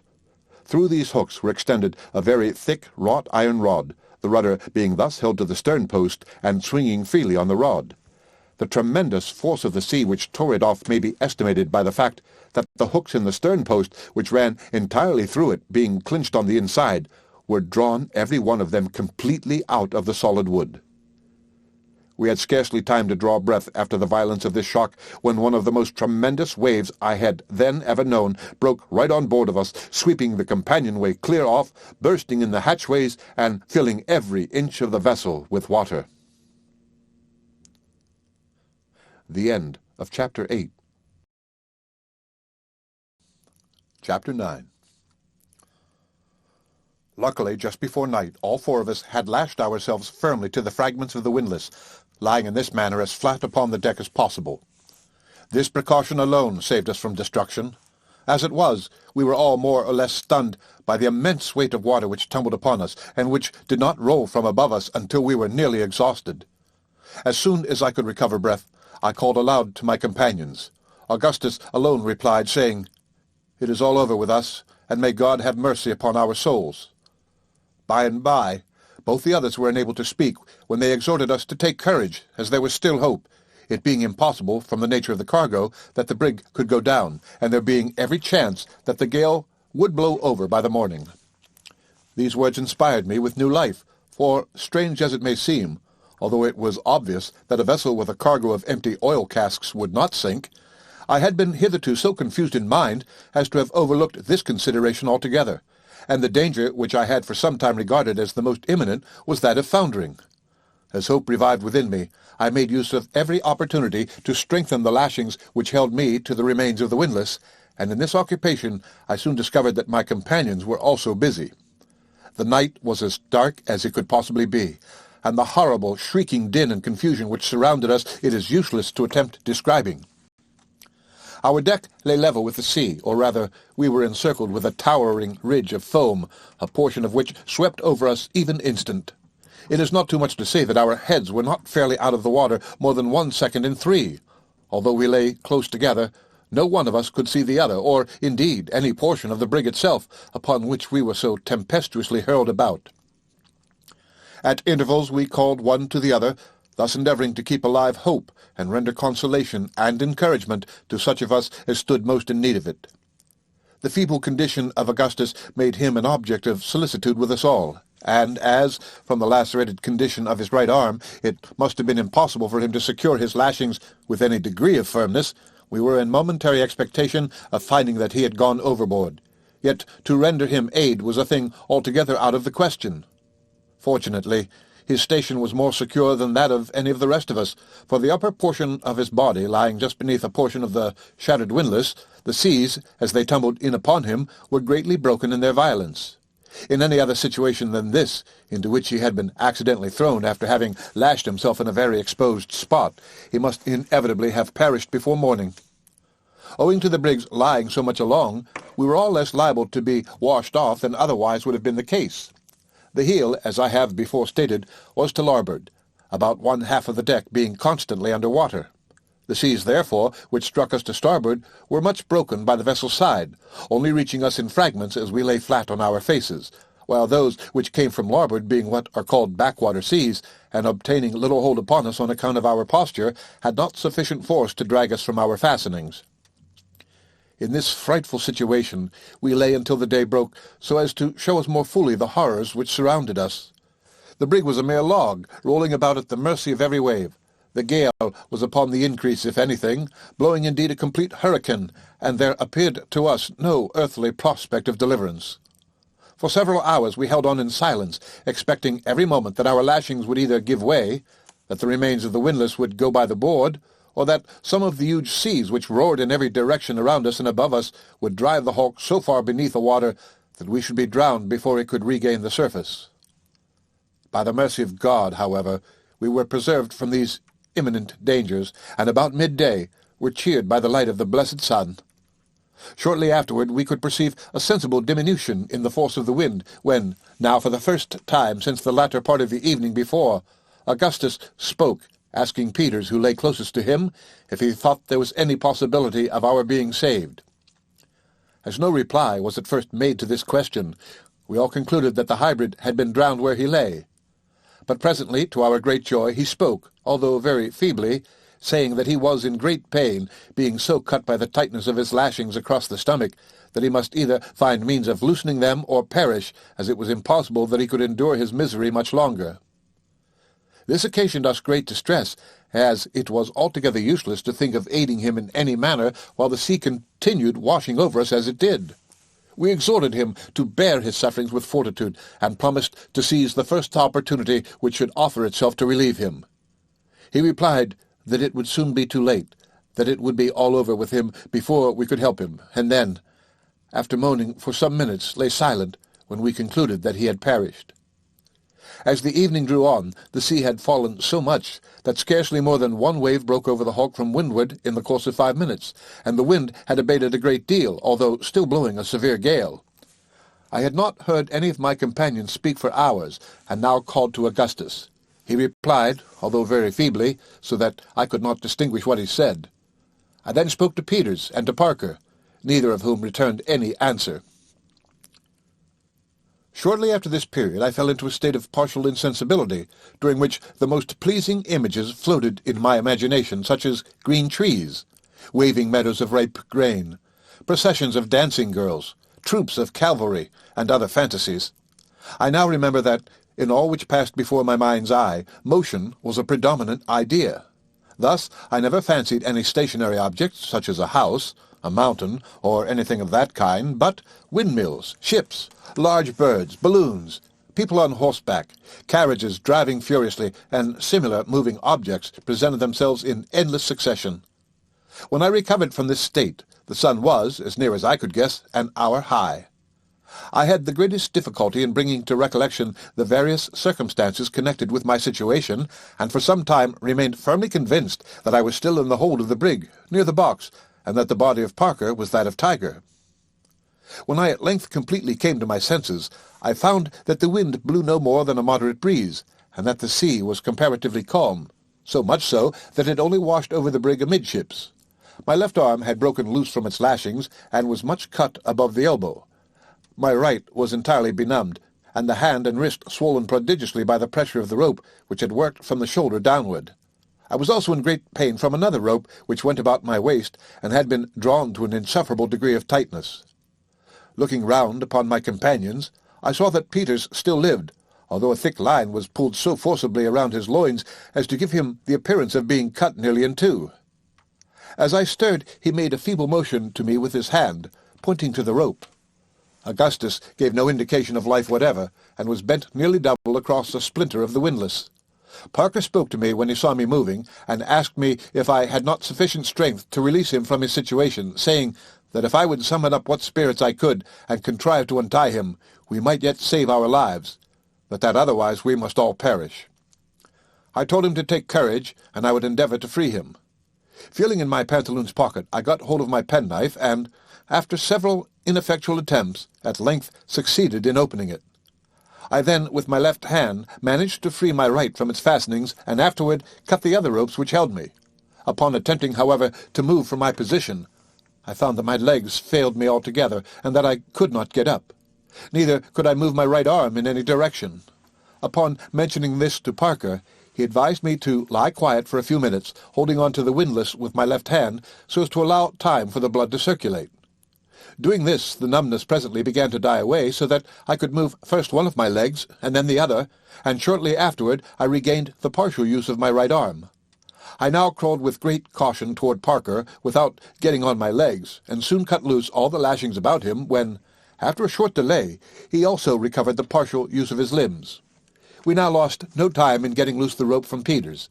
It had cut a deep gash through the waistband of his woolen pantaloons, and through 2 shirts, and made its way into his groin, from which the blood flowed out copiously as we removed the cordage. No sooner had we removed it, however, than he spoke, and seemed to experience instant relief, being able to move with much greater ease than either Parker or myself. This was no doubt owing to the discharge of blood. We had little hopes that Augustus would recover, as he evinced no signs of life. But upon getting to him, we discovered that he had merely swooned from the loss of blood, the bandages we had placed around his wounded arm having been torn off by the water. None of the ropes which held him to the windlass were drawn sufficiently tight to occasion his death. Having relieved him from the fastenings, and got him clear of the broken wood about the windlass, we secured him in a dry place to windward, with his head somewhat lower than his body, and all three of us busied ourselves in chafing his limbs. In about half an hour he came to himself, although it was not until the next morning that he gave signs of recognizing any of us, or had sufficient strength to speak. We had thus got clear of our lashings. It was quite dark, and it began to cloud up, so that we were again in the greatest agony, lest it should come on to blow hard, in which event nothing could have saved us from perishing, exhausted as we were. By good fortune it continued very moderate during the night, the sea subsiding every minute, which gave us great hopes of ultimate preservation. A gentle breeze still blew from the northwest, but the weather was not at all cold. Augustus was lashed carefully to windward in such a manner as to prevent him from slipping overboard with the rolls of the vessel, as he was still too weak to hold on at all. For ourselves there was no such necessity. We sat close together, supporting each other with the aid of the broken ropes about the windlass, and devising methods of escape from our frightful situation. We derived much comfort from taking off our clothes and wringing the water from them. When we put them on after this, they felt remarkably warm and pleasant, and served to invigorate us in no little degree. We helped Augustus off with his, and wrung them for him, when he experienced the same comfort. Our chief sufferings were now those of hunger and thirst, and when we looked forward to the means of relief in this respect, our hearts sunk within us, and we were induced to regret that we had escaped the less dreadful perils of the sea. We endeavoured, however, to console ourselves with the hope of being speedily picked up by some vessel, and encouraged each other to bear with fortitude the evils that might happen. The morning of the 14th at length dawned, and the weather still continued clear and pleasant, with a steady but very light breeze from the northwest. The sea was now quite smooth, and as, from some cause which we could not determine, the brig did not lie so much along as she had done before, the deck was comparatively dry, and we could move about with freedom. We had now been better than 3 days and nights without either food or drink, and it became absolutely necessary that we should make an attempt to get up something from below. As the brig was completely full of water, we went to this work despondently, and with but little expectation of being able to obtain anything. We made a kind of drag by driving some nails which we broke out from the remains of the companion hatch into 2 pieces of wood. Tying these across each other, and fastening them to the end of a rope, we threw them into the cabin and dragged them to and fro, in the faint hope of being thus able to entangle some article which might be of use to us for food, or which might at least render us assistance in getting it. We spent the greater part of the morning in this labour without effect, fishing up nothing more than a few bedclothes, which were readily caught by the nails. Indeed, our contrivance was so very clumsy that any greater success was hardly to be anticipated. We now tried the forecastle, but equally in vain, and were upon the brink of despair, when Peters proposed that we should fasten a rope to his body, and let him make an attempt to get up something by diving into the cabin. This proposition we hailed with all the delight which reviving hope could inspire. He proceeded immediately to strip off his clothes, with the exception of his pantaloons, and a strong rope was then carefully fastened around his middle, being brought up over his shoulders in such a manner that there was no possibility of its slipping. The undertaking was one of great difficulty and danger, for, as we could hardly expect to find much, if any, provision in the cabin itself, it was necessary that the diver, after letting himself down, should make a turn to the right, and proceed under water a distance of 10 or 12 feet in a narrow passage to the storeroom, and return without drawing a breath. Everything being ready, Peters now descended in the cabin, going down the companion ladder until the water reached his chin. He then plunged in, head first, turning to the right as he plunged, and endeavouring to make his way to the storeroom. In this first attempt, however, he was altogether unsuccessful. In less than half a minute after his going down, we felt the rope jerked violently, the signal we had agreed upon when he desired to be drawn up. We accordingly drew him up instantly, but so incautiously as to bruise him badly against the ladder. He had brought nothing with him, and had been unable to penetrate more than a very little way into the passage, owing to the constant exertions he found it necessary to make in order to keep himself from floating up against the deck. Upon getting out, he was very much exhausted, and had to rest full 15 minutes before he could again venture to descend. The second attempt met with even worse success, for he remained so long under water without giving the signal that, becoming alarmed for his safety, we drew him out without it, and found that he was almost at the last gasp, having, as he said, repeatedly jerked at the rope without our feeling it. This was probably owing to a portion of it having become entangled in the balustrade at the foot of the ladder. This balustrade was indeed so much in the way that we determined to remove it if possible before proceeding with our design. As we had no means of getting it away except by main force, we all descended into the water as far as we could on the ladder, and giving a pull against it with our united strength, succeeded in breaking it down. The third attempt was equally unsuccessful with the two first, and it now became evident that nothing could be done in this manner without the aid of some weight with which the diver might steady himself, and keeping to the floor of the cabin while making his search.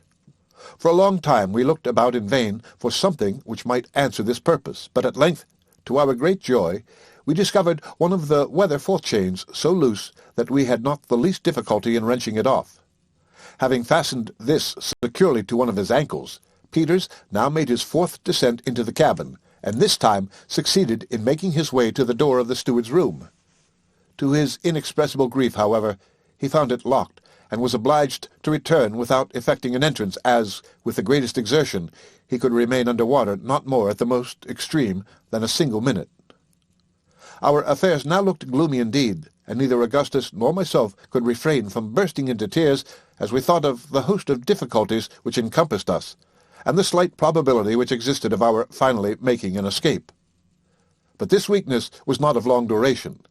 Throwing ourselves on our knees to God, we implored his aid in the many dangers which beset us, and arose with renewed hope and vigor to think what could yet be done by mortal means toward accomplishing our deliverance.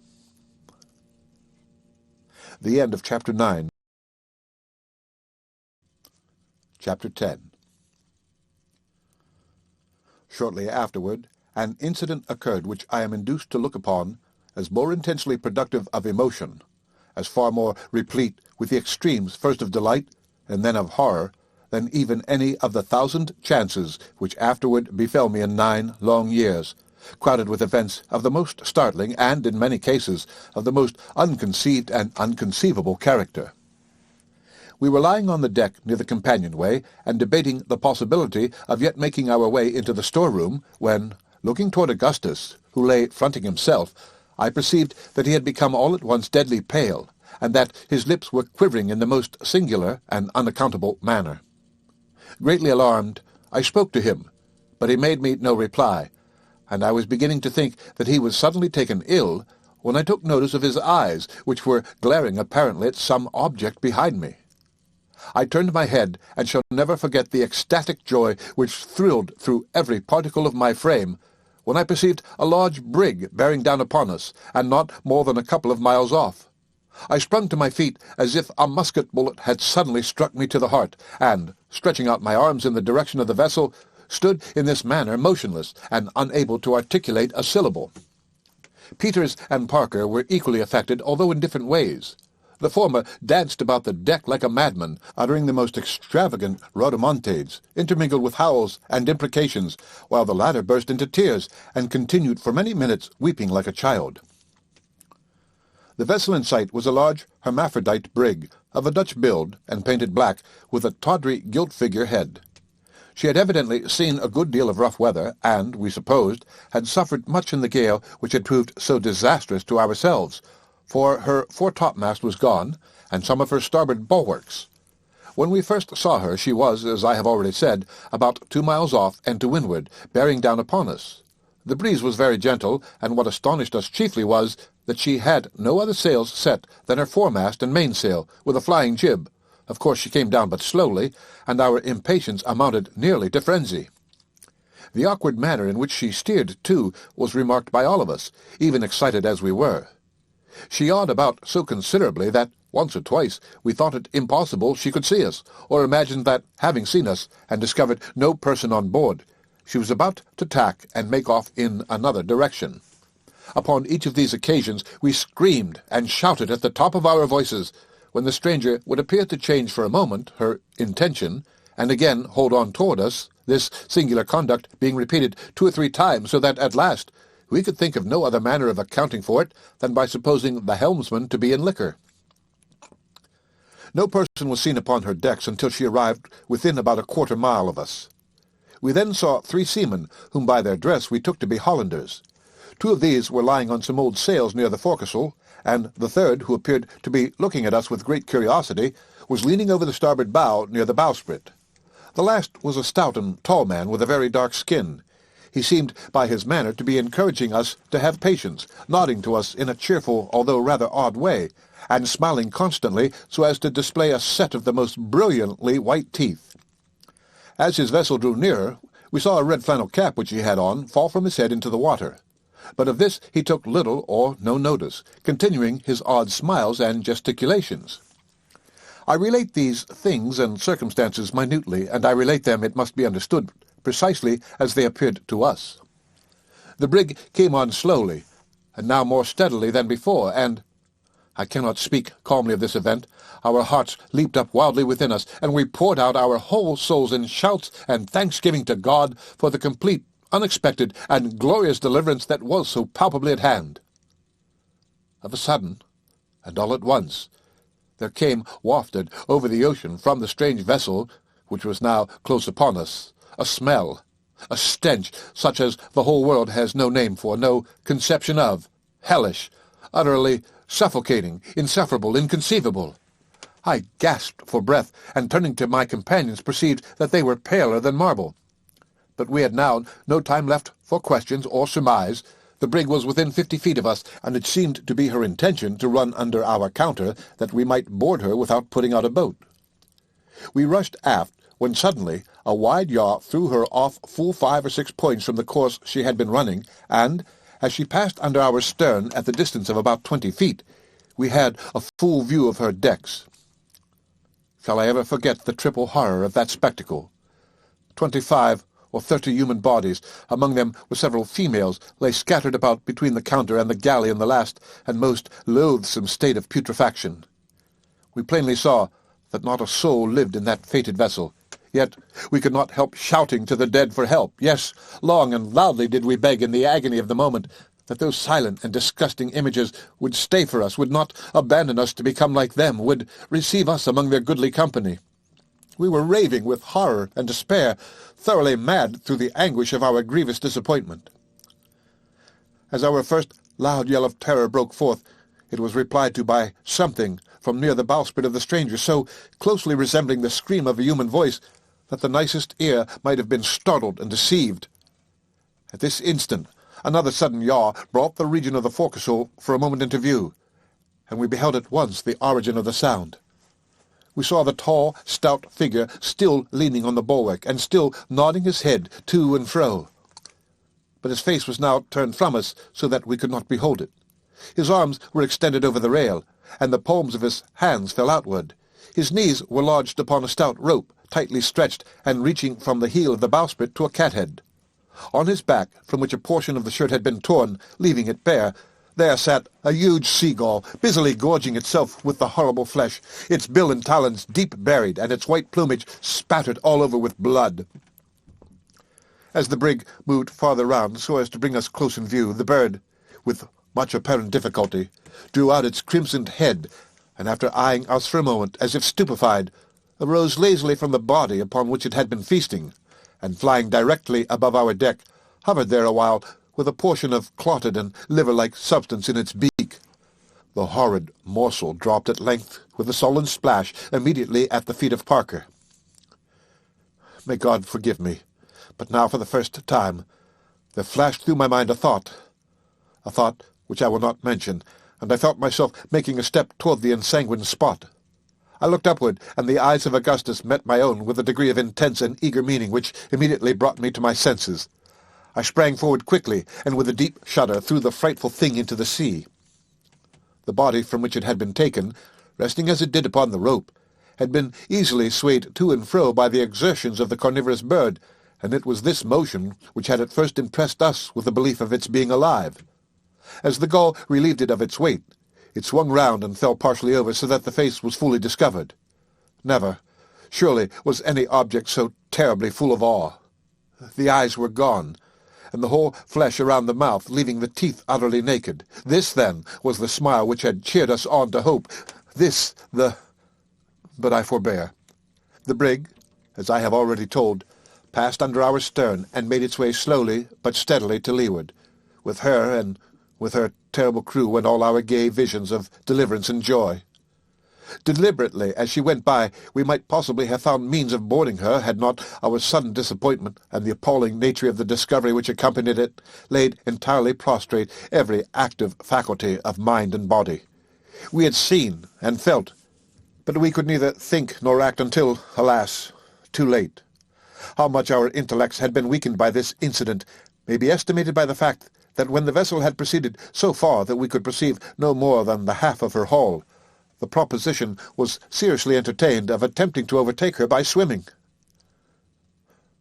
I have, since this period, vainly endeavoured to obtain some clue to the hideous uncertainty which enveloped the fate of the stranger. Her build and general appearance, as I have before stated, led us to the belief that she was a Dutch trader, and the dresses of the crew also sustained this opinion. We might have easily seen the name upon her stern, and, indeed, taken other observations which would have guided us in making out her character. But the intense excitement of the moment blinded us to everything of that nature. From the saffron-like hue of such of the corpses as were not entirely decayed, we concluded that the whole of her company had perished by the yellow fever, or some other virulent disease of the same fearful kind. If such were the case, and I know not what else to imagine, death, to judge from the positions of the bodies, must have come upon them in a manner awfully sudden and overwhelming, in a way totally distinct from that which generally characterizes even the most deadly pestilences with which mankind are acquainted.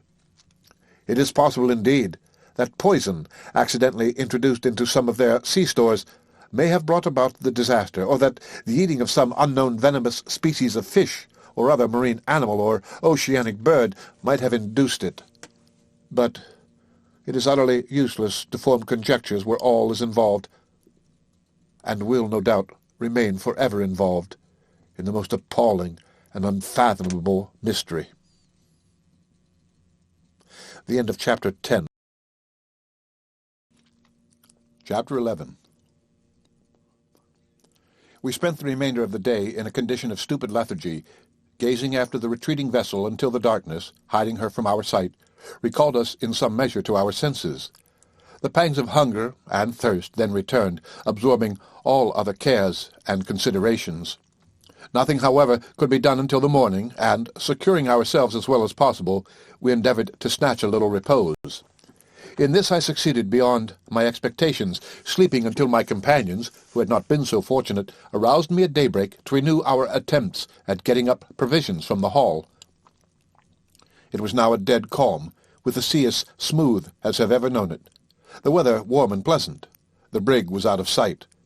We commenced our operations by wrenching off, with some trouble, another of the forechains, and having fastened both to Peter's feet, he again made an endeavour to reach the door of the storeroom, thinking it possible that he might be able to force it open, provided he could get at it in sufficient time. And this he hoped to do, as the hulk lay much more steadily than before. He succeeded very quickly in reaching the door, when, loosening one of the chains from his ankle, he made every exertion to force the passage with it, but in vain, the framework of the door being far more stronger than was anticipated. He was quite exhausted with his long stay under water, and it became absolutely necessary that some other one of us should take his place. For this service Parker immediately volunteered, but, after making 3 ineffectual efforts, found that he could never even succeed in getting near the door. The condition of Augustus's wounded arm rendered it useless for him to attempt going down, as he would be unable to force the room open should he reach it, and it accordingly now devolved upon me to exert myself for our common deliverance. Peters had left one of the chains in the passage, and I found upon plunging in that I had not sufficient balance to keep me firmly down. I determined, therefore, to attempt no more in my first effort than merely to recover the other chain. In groping along the floor of the passage for this, I felt a hard substance which I immediately grasped, not having time to ascertain what it was, but returning and ascending instantly to the surface.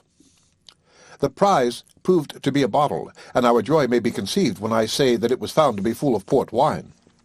Giving thanks to God for this timely and cheering assistance, we immediately drew the cork with my penknife, and, each taking a moderate sup, felt the most indescribable comfort from the warmth, strength, and spirits with which it inspired us.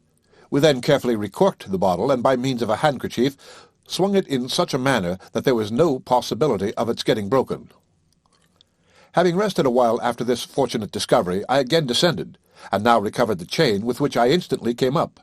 I then fastened it on, and went down for the third time, when I became fully satisfied that no exertions whatever in that situation would enable me to force open the door of the storeroom. I therefore returned in despair. There seemed now to be no longer any room for hope, and I could perceive in the countenances of my companions that they had made up their minds to perish. The wine had evidently produced in them a species of delirium which perhaps I had been prevented from feeling by the immersion I had undergone since drinking it. They talked incoherently, and about matters unconnected with our condition. Peters repeatedly asking me questions about Nantucket. Augustus, too, I remember, approached me with a serious air, and requested me to lend him a pocket comb, as his hair was full of fish scales, and he wished to get them out before going on shore. Parker appeared somewhat less affected, and urged me to dive at random into the cabin, and bring up any article which might come to hand. To this I consented, and in the first attempt, after staying under a full minute, brought up a small leather trunk belonging to Captain Bernard. This was immediately opened in the faint hope that it might contain something to eat or drink. We found nothing, however, except a box of razors and 2 linen shirts. I now went down again and returned without any success. As my head came above water, I heard a crash on deck, and upon getting up, saw that my companions had ungratefully taken advantage of my absence to drink the remainder of the wine, having let the bottle fall in the endeavour to replace it before I saw them. I remonstrated with them on the heartlessness of their conduct, when Augustus burst into tears. The other 2 endeavoured to laugh the matter off as a joke, but I hope never again to behold laughter of such a species. The distortion of countenance was absolutely frightful. Indeed, it was apparent that the stimulus in the empty state of their stomachs had taken instant and violent effect, and that they were all exceedingly intoxicated. With great difficulty I prevailed upon them to lie down, when they fell very soon into a heavy slumber, accompanied with loud, stertorous breathing. I now found myself, as it were, alone in the brig, and my reflections, to be sure, were of the most fearful and gloomy nature. No prospect offered itself to my view, but a lingering death by famine, or at the best, by being overwhelmed in the first gale which should spring up, for in our present exhausted condition we could have no hope of living through another. The gnawing hunger which I now experienced was nearly insupportable, and I felt myself capable of going to any lengths in order to appease it. With my knife I cut off a small portion of the leather trunk, and endeavoured to eat it, but found it utterly impossible to swallow a single morsel, although I fancied that some little alleviation of my suffering was obtained by chewing small pieces of it and spitting them out. Toward night my companions awoke, one by one, each in an indescribable state of weakness and horror brought on by the wine, whose fumes had now evaporated. They shook as if with a violent ague, and uttered the most lamentable cries for water. Their condition affected me in the most lively degree, at the same time causing me to rejoice in the fortunate train of circumstances which had prevented me from indulging in the wine, and consequently from sharing their melancholy and most distressing sensations. Their conduct, however, gave me great uneasiness and alarm, for it was evident that, unless some favourable change took place, they could afford me no assistance in providing for our common safety. I had not yet abandoned all idea of being able to get up something from below, but the attempt could not possibly be resumed until some one of them was sufficiently master of himself to aid me by holding the end of the rope while I went down. Parker appeared to be somewhat more in possession of his senses than the others, and I endeavoured by every means in my power to rouse him. Thinking that a plunge in the sea-water might have a beneficial effect, I contrived to fasten the end of a rope around his body, and then, leading him to the companionway, he remaining quite passive all the while, pushed him in, and immediately drew him out. I had good reason to congratulate myself upon having made this experiment, for he appeared much revived and invigorated, and upon getting out, asked me, in a rational manner, why I had so served him. Having explained my object, he expressed himself indebted to me, and said that he felt greatly better from the immersion, afterward conversing sensibly upon our situation. We then resolved to treat Augustus and Peters in the same way, which we immediately did, when they both experienced much benefit from the shock. The idea of sudden immersion had been suggested to me by reading in some medical work the good effect of the shower bath in a case where the patient was suffering from mania a potu. Finding that I could now trust my companions to hold the end of the rope, I again made 3 or 4 plunges into the cabin, although it was now quite dark, and a gentle but long swell from the northward rendered the hulk somewhat unsteady. In the course of these attempts, I succeeded in bringing up 2 case knives, a 3-gallon jug, empty, and a blanket, but nothing which could serve us for food. I continued my efforts after getting these articles until I was completely exhausted, but brought up nothing else. During the night, Parker and Peters occupied themselves by turns in the same manner, but nothing coming to hand, we now gave up this attempt in despair, concluding that we were exhausting ourselves in vain. We passed the remainder of this night in a state of the most intense mental and bodily anguish that can possibly be imagined. The morning of the 16th at length dawned, and we looked eagerly around the horizon for relief, but to no purpose. The sea was still smooth, with only a long swell from the northward as on yesterday. This was the 6th day since we had tasted either food or drink, with the exception of the bottle of port wine, and it was clear that we could hold out but a very little while longer unless something could be obtained. I never saw before, nor wish to see again, human beings so utterly emaciated as Peters and Augustus. Had I met them on shore in their present condition, I should not have had the slightest suspicion that I had ever beheld them. Their countenances were totally changed in character, so that I could not bring myself to believe them really the same individuals with whom I had been in company but a few days before. Parker, although sadly reduced, and so feeble that he could not raise his head from his bosom, was not so far gone as the other 2. He suffered with great patience, making no complaint, and endeavouring to inspire us with hope in every manner he could devise. For myself, although at the commencement of the voyage I had been in bad health, and was at all times of a delicate constitution, I suffered less than any of us, being much less reduced in frame, and retaining my powers of mind in a surprising degree, while the rest were completely prostrated in intellect, and seemed to be brought to a species of second childhood, generally simpering in their expressions with idiotic smiles, and uttering the most absurd platitudes. At intervals, however, they would appear to revive suddenly, as if inspired all at once with a consciousness of their condition, when they would spring upon their feet in a momentary flash of vigour, and speak for a short period of their prospects in a manner altogether rational, although full of the most intense despair. It is possible, however, that my companions may have entertained the same opinion of their own condition as I did of mine, and that I may have unwittingly been guilty of the same extravagances and imbecilities as themselves. This is a matter which cannot be determined. About noon, Parker declared that he saw land off the larboard quarter, and it was with the utmost difficulty I could restrain him from plunging into the sea with the view of swimming towards it. Peters and Augustus took little notice of what he said, being apparently wrapped up in moody contemplation. Upon looking in the direction pointed out, I could not perceive the faintest appearance of the shore. Indeed, I was too well aware that we were far from any land to indulge in a hope of that nature. It was a long time, nevertheless, before I could convince Parker of his mistake. He then burst into a flood of tears, weeping like a child with loud cries and sobs for 2 or 3 hours, when becoming exhausted he fell asleep. Peters and Augustus now made several ineffectual efforts to swallow portions of the leather. I advised them to chew it and spit it out, but they were too excessively debilitated to be able to follow my advice. I continued to chew pieces of it at intervals, and found some relief from so doing. My chief distress was for water, and I was only prevented from taking a draught from the sea by remembering the horrible consequences which thus have resulted to others who were similarly situated with ourselves. The day wore on in this manner, when I suddenly discovered a sail to the eastward and on our larboard bow. She appeared to be a large ship, and was coming nearer athwart us, being probably 12 or 15 miles distant. None of my companions had as yet discovered her, and I forbore to tell them of her for the present, lest we might again be disappointed of relief. At length, upon her getting nearer, I saw distinctly that she was heading immediately for us, with her light sails filled. I could now contain myself no longer, and pointed her out to my fellow-sufferers.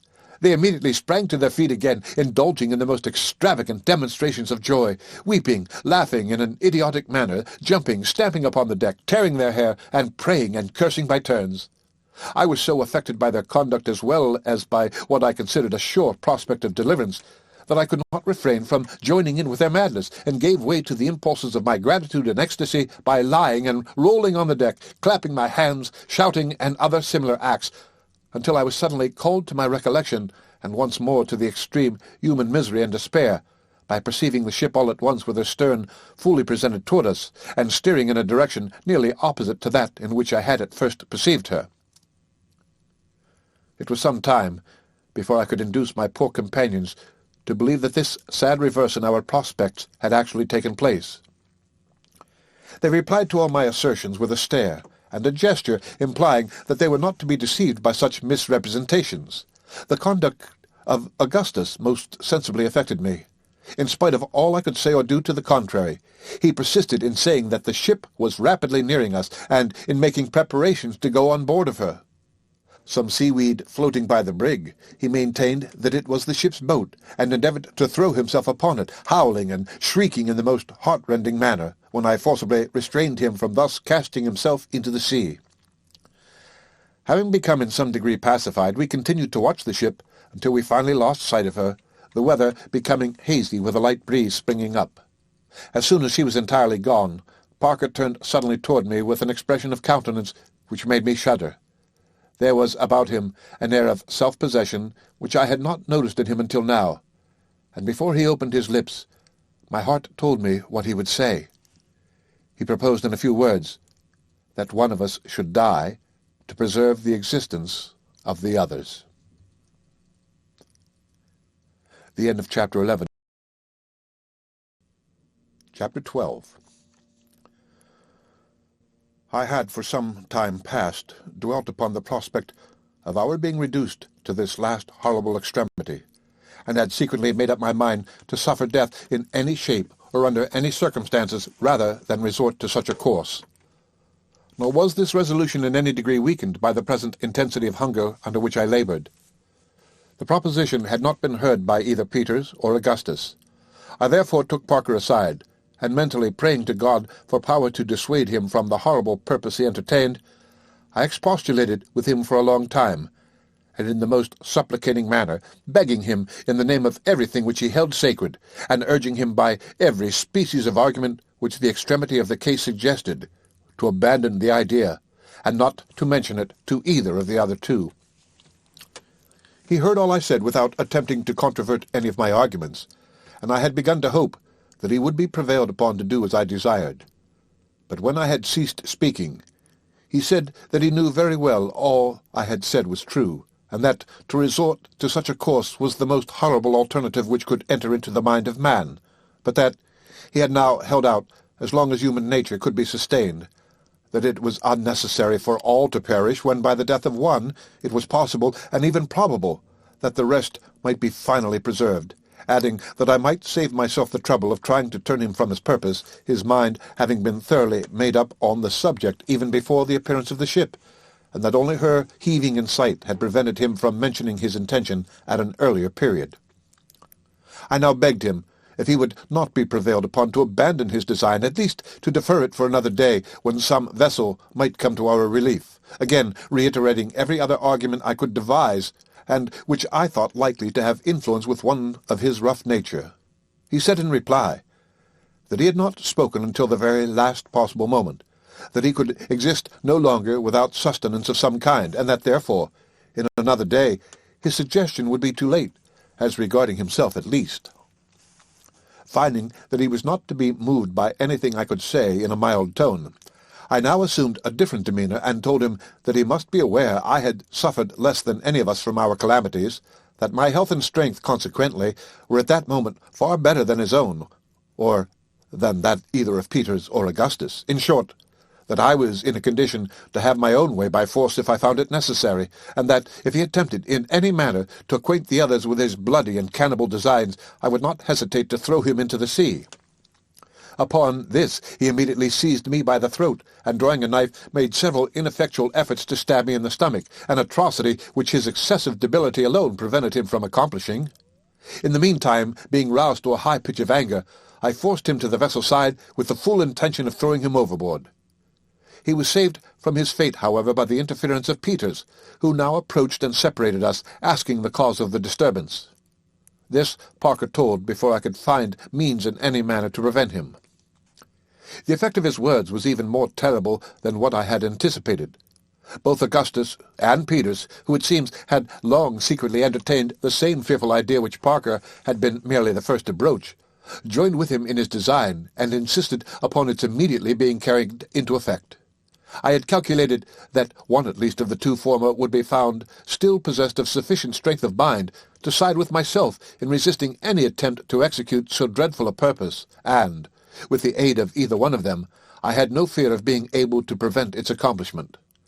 Being disappointed in this expectation, it became absolutely necessary that I should attend to my own safety, as a further resistance on my part might possibly be considered by men in their frightful condition a sufficient excuse for refusing me fair play in the tragedy that I knew would speedily be enacted. I now told them I was willing to submit to the proposal, merely requesting a delay of about 1 hour, in order that the fog which had gathered around us might have an opportunity of lifting when it was possible that the ship we had seen might be again in sight. After great difficulty I obtained from them a promise to wait thus long, and, as I had anticipated, a breeze rapidly coming in, the fog lifted before the hour had expired, when, no vessel appearing in sight, we prepared to draw lots. It is with extreme reluctance that I dwell upon the appalling scene which ensued, a scene which, with its minutest details, no after events have been able to efface in the slightest degree from my memory, and whose stern recollection will embitter every future moment of my existence. Let me run over this portion of my narrative with as much haste as the nature of the events to be spoken of will permit. The only method we could devise for the terrific lottery, in which we were to each take a chance, was that of drawing straws. Small splinters of wood were made to answer our purpose, and it was agreed that I should be the holder. I retired to one end of the hulk, while my poor companions silently took up their station to the other with their backs turned towards me. The bitterest anxiety which I endured at any period of this fearful drama was while I occupied myself in the arrangement of the lots. There are few conditions into which man can fall, possibly, where he will not feel a deep interest in the preservation of his existence, an interest momentarily increasing with the frailness of the tenure by which that existence may be held. But now that the silent, definite, and stern nature of the business in which I was engaged, so different from the tumultuous dangers of the storm, or the gradually approaching horrors of famine, allowed me to reflect on the few chances I had of escaping the most appalling of deaths, a death for the most appalling of purposes. Every particle of that energy which had so long buoyed me up departed like feathers before the wind, leaving me a helpless prey to the most abject and pitiable terror. I could not at first even summon up sufficient strength to tear and fit together the small splinters of wood, my fingers absolutely refusing their office, and my knees knocking violently against each other.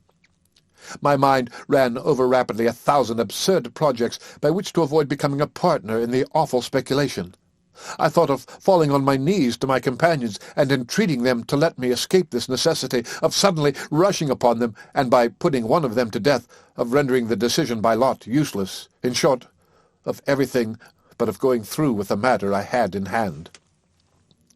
At last, after wasting a long time in this imbecile conduct, I was recalled to my senses by the voice of Parker, who urged me to relieve them at once from the terrible anxiety they were enduring.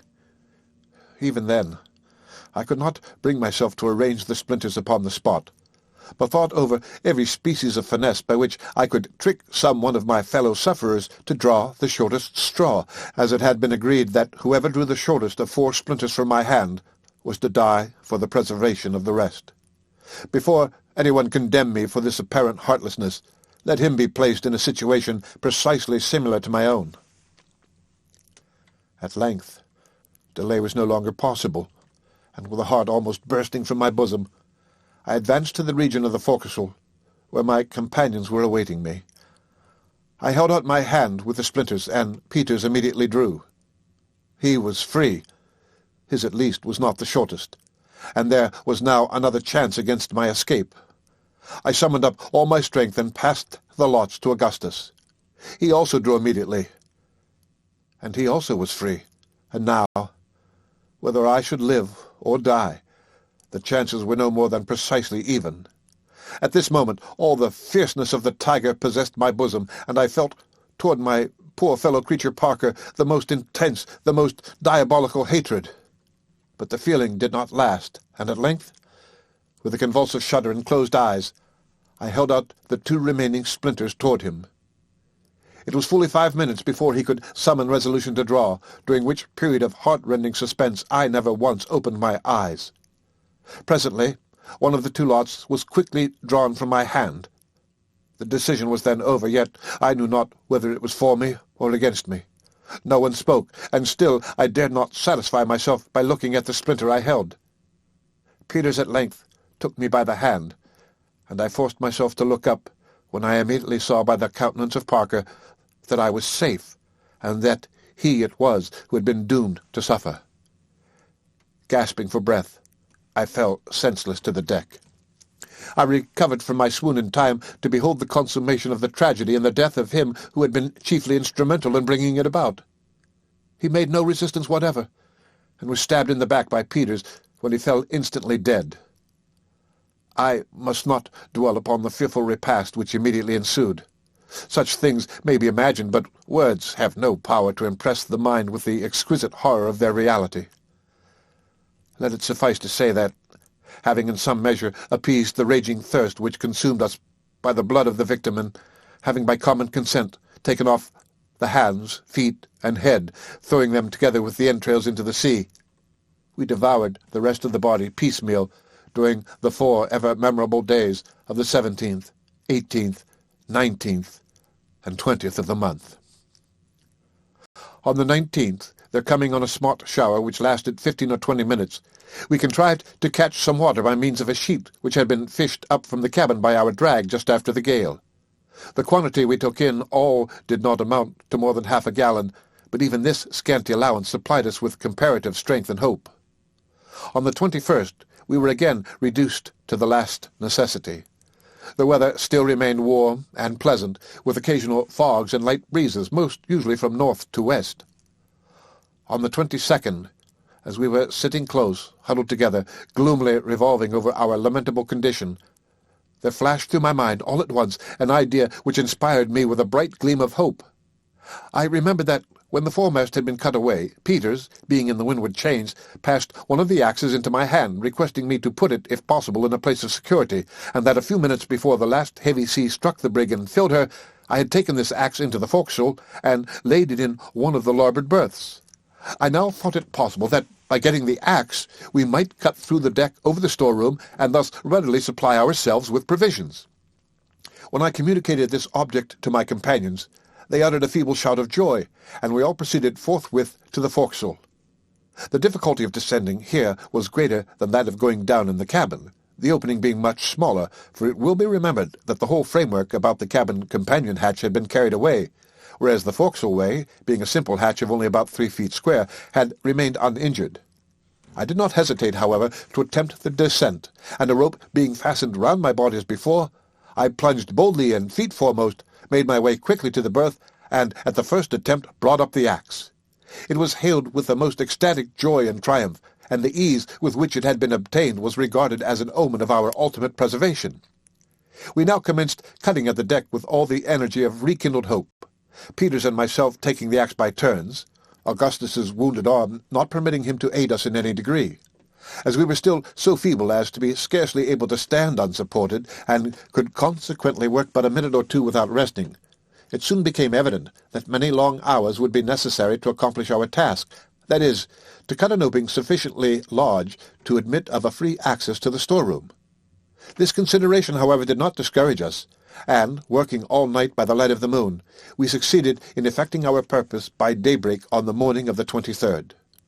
Peters now volunteered to go down, and having made all arrangements as before, he descended, and soon returned, bringing up with him a small jar which, to our great joy, proved to be full of olives. Having shared these among us, and devoured them with the greatest avidity, we proceeded to let him down again. This time he succeeded beyond our utmost expectations, returning instantly with a large ham and a bottle of Madeira wine. Of the latter we each took a moderate sup, having learned by experience the pernicious consequences of indulging too freely. The ham, except about 2 pounds near the bone, was not in a condition to be eaten, having been entirely spoiled by the salt water. The sound part was divided among us. Peters and Augustus, not being able to restrain their appetite, swallowed theirs upon the instant, but I was more cautious, and ate but a small portion of mine, dreading the thirst which I knew would ensue. We now rested a while from our labours, which had been intolerably severe. By noon, feeling somewhat strengthened and refreshed, we again renewed our attempt at getting up provisions. Peters and myself going down alternately, and always with more or less success until sundown. During this interval we had the good fortune to bring up altogether 4 more small jars of olives, another ham, a carboy containing nearly 3 gallons of excellent Cape Madeira wine, and, what gave us still more delight, a small tortoise of the Galapagos breed, several of which had been taken on board by Captain Bernard as the Grampus was leaving port from the schooner Mary Pitts, just returning from a sealing voyage in the Pacific. In a subsequent portion of this narrative I shall have frequent occasion to mention this species of tortoise.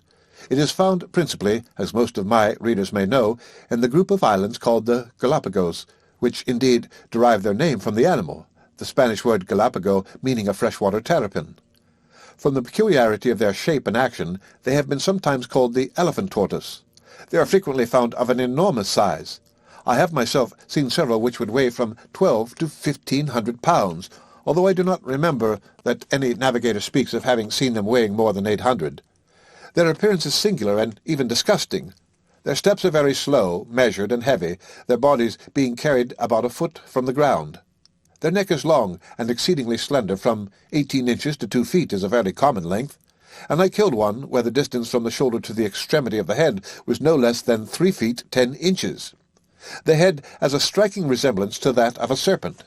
They can exist without food for an almost incredible length of time, instances having been known where they have been thrown into the hold of a vessel and lain 2 years without nourishment of any kind, being as fat and, in every respect, in as good order at the expiration of the time as when they were first put in. In one particular these extraordinary animals bear a resemblance to the dromedary or camel of the desert. In a bag at the root of the neck they carry with them a constant supply of water.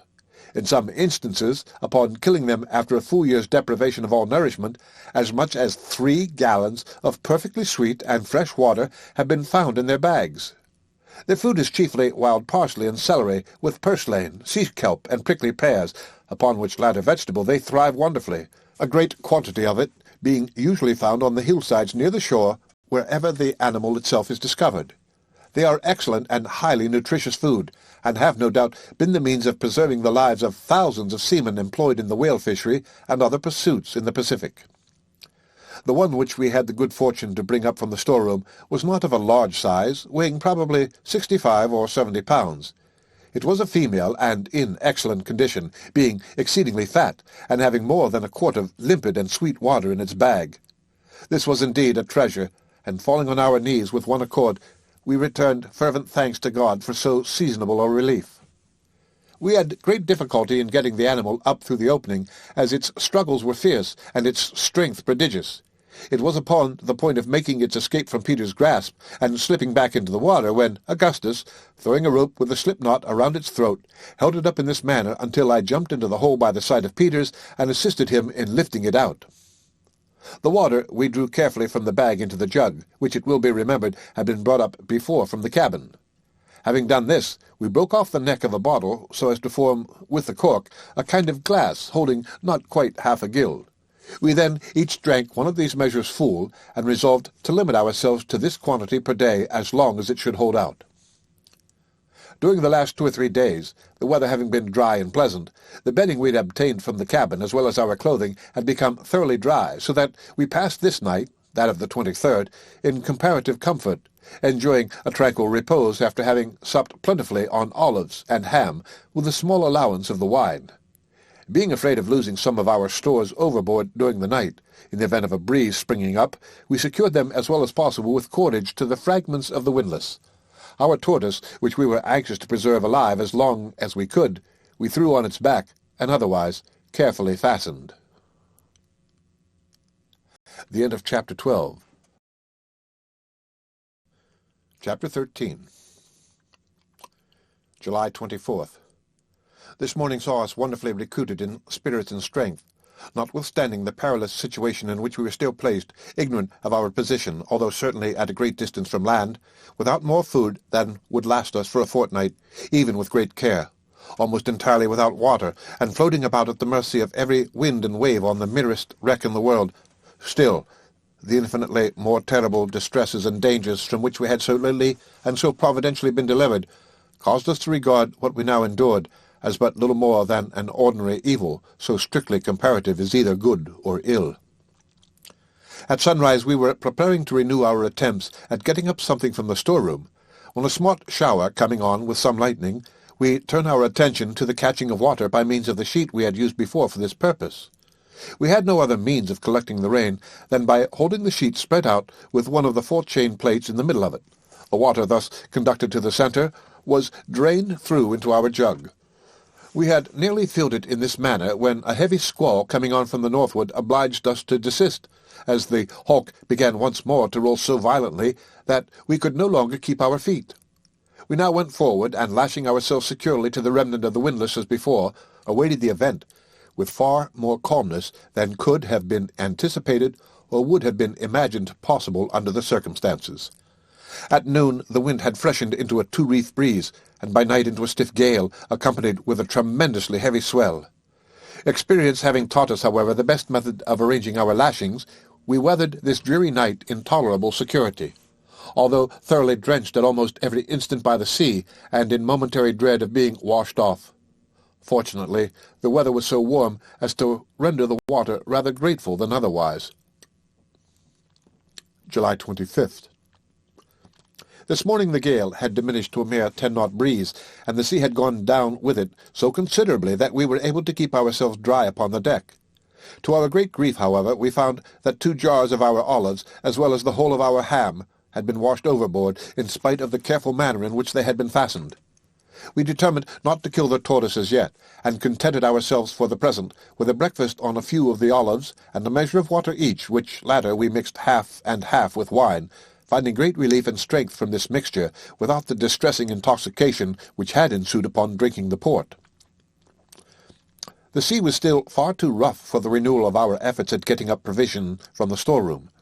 Several articles of no importance to us in our present situation floated up through the opening during the day, and were immediately washed overboard. We also now observed that the hulk lay more along than ever, so that we could not stand an instant without lashing ourselves. On this account we passed a gloomy and uncomfortable day. At noon the sun appeared to be nearly vertical, and we had no doubt that we had been driven down by the long succession of northward and northwesterly winds into the near vicinity of the equator. Toward evening we saw several sharks, and were somewhat alarmed by the audacious manner in which an enormously large one approached us. At one time, a lurch throwing the deck very far beneath the water, the monster actually swam in upon us, floundering for some moments just over the companion hatch, and striking Peters violently with his tail. A heavy sea at length hurled him overboard, much to our relief. In moderate weather we might have easily captured him. July 26th. This morning, the wind having greatly abated, and the sea not being very rough, we determined to renew our exertions in the storeroom. After a great deal of hard labor during the whole day, we found that nothing further was to be expected from this quarter, the partitions of the room having been stove during the night, and its contents swept into the hold. This discovery, as may be supposed, filled us with despair. July 27th. The sea nearly smooth with a light wind, and still from the northward and westward. The sun coming out hotly in the afternoon, we occupied ourselves in drying our clothes, found great relief from thirst and much comfort otherwise by bathing in the sea. In this, however, we were forced to use great caution, being afraid of sharks, several of which were seen swimming around the brig during the day. July 28th. Good weather still. The brig now began to lie along so alarmingly that we feared she would eventually roll bottom up. Prepared ourselves as well as we could for this emergency, lashing our tortoise, water-jug, and 2 remaining jars of olives as far as possible over to the windward, placing them outside the hull below the main chains. The sea very smooth all day, with little or no wind. July 29th. A continuance of the same weather. Augustus's wounded arm began to evince symptoms of mortification. He complained of drowsiness and excessive thirst, but no acute pain. Nothing could be done for his relief beyond rubbing his wounds with a little of the vinegar from the olives, and from this no benefit seemed to be experienced. We did everything in our power for his comfort, and trebled his allowance of water. July 30th. An excessively hot day with no wind. An enormous shark kept close by the hulk during the whole of the forenoon. We made several unsuccessful attempts to capture him by means of a noose. Augustus much worse, and evidently sinking as much from want of proper nourishment as from the effect of his wounds. He constantly prayed to be relieved from his sufferings, wishing for nothing but death. This evening We ate the last of the olives, and found the water in our jug so putrid that we could not swallow it at all without the addition of wine, determined to kill our tortoise in the morning. July 31st. After a night of excessive anxiety and fatigue, owing to the position of the hulk, we set about killing and cutting up our tortoise. He proved to be much smaller than we had supposed, although in good condition, the whole meat about him not amounting to more than 10 pounds. With a view of preserving a portion of this as long as possible, we cut it into fine pieces, and filled with them our 3 remaining olive jars and the wine bottle, all of which had been kept, pouring in afterward the vinegar from the olives. In this manner we put away about 3 pounds of the tortoise, intending not to touch it until we had consumed the rest. We concluded to restrict ourselves to about 4 ounces of the meat per day. The whole would thus last us 13 days. A brisk shower with severe thunder and lightning came on about dusk, but lasted so short a time that we only succeeded in catching about half a pint of water. The whole of this, by common consent, was given to Augustus, who now appeared to be in the last extremity.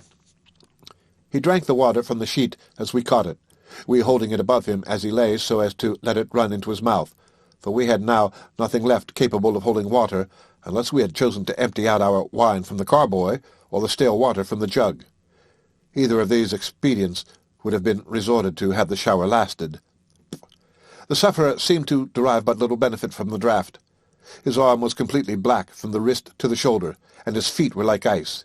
We expected every moment to see him breathe his last. He was frightfully emaciated, so much so that, although he weighed 127 pounds upon his leaving Nantucket, he now did not weigh more than 40 or 50 at the farthest. His eyes were sunk far in his head, being scarcely perceptible, and the skin of his cheeks hung so loosely as to prevent his masticating any food, or even swallowing any liquid, without great difficulty.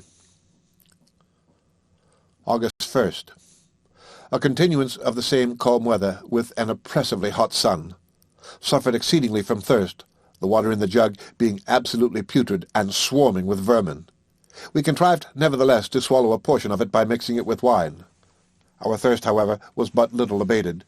We found more relief by bathing in the sea, but could not avail ourselves of this expedient except at long intervals, on account of the continual presence of sharks. We now saw clearly that Augustus could not be saved, that he was evidently dying. We could do nothing to relieve his sufferings, which appeared to be great. About 12 o'clock he expired in strong convulsions, and without having spoken for several hours.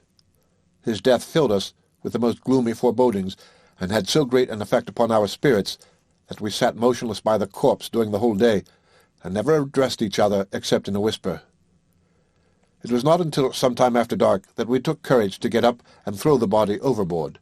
It was then loathsome beyond expression, and so far decayed that, as Peters attempted to lift it, an entire leg came off in his grasp. As the mass of putrefaction slipped over the vessel's side into the water, the glare of phosphoric light with which it was surrounded plainly discovered to us 7 or 8 large sharks, the clashing of whose horrible teeth as their prey was torn to pieces among them might have been heard at the distance of a mile. We shrunk within ourselves in the extremity of horror at the sound. August 2nd. The same fearfully calm and hot weather. The dawn found us in a state of pitiable dejection as well as bodily exhaustion. The water in the jug was now absolutely useless, being a thick gelatinous mass, nothing but frightful-looking worms mingled with slime. We threw it out and washed the jug well in the sea, afterward pouring a little vinegar in it from our bottles of pickled tortoise. Our thirst could now scarcely be endured, and we tried in vain to relieve it by wine, which seemed only to add fuel to the flame, and excited us to a high degree of intoxication. We afterward endeavoured to relieve our sufferings by mixing the wine with sea-water, but this instantly brought about the most violent retching, so that we never again attempted it. During the whole day we anxiously sought an opportunity of bathing, but to no purpose, for the hulk was now entirely besieged on all sides with sharks, no doubt the identical monsters who had devoured our poor companion on the evening before, and who were in momentary expectation of another similar feast. This circumstance occasioned us the most bitter regret, and filled us with the most depressing and melancholy forebodings. We had experienced indescribable relief in bathing, and to have this resource cut off in so frightful a manner was more than we could bear. Nor, indeed, were we altogether free from the apprehension of immediate danger, for the least slip or false movement would have thrown us at once within reach of those voracious fish who frequently thrust themselves directly upon us, swimming up to leeward. No shouts or exertions on our part seemed to alarm them. Even when one of the largest was struck with an axe by Peters and much wounded, he persisted in his attempts to push in where we were. A cloud came up at dusk, but to our extreme anguish passed over without discharging itself. It is quite impossible to conceive our sufferings from thirst at this period. We passed a sleepless night, both on this account and through dread of the sharks. August 3rd. No prospect of relief, and the brig lying still more and more along, so that now we could not maintain a footing upon deck at all. Busied ourselves in securing our wine and tortoise meat, so that we might not lose them in the event of our rolling over. Got out 2 stout spikes from the forechains, and by means of the axe drove them into the hull to windward within a couple of feet of the water, this not being very far from the keel, as we were nearly upon our beam ends. To these spikes we now lashed our provisions, as being more secure than their former position beneath the chains. Suffered great agony from thirst during the whole day. No chance of bathing on account of the sharks, which never left us for a moment. Found it impossible to sleep. August 4th. A little before daybreak, we perceived that the hulk was heeling over, and aroused ourselves to prevent being thrown off by the movement. At first the roll was slow and gradual, and we contrived to clamber over to windward very well, having taken the precaution to leave ropes hanging from the spikes we had driven in for the provision. But we had not calculated sufficiently upon the acceleration of the impetus, for presently the heel became too violent to allow of our keeping pace with it, and before either of us knew what was to happen, we found ourselves hurled furiously into the sea, and struggling several fathoms beneath the surface with the huge hull immediately above us. In going under the water, I had been obliged to let go my hold upon the rope, and finding that I was completely beneath the vessel and my strength nearly exhausted, I scarcely made a struggle for life, and resigned myself in a few seconds to die. But here again I was deceived, not having taken into consideration the natural rebound of the hull to windward. The whirl of the water upward, which the vessel occasioned in rolling partially back, brought me to the surface still more violently than I had been plunged beneath. Upon coming up, I found myself about 20 yards from the hulk, as near as I could judge. She was lying keel up, rocking furiously from side to side, and the sea in all directions around was much agitated and full of strong whirlpools. I could see nothing of Peters. An oil cask was floating within a few feet of me, and various other articles from the brig were scattered about. My principal terror was now on account of the sharks, which I knew to be in my vicinity. In order to deter these, if possible, from approaching me, I splashed the water vigorously with both hands and feet as I swam towards the hulk, creating a body of foam. I have no doubt that to this expedient, simple as it was, I was indebted for my preservation, for the sea all around the brig, just before her rolling over, was so crowded with these monsters that I must have been, and really was, in actual contact with some of them during my progress. By great good fortune, however, I reached the side of the vessel in safety, although so utterly weakened by the violent exertion I had used that I should never have been able to get upon it but for the timely assistance of Peters, who, now, to my great joy, made his appearance, having scrambled up to the keel from the opposite side of the hull, and threw me the end of a rope, one of those which had been attached to the spikes. Having barely escaped this danger, our attention was now directed to the dreadful imminency of another, that of absolute starvation. Our whole stock of provision had been swept overboard in spite of all our care in securing it, and seeing no longer the remotest possibility of obtaining more, we gave way both of us to despair, weeping aloud like children, and neither of us attempting to offer consolation to the other. Such weakness can scarcely be conceived, and to those who have never been similarly situated will no doubt appear unnatural, but it must be remembered that our intellects were so entirely disordered by the long course of privation and terror to which we had been subjected, that we could not justly be considered at that period in the light of rational beings. If not subsequent to, I bore up with fortitude against all the evils of my situation, and Peters, it will be seen, evinced a stoical philosophy nearly as incredible as his present childlike supineness and imbecility. The mental condition made the difference. The overturning of the brig, even with the consequent loss of the wine and turtle, would not, in fact, have rendered our situation more deplorable than before, except for the disappearance of the bedclothes, by which we had hitherto enabled to catch rain-water, and of the jug in which we had kept it when caught, for we found the whole bottom from within 2 or 3 feet of the bends as far as the keel, together with the keel itself, thickly covered with large barnacles, which proved to be excellent and highly nutritious food. Thus, in 2 important respects, the accident we had so greatly dreaded proved to be a benefit rather than an injury. It had opened to us a supply of provisions which we could not have exhausted, using it moderately, in a month, and it had greatly contributed to our comfort as regards position, we being much more at ease and in infinitely less danger than before.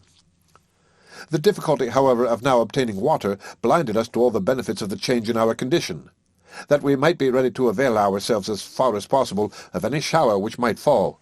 We took off our shirts to make use of them as we had of the sheets, not hoping, of course, to get more in this way, even under the most favourable circumstances, than half a gill at a time.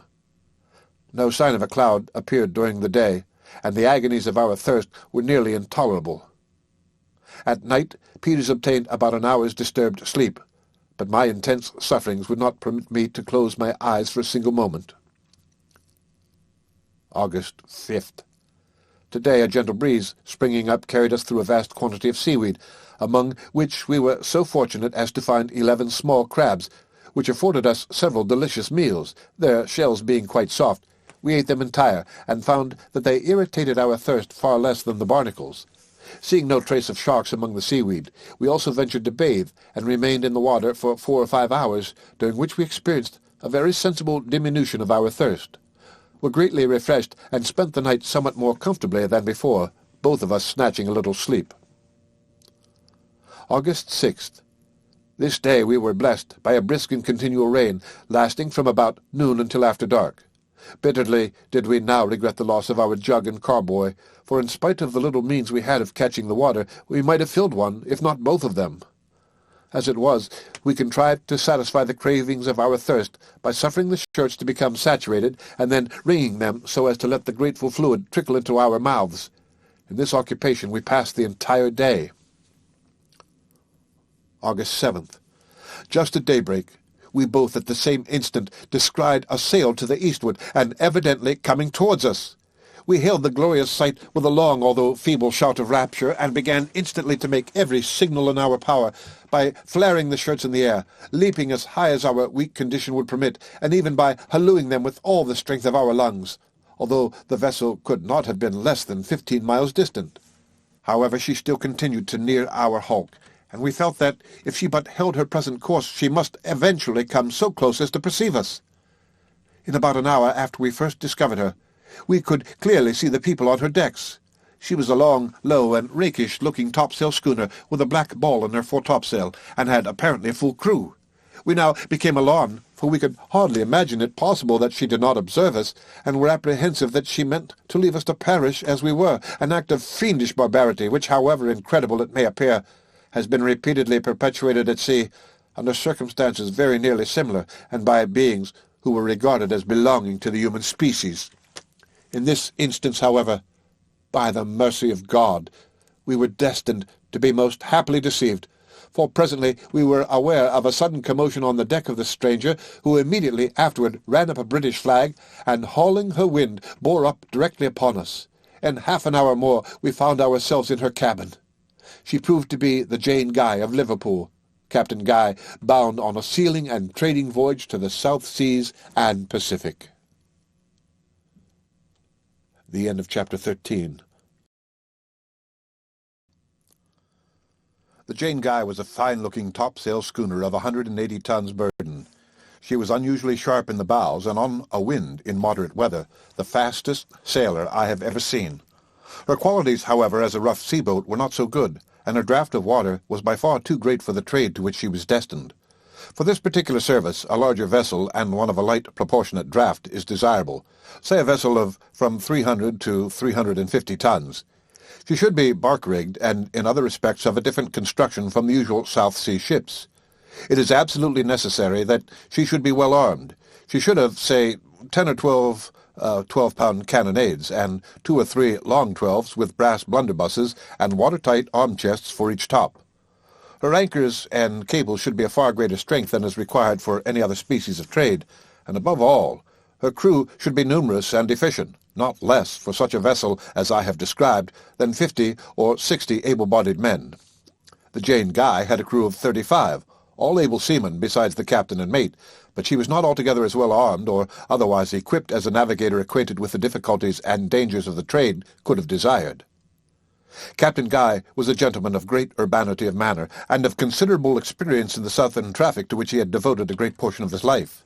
He was deficient, however, in energy, and consequently in that spirit of enterprise which is here so absolutely requisite. He was part owner of the vessel in which he sailed, and was invested with discretionary powers to cruise in the South Seas for any cargo which might come most readily to hand. He had on board, as usual in such voyages, beads, looking-glasses, tinder-works, axes, hatchets, saws, adzes, planes, chisels, gouges, gimlets, files, spoke-shaves, rasps, hammers, nails, knives, scissors, razors, needles, thread, crockeryware, calico, trinkets, and other similar articles.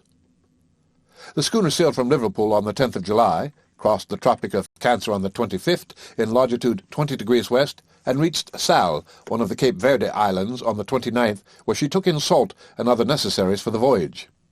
On the 3rd of August she left the Cape Verdes and steered southwest, stretching over toward the coast of Brazil, so as to cross the equator between the meridians of 28 and 30 degrees west longitude. This is the course usually taken by vessels bound from Europe to the Cape of Good Hope, or by that route to the East Indies. By proceeding thus, they avoid the calms and strong contrary currents which continually prevail on the coast of Guinea, while in the end it is found to be the shortest track, as westerly winds are never wanting afterward by which to reach the Cape. It was Captain Guy's intention to make his first stoppage at Kerguelen's land. I hardly know for what reason. On the day we were picked up, the schooner was off Cape St. Roque, in longitude 31 degrees west, so that, when found, we had drifted probably from north to south, not less than 25 degrees. On board the Jane Guy we were treated with all the kindness our distressed situation demanded. In about a fortnight, during which time we continued steering to the southeast with gentle breezes and fine weather, both Peters and myself recovered entirely from the effects of our late privation and dreadful sufferings, and we began to remember what had passed rather as a frightful dream from which we had been happily awakened than as events which had taken place in sober and naked reality. I have since found that this species of partial oblivion is usually brought about by sudden transition, whether from joy to sorrow or from sorrow to joy, the degree of forgetfulness being proportioned to the degree of difference in the exchange. Thus, in my own case, I now feel it impossible to realize the full extent of the misery which I endured during the days spent upon the hulk. The incidents are remembered, but not the feelings which the incidents elicited at the time of their occurrence. I only know that when they did occur, I then thought human nature could sustain nothing more of agony. We continued our voyage for some weeks without any incidents of greater moment than the occasional meeting with whaling ships, and more frequently with the black or right whale, so called in contradistinction to the spermaceti. These, however, were chiefly found south of the 25th parallel. On the 16th of September, being in the vicinity of the Cape of Good Hope, the schooner encountered her first gale of any violence since leaving Liverpool. In this neighbourhood, but more frequently to the south and east of the promontory, we were to the westward, navigators have often to contend with storms from the northward, which rage with great fury. They always bring with them a heavy sea, and one of the most dangerous features is the instantaneous chopping round of the wind, an occurrence almost certain to take place during the greatest force of the gale. A perfect hurricane will be blowing at one moment from the northward or northeast, and in the next not a breath of wind will be felt in that direction, while from the southwest it will come out all at once with a violence almost inconceivable. A bright spot to the southward is the sure forerunner of the change, and vessels are thus enabled to take the proper precautions. It was about 6 in the morning when the blow came on with a white squall, and, as usual, from the northward. By 8 it had increased very much, and brought down upon us one of the most tremendous seas I had then ever beheld. Everything had been made as snug as possible, but the schooner laboured excessively, and gave evidence of her bad qualities as a sea-boat, pitching her forecastle under at every plunge, and with the greatest difficulty struggling up from one wave before she was buried in another. Just before sunset, the bright spot for which we had been on the lookout made its appearance in the southwest, and in an hour afterward we perceived the little headsail we carried flapping listlessly against the mass. In 2 minutes more, in spite of every preparation, we were hurled on our beam ends as if by magic, and a perfect wilderness of foam made a clear breach over us as we lay. The blow from the southwest, however, luckily proved to be nothing more than a squall, and we had the good fortune to right the vessel without the loss of a spar. A heavy cross-sea gave us great trouble for a few hours after this, but toward morning we found ourselves in nearly as good condition as before the gale. Captain Guy considered that he had made an escape little less than miraculous. On the 13th of October, we came in sight of Prince Edward's Island, in latitude 46 degrees, 53 minutes, south longitude 37 degrees, 46 minutes east. 2 days afterward, we found ourselves near Possession Island, and presently passed the islands of Crozet, in latitude 40 degrees 59 minutes south, longitude 48 degrees east. On the 18th, we made Kerguelen, or Desolation Island, in the southern Indian Ocean, and came to anchor in Christmas Harbour, having 4 fathoms of water. This island, or rather group of islands, bears southeast from the Cape of Good Hope, and is distant therefrom nearly 800 leagues. It was first discovered in 1772 by the Baron de Kerguelen, or Kerguelen, a Frenchman who, thinking the land to form a portion of an extensive southern continent, carried home information to that effect, which produced much excitement at the time. The government, taking the matter up, sent the Baron back in the following year for the purpose of giving his new discovery a critical examination, when the mistake was discovered. In 1777, Captain Cook fell in with the same group, and gave to the principal one the name of Desolation Island, a title which it certainly well deserves. Upon approaching the land, however, the navigator might be induced to suppose otherwise, as the sides of most of the hills, from September to March, are clothed with very brilliant verdure. This deceitful appearance is caused by a small plant resembling saxifrage, which is abundant, growing in large patches on a species of crumbling moss. Besides this plant, there is scarcely a sign of vegetation on the island, if we except some coarse rank grass near the harbour, some lichens, and a shrub which bears resemblance to a cabbage shooting into seed, and which has a bitter and acrid taste. The face of the country is hilly, although none of the hills can be called lofty. Their tops are perpetually covered with snow. There are several harbours, of which Christmas Harbour is the most convenient. It is the first to be met with on the northeast side of the island, after passing Cape Francois, which forms the northern shore, and by its particular shape serves to distinguish the harbour. Its projecting point terminates in a high rock, through which is a large hole forming a natural arch. The entrance is in latitude 48 degrees 40 minutes south, longitude 69 degrees 6 minutes east. Passing in here, good anchorage may be found under the shelter of several small islands, which form a sufficient protection from all easterly winds. Proceeding on eastwardly from this anchorage, you come to Wasp Bay, at the head of the harbour. This is a small basin, completely landlocked, into which you can go with 4 fathoms, and find anchorage in from 10 to 3, hard clay bottom. A ship might lie here with her best bower ahead all the year round without risk. To the westward at the head of Wasp Bay is a small stream of excellent water, easily procured. Some seal of the fur and hair species are still to be found on Kerguelen's Island, and sea elephants abound. The feathered tribes are discovered in great numbers. Penguins are very plenty, and of these there are 4 different kinds. The royal penguin, so called from its size and beautiful plumage, is the largest. The upper part of the body is usually grey, sometimes of a lilac tint, the under portion of the purest white imaginable. The head is of a glossy and most brilliant black, the feet also. The chief beauty of plumage, however, consists in 2 broad stripes of a gold colour, which pass along from the head to the breast. The bill is long, and either pink or bright scarlet. These birds walk erect, with a stately carriage. They carry their heads high, with their wings drooping like 2 arms, and, as their tails project from their body in a line with the legs, the resemblance to a human figure is very striking, and would be apt to deceive the spectator at a casual glance, or in the gloom of the evening. The royal penguins which we met with on Kerguelen's land were rather larger than a goose. The other kinds are the macaroni, the jackass, and the rookery penguin. These are much smaller, less beautiful in plumage, and different in other respects. Besides the penguin, many other birds are here to be found, among which may be mentioned sea-hens, blue petrels, teal, ducks, Port Egmont hens, shags, Cape pigeons, the nelly, sea-swallows, terns, seagulls, Mother Carey's chickens, Mother Carey's geese, or the great petrel, and, lastly, the albatross. The great petrel is as large as the common albatross, and is carnivorous. It is frequently called the breakbones, or osprey petrel. They are not at all shy, and when properly cooked are palatable food. In flying, they sometimes sail very close to the surface of the water with the wings expanded, without appearing to move them in the least degree, or make any exertion with them whatever. The albatross is one of the largest and fiercest of the South Sea birds. It is of the gull species and takes its prey on the wing, never coming on land except for the purpose of breeding.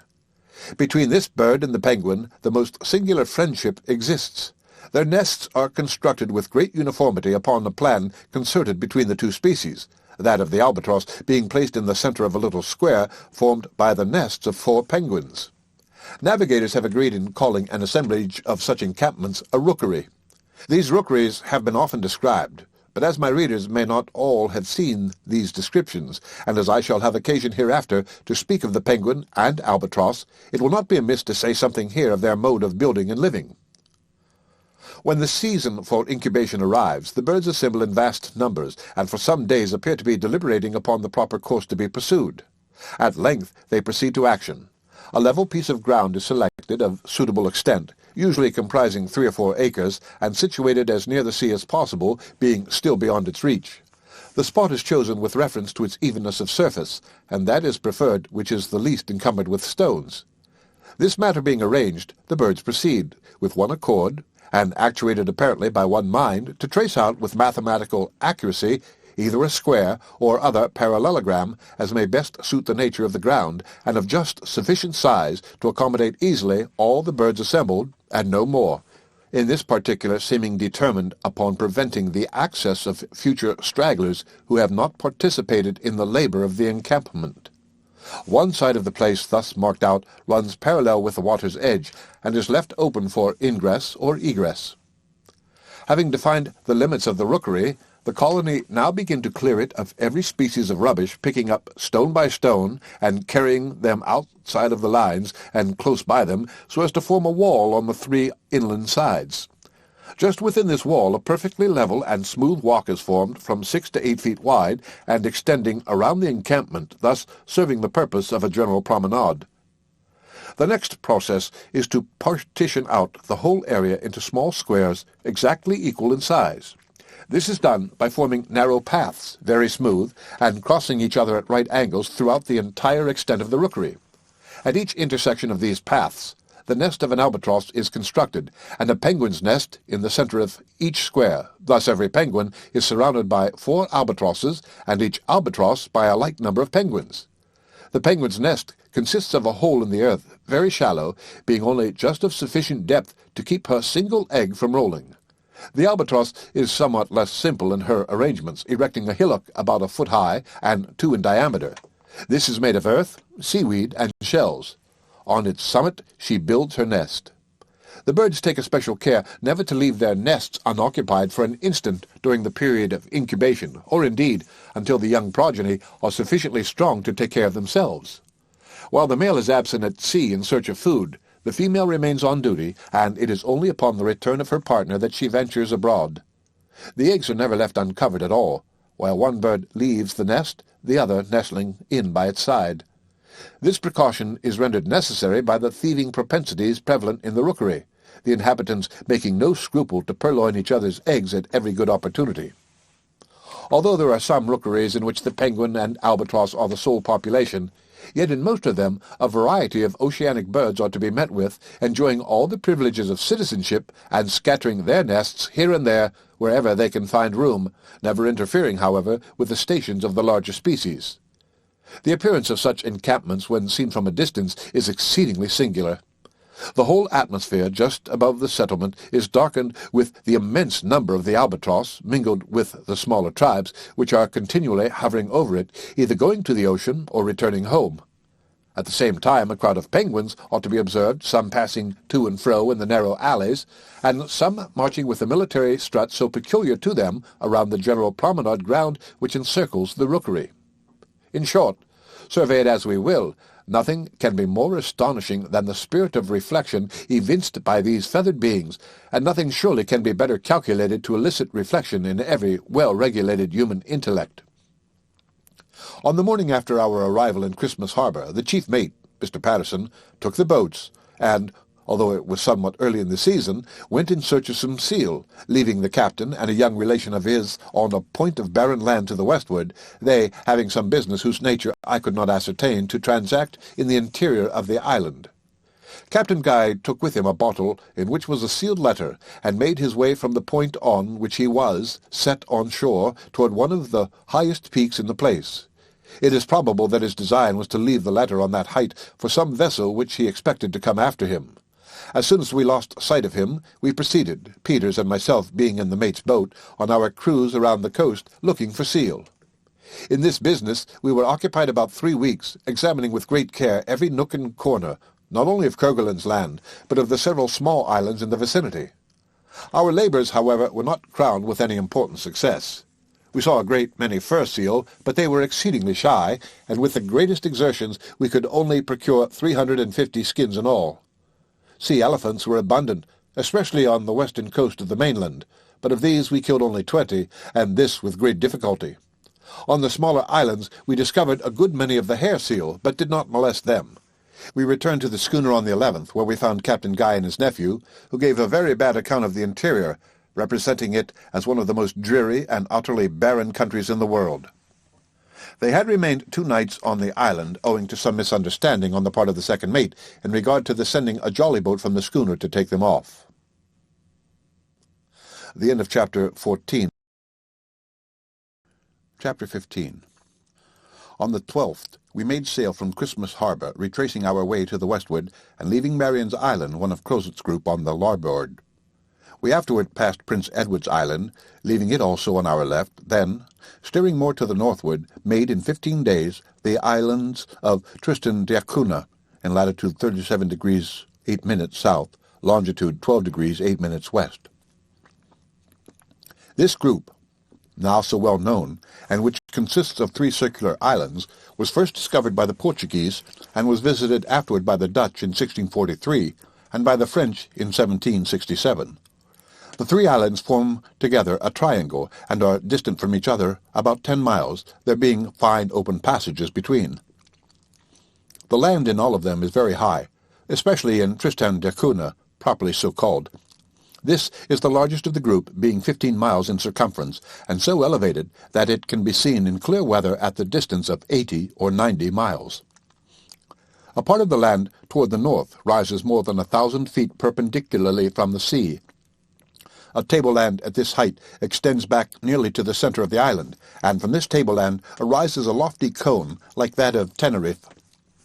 The lower half of this cone is clothed with trees of good size, but the upper region is barren rock, usually hidden among the clouds and covered with snow during the greater part of the year.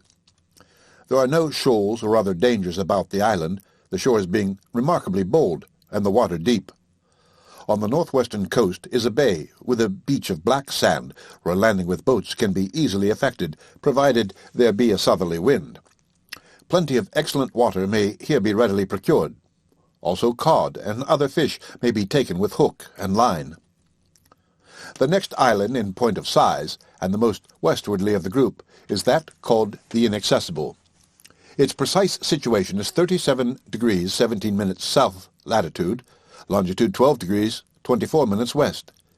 It is 7 or 8 miles in circumference, and on all sides presents a forbidding and precipitous aspect. Its top is perfectly flat, and the whole region is sterile, nothing growing upon it except a few stunted shrubs.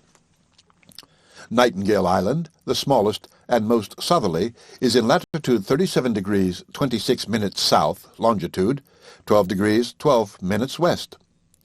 Off its southern extremity is a high ledge of rocky islets. A few also of a similar appearance are seen to the northeast. The ground is irregular and sterile, and a deep valley partially separates it.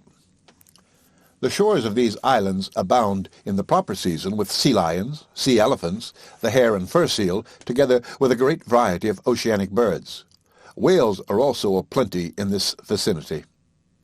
Owing to the ease with which these various animals were here formerly taken, the group has been much visited since its discovery. The Dutch and French frequented it at a very early period. In 1790, Captain Patton, of the ship Industry of Philadelphia, made Tristan d'Acunha, where he remained 7 months, from August 1790 to April 1791, for the purpose of collecting sealskins. In this time he gathered no less than 5,600, and says that he would have had no difficulty in loading a large ship with oil in 3 weeks. Upon his arrival he found no quadrupeds, with the exception of a few wild goats. The island now abounds with all our most valuable domestic animals which have been introduced by subsequent navigators. I believe it was not long after Captain Patton's visit that Captain Kerguelen of the American brig Betsy touched at the largest of the islands for the purpose of refreshment. He planted onions, potatoes, cabbages, and a great many other vegetables, an abundance of which all is now to be met with. In 1811 a Captain Haywood in the Nereus visited Tristan. He found there 3 Americans who were residing upon the island to prepare sealskins and oil. One of these men was called Jonathan Lambert, and he called himself the sovereign of the country. He had cleared and cultivated about 60 acres of land, and turned his attention to raising the coffee plant and sugar cane, with which he had been furnished by the American minister at Rio de Janeiro. This settlement, however, was finally abandoned, and in 1817 the islands were taken possession of by the British government, who sent a detachment for that purpose from the Cape of Good Hope.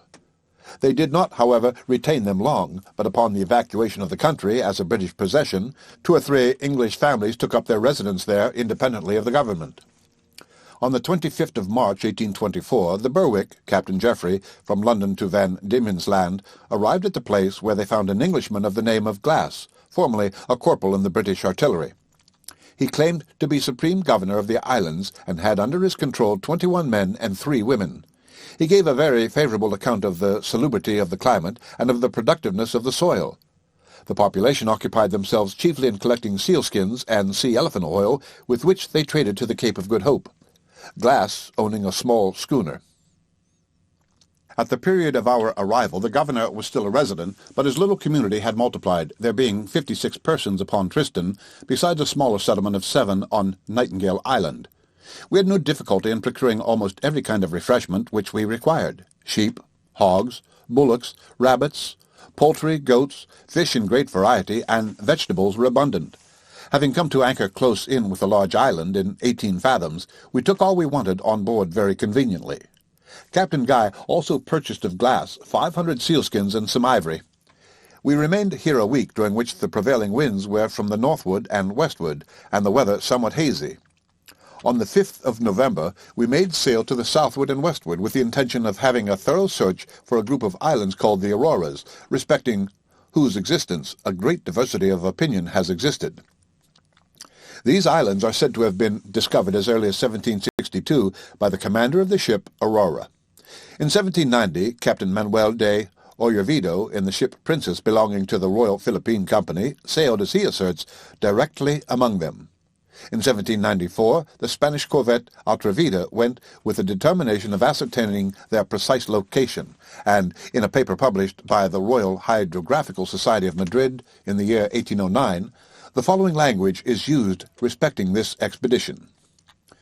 The corvette Atrevida practiced in their immediate vicinity from the 21st to the 27th of January all the necessary observations, and measured by chronometers the difference of longitude between these islands and the port of Soledad in the Manillas. The islands are 3. They are very nearly in the same meridian. The centre one is rather low, and the other 2 may be seen at 9 leagues distance. The observations made on board the Atrevida give the following results as the precise situation of each island. The most northern is in latitude 52 degrees 37 minutes 24 seconds south, longitude 47 degrees 43 minutes 15 seconds west. The middle one in latitude 53 degrees 2 minutes 40 seconds south, longitude 47 degrees 55 minutes 15 seconds west, and the most southerly in latitude 53 degrees 15 minutes 22 seconds south, longitude 47 degrees 57 minutes 15 seconds west. On the 27th of January, 1820, Captain James Weddell of the British Navy sailed from Staten Land, also in search of the Auroras. He reports that, having made the most diligent search, and passed not only immediately over the spots indicated by the commander of the Atrevida, but in every direction throughout the vicinity of these spots, he could discover no indication of land. These conflicting statements have induced other navigators to look out for the islands, and, strange to say, while some have sailed through every inch of sea where they are supposed to lie without finding them, there have been not a few who declare positively that they have seen them, and even been close in with their shores.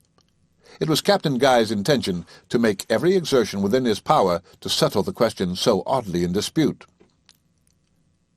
We kept on our course between the south and west with variable weather until the 20th of the month, when we found ourselves on the debated ground, being in latitude 53 degrees, 15 minutes south, longitude 47 degrees, 58 minutes west. That is to say, very nearly upon the spot indicated as the situation of the most southern of the group. Not perceiving any sign of land, we continued to the westward of the parallel of 53 degrees south as far as the meridian of 50 degrees west. We then stood to the north as far as the parallel of 52 degrees south, when we turned to the eastward and kept our parallel by double altitudes, morning and evening, and meridian altitudes of the planets and moon. Having thus gone eastwardly to the meridian of the western coast of Georgia, we kept that meridian until we were in the latitude from which we set out. We then took diagonal courses throughout the entire extent of sea, circumscribed, keeping a lookout constantly at the masthead, and repeating our examination with the greatest care for a period of 3 weeks, during which the weather was remarkably pleasant and fair, with no haze whatsoever. Of course, we were thoroughly satisfied that, whatever islands might have existed in this vicinity at any former period, no vestige of them remained at the present day. Since my return home, I find that the same ground was traced over with equal care in 1822 by Captain Johnson of the American schooner Henry and by Captain Morrill in the American schooner Wasp, in both cases with the same result as in our own. The end of Chapter 15. Chapter 16. It had been Captain Guy's original intention, after satisfying himself about the auroras, to proceed through the Strait of Magellan and up along the western coast of Patagonia, but information received at Tristan da Cunha induced him to steer to the southward in the hope of falling in with some small islands said to lie about the parallel of 60 degrees south, longitude 41 degrees 20 minutes west. In the event of his not discovering these lands, he designed, should the season prove favorable, to push on toward the pole. Accordingly, on the 12th of December, we made sail in that direction. On the 18th, we found ourselves about the station indicated by glass, and cruised for 3 days in that neighborhood without finding any traces of the islands he had mentioned. On the 21st, the weather being unusually pleasant, we again made sail to the southward with the resolution of penetrating in that course as far as possible. Before entering upon this portion of my narrative, it may be as well, for the information of those readers who have paid little attention to the progress of discovery in these regions, to give some brief account of the very few attempts at reaching the southern pole which have hitherto been made. That of Captain Cook was the first of which we have any distinct account. In 1772 he sailed to the south in the Resolution, accompanied by Lieutenant Furneaux in the Adventure. In December he found himself as far as the 58th parallel of south latitude, and in longitude 20 degrees 57 minutes east. Here he met with narrow fields of ice about 8 or 10 inches thick, and running northwest and southeast. This ice was in large cakes, and usually it was packed so closely that the vessel had great difficulty in forcing a passage. At this period Captain Cook supposed, from the vast number of birds to be seen, and from other indications, that he was in the near vicinity of land. He kept on to the southward, the weather being exceedingly cold, until he reached the 64th parallel, in longitude 38 degrees 14 minutes east. Here he had mild weather, with gentle breezes for 5 days, the thermometer being at 36. In January 1773 the vessels crossed the Antarctic Circle, but did not succeed in penetrating much farther, for upon reaching latitude 67 degrees 15 minutes they found all further progress impeded by an immense body of ice, extending all along the southern horizon as far as the eye could reach. This ice was of every variety, and some large floes of it, miles in extent, formed a compact mass rising 18 or 20 feet above the water. It being late in the season, and no hope entertained of rounding these obstructions, Captain Cook now reluctantly turned to the northward. In the November following he renewed his search in the Antarctic. In latitude 59 degrees 40 minutes he met with a strong current setting to the southward. In December, when the vessels were in latitude 67 degrees 31 minutes longitude, 142 degrees 54 minutes west, the cold was excessive, with heavy gales and fog. Here also birds were abundant, the albatross, the penguin, and the petrel especially. In latitude 70 degrees 23 minutes some large islands of ice were encountered, and shortly afterwards the clouds to the southward were observed to be of a snowy whiteness, indicating the vicinity of field ice. In latitude 71 degrees 10 minutes longitude, 106 degrees 54 minutes west, the navigators were stopped as before by an immense frozen expanse which filled the whole area of the southern horizon. The northern edge of this expanse was ragged and broken, so firmly wedged together as to be utterly impassable, and extending about a mile to the southward. Behind it, the frozen surface was comparatively smooth for some distance, until terminated in the extreme background by gigantic ranges of icy mountains, the one towering above the other. Captain Cook concluded that this vast field reached the southern pole or was joined to a continent. Mr. J. N. Reynolds, whose great exertions and perseverance have at length succeeded in getting set on foot a national expedition partly for the purpose of exploring these regions, thus speaks of the attempt of the Resolution: "We are not surprised that Captain Cook was unable to go beyond 71 degrees 10 minutes, but we are astonished that he did attain that point on the meridian of 106 degrees 54 minutes west longitude. Palmer's Land lies south of the Shetland, latitude 64 degrees, and tends to the southward and westward farther than any navigator has yet penetrated. Cook was standing for this land when his progress was arrested by the ice, which we apprehend must always be the case in that point, and so early in the season as the 6th of January, and we should not be surprised if a portion of the icy mountains described was attached to the main body of Palmer's Land, or to some other portions of land flying farther to the southward and westward." In 1803, Captains Kruzenstern and Lisowski were dispatched by Alexander of Russia for the purpose of circumnavigating the globe. In endeavoring to get south, they made no farther than 59 degrees 58 minutes in longitude, 70 degrees 15 minutes west. They here met with strong currents settling eastwardly. Whales were abundant, but they saw no ice. In regard to this voyage, Mr. Reynolds observes that if Kruzenstern had arrived where he did earlier in the season, he must have encountered ice. It was March when he reached the latitude specified. The winds, prevailing as they do from the southward and westward, had carried the floes, aided by currents, into that icy region bounded on the north by Georgia, east by Sandwich Land and the South Orkneys, and west by the southern Shetland Islands. In 1822, Captain James Weddell of the British Navy, with 2 very small vessels, penetrated farther to the south than any previous navigator, and this, too, without encountering extraordinary difficulties. He states that, although he was frequently hemmed in by ice before reaching the 72nd parallel, yet, upon attaining it, not a particle was to be discovered, and that upon arriving at the latitude of 74 degrees 15 minutes, no fields and only 3 islands of ice were visible. It is somewhat remarkable that, although vast flocks of birds were seen and other usual indications of land, and although south of the Shetlands, unknown coasts were observed from the masthead tending southwardly. Weddell discourages the idea of land existing in the polar regions of the south. On the 11th of January, 1823, Captain Benjamin Morrill of the American schooner Wasp sailed from Kerguelen's Land with a view of penetrating as far south as possible. On the 1st of February, he found himself in latitude 64 degrees 52 minutes south, longitude 118 degrees 27 minutes east. The following passage is extracted from his journal of that date. The wind soon freshened to an 11-knot breeze, and we embraced this opportunity of making to the west. Being, however, convinced that the farther we went south beyond latitude 64 degrees, the less ice was to be apprehended, we steered a little to the southward until we crossed the Antarctic Circle and were in latitude 69 degrees 15 minutes east. In this latitude there was no field ice and very few ice islands in sight. Under the date of March 14th, I find also this entry. The sea was now entirely free of field ice, and there were not more than a dozen ice islands in sight. At the same time, the temperature of the air and water was at least 13 degrees higher, more mild, than we had ever found in between the parallels of 60 and 62 south.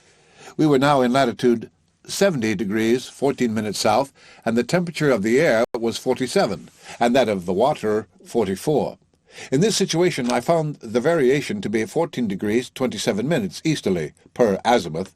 I have several times passed within the Antarctic Circle, on different meridians, and have uniformly found the temperature both of the air and the water to become more and more mild the farther I advanced beyond the 65th degree of south latitude, and that the variation decreases in the same proportion.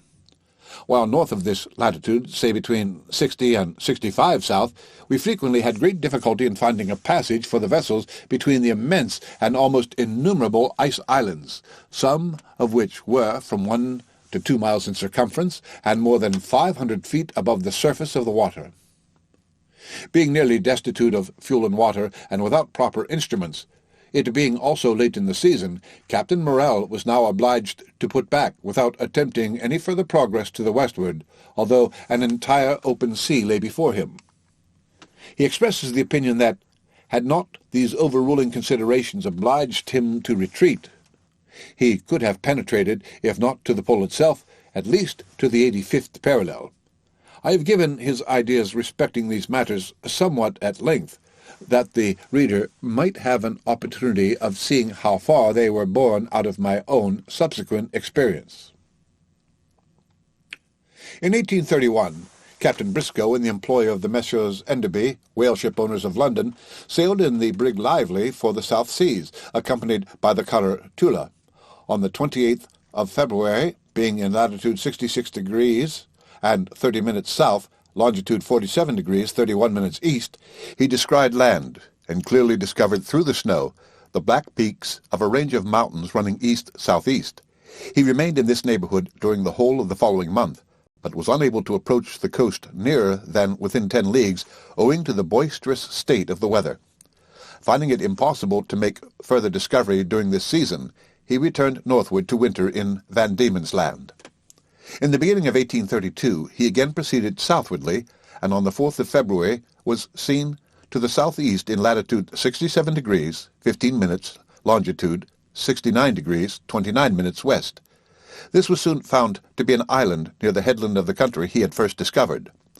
On the 21st of the month he succeeded in landing on the latter, and took possession of it in the name of William IV, calling it Adelaide's Island, in honor of the English Queen.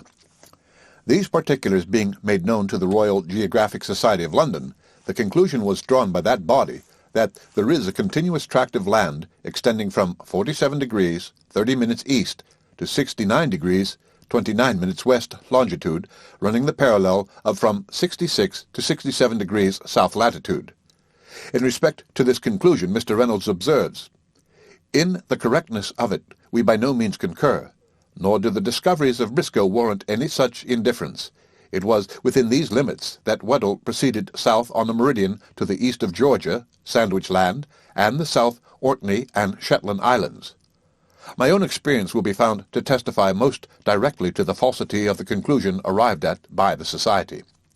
These are the principal attempts which have been made at penetrating to a high southern latitude, and it will now be seen that there remained, previous to the voyage of the Jane, nearly 300 degrees of longitude in which the Antarctic circle had not been crossed at all.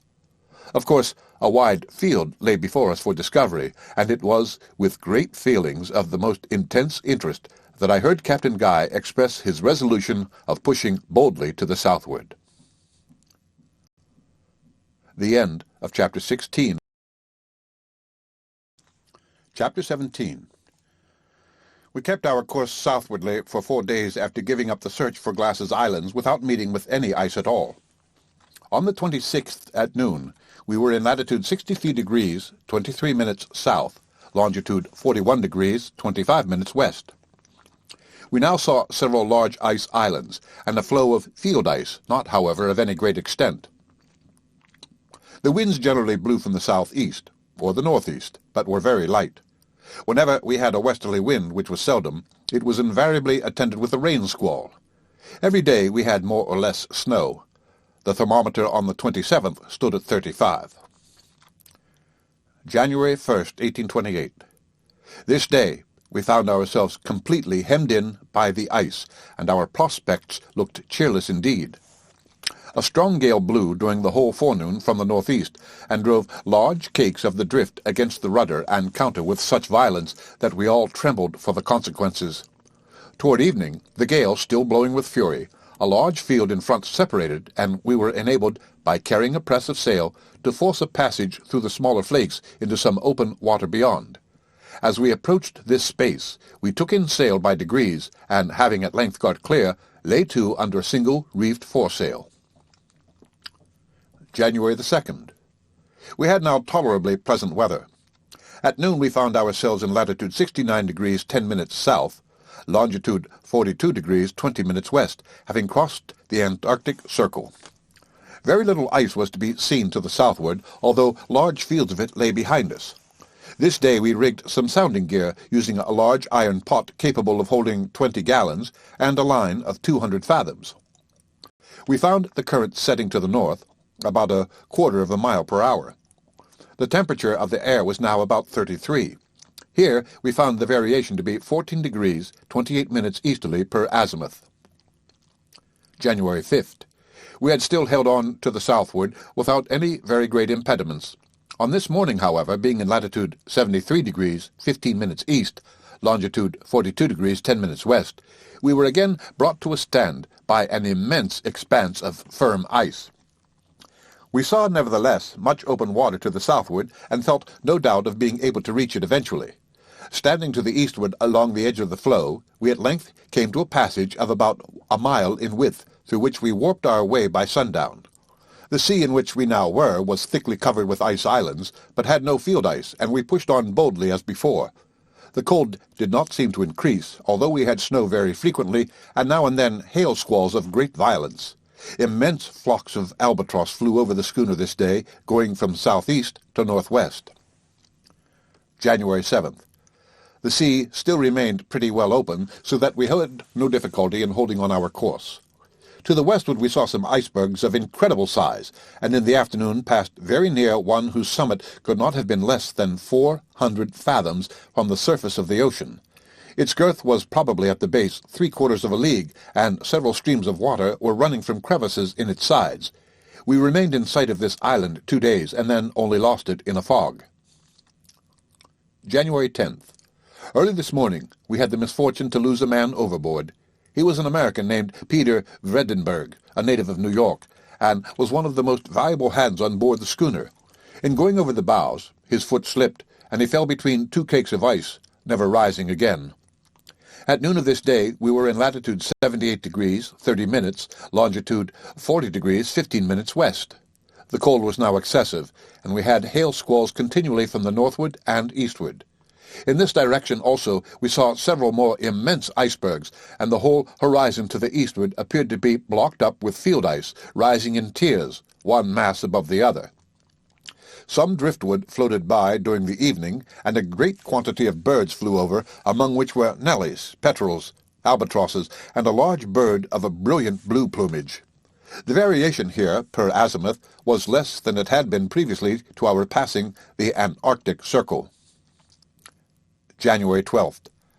Our passage to the south again looked doubtful, as nothing was to be seen in the direction of the pole but one apparently limitless floe, backed by absolute mountains of ragged ice, one precipice of which rose frowningly above the other. We stood to the westward until the 14th in the hope of finding an entrance. January 14th. This morning we reached the western extremity of the field which had impeded us, and weathering it, came to an open sea without a particle of ice. Upon sounding with 200 fathoms, we here found a current setting southwardly at the rate of half a mile per hour. The temperature of the air was 47, that of the water 34. We now sailed to the southward without meeting any interruption of moment until the 16th, when at noon we were in latitude 81 degrees 21 minutes, longitude 42 degrees west. We here again sounded and found a current setting still southwardly, and at the rate of 3/4 of a mile per hour. The variation per azimuth had diminished, and the temperature of the air was mild and pleasant, the thermometer being as high as 51. At this period not a particle of ice was to be discovered. All hands on board now felt certain of attaining the pole. January 17th. This day was full of incident. Innumerable flights of birds flew over us from the southward, and several were shot from the deck. One of them, a species of pelican, proved to be excellent eating. About midday a small floe of ice was seen from the masthead off the larboard bow, and upon it there appeared to be some large animal. As the weather was good and nearly calm, Captain Guy ordered out 2 of the boats to see what it was. Dirk Peters and myself accompanied the mate in the larger boat. Upon coming up with the floe, we perceived that it was in the possession of a gigantic creature of the race of the Arctic bear, but far exceeding in size the largest of these animals. Being well armed, we made no scruple of attacking it at once. Several shots were fired in quick succession, the most of which took effect, apparently, in the head and body. Nothing discouraged, however, the monster threw himself from the ice and swam with open jaws to the boat in which were Peters and myself. Owing to the confusion which ensued among us at this unexpected turn of the adventure, no person was ready immediately with a second shot, and the bear had actually succeeded in getting half his vast bulk across our gunwale and seizing one of the men by the small of his back before any efficient means were taken to repel him. In this extremity, nothing but the promptness and agility of Peters saved us from destruction. Leaping upon the back of the huge beast, he plunged the blade of a knife behind the neck, reaching the spinal marrow at a blow. The brute tumbled into the sea, lifeless and without a struggle, rolling over Peters as he fell. The latter soon recovered himself, and a rope being thrown him, he secured the carcass before entering the boat. We then returned in triumph to the schooner, towing our trophy behind us. This bear, upon admeasurement, proved to be full 15 feet in his greatest length. His wool was perfectly white and very coarse, curling tightly. The eyes were of a blood red and larger than those of the Arctic bear, the snout also more rounded, rather resembling the snout of the bulldog. The meat was tender, but excessively rank and fishy, although the men devoured it with avidity and declared it excellent eating. Scarcely had we got our prize alongside, when the man at the masthead gave the joyful shout of "Land on the starboard bow!" All hands were now upon the alert, and a breeze springing up very opportunely from the northward and eastward, we were soon close in with the coast. It proved to be a low, rocky islet of about a league in circumference, and altogether destitute of vegetation, if we except a species of prickly pear. In approaching it from the northward, a singular ledge of rock is seen projecting into the sea, and bearing a strong resemblance to corded bales of cotton. Around this ledge to the westward is a small bay, at the bottom of which our boats effected a convenient landing. It did not take us long to explore every portion of the island, but, with one exception, we found nothing worthy of our observation. In the southern extremity, we picked up near the shore, half buried in a pile of loose stones, a piece of wood, which seemed to have formed the prow of a canoe. There had been, evidently, some attempt at carving upon it, and Captain Guy fancied that he made out the figure of a tortoise, but the resemblance did not strike me very forcibly. Besides this prow, if such it were, we found no other token that any living creature had ever been here before. Around the coast we discovered occasional small floes of ice, but these were very few. The exact situation of the islet, to which Captain Guy gave the name of Bennet's Islet, in honor of his partner in the ownership of the schooner, is 82 degrees, 50 minutes south, latitude 42 degrees, 20 minutes west longitude. We had now advanced to the southward more than 8 degrees farther than any previous navigators, and the sea still lay perfectly open before us. We found, too, that the variation uniformly decreased as we proceeded, and, what was still more surprising, that the temperature of the air, and latterly of the water, became milder. The weather might even be called pleasant, and we had a steady but very gentle breeze always from some northern point of the compass. The sky was usually clear, with now and then a slight appearance of thin vapor in the southern horizon. This, however, was invariably of brief duration. 2 difficulties alone presented themselves to our view. We were getting short of fuel, and symptoms of scurvy had occurred among several of the crew. These considerations began to impress upon Captain Guy the necessity of returning, and he spoke of it frequently. For my own part, confident as I was of soon arriving at land of some description upon the course we were pursuing, and having every reason to believe, from present appearances, that we should not find it the sterile soil met with in the higher Arctic latitudes, I warmly pressed upon him the expediency of persevering, at least for a few days longer, in the direction we were now holding. So tempting an opportunity of solving the great problem in regard to the Antarctic continent had never yet been afforded to man, and I confess that I felt myself bursting with indignation at the timid and ill-timed suggestions of our commander. I believe, indeed, that what I could not refrain from saying to him on this head had the effect of inducing him to push on.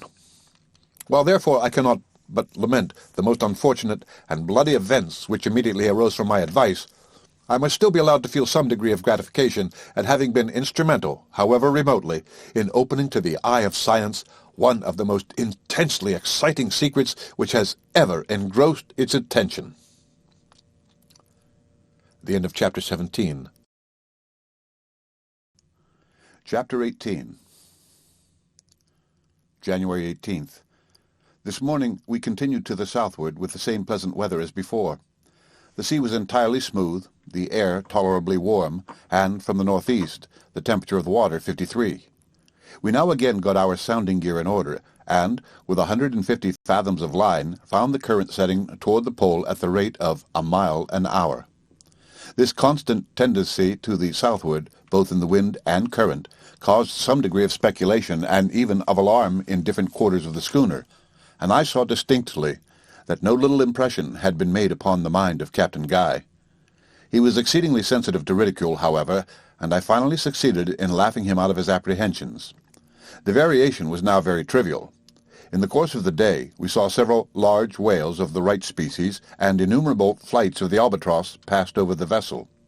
We also picked up a bush full of red berries, like those of the hawthorn, and the carcass of a singular-looking land animal. It was 3 feet in length, and but 6 inches in height, with 4 very short legs, the feet armed with long claws of a brilliant scarlet, and resembling coral in substance.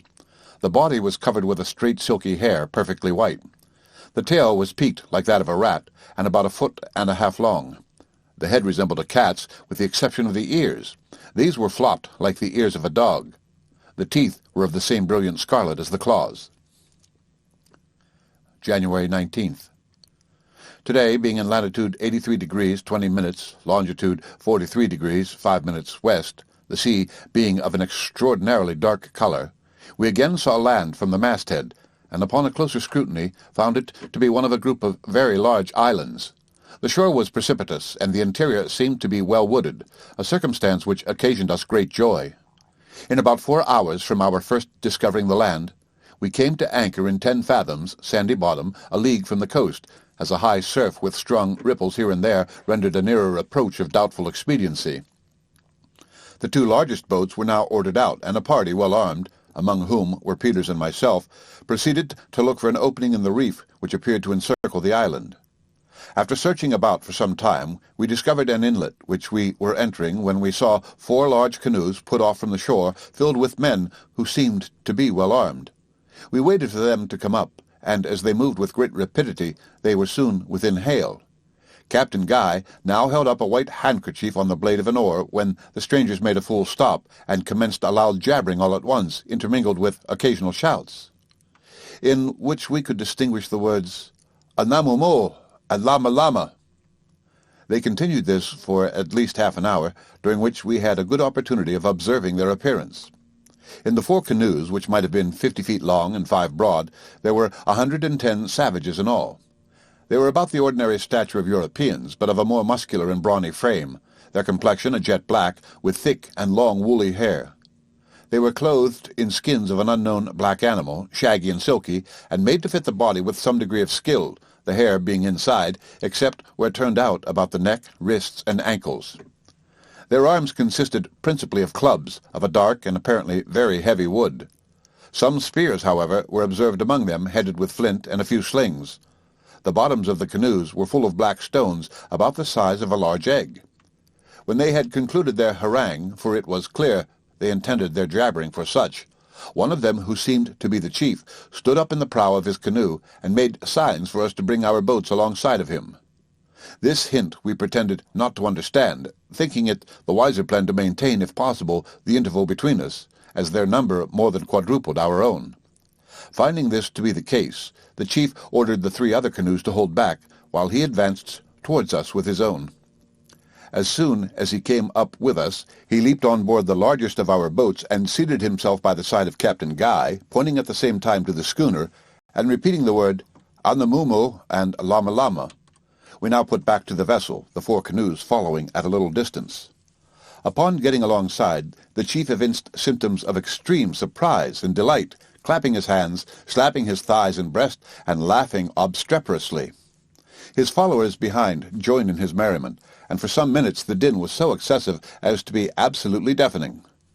Quiet being at length restored, Captain Guy ordered the boats to be hoisted up as a necessary precaution, and gave the chief, whose name we soon found to be Too-wit, to understand that we could admit no more than 20 of his men on deck at one time. With this arrangement he appeared perfectly satisfied, and gave some directions to the canoes when one of them approached, the rest remaining about 50 yards off. 20 of the savages now got on board and proceeded to ramble over every part of the deck, and scramble about among the rigging, making themselves much at home, and examining every article with great inquisitiveness. It was quite evident that they had never before seen any of the white race, from whose complexion, indeed, they appeared to recoil. They believed the Jane to be a living creature, and seemed to be afraid of hurting it with the points of their spears, carefully turning them up.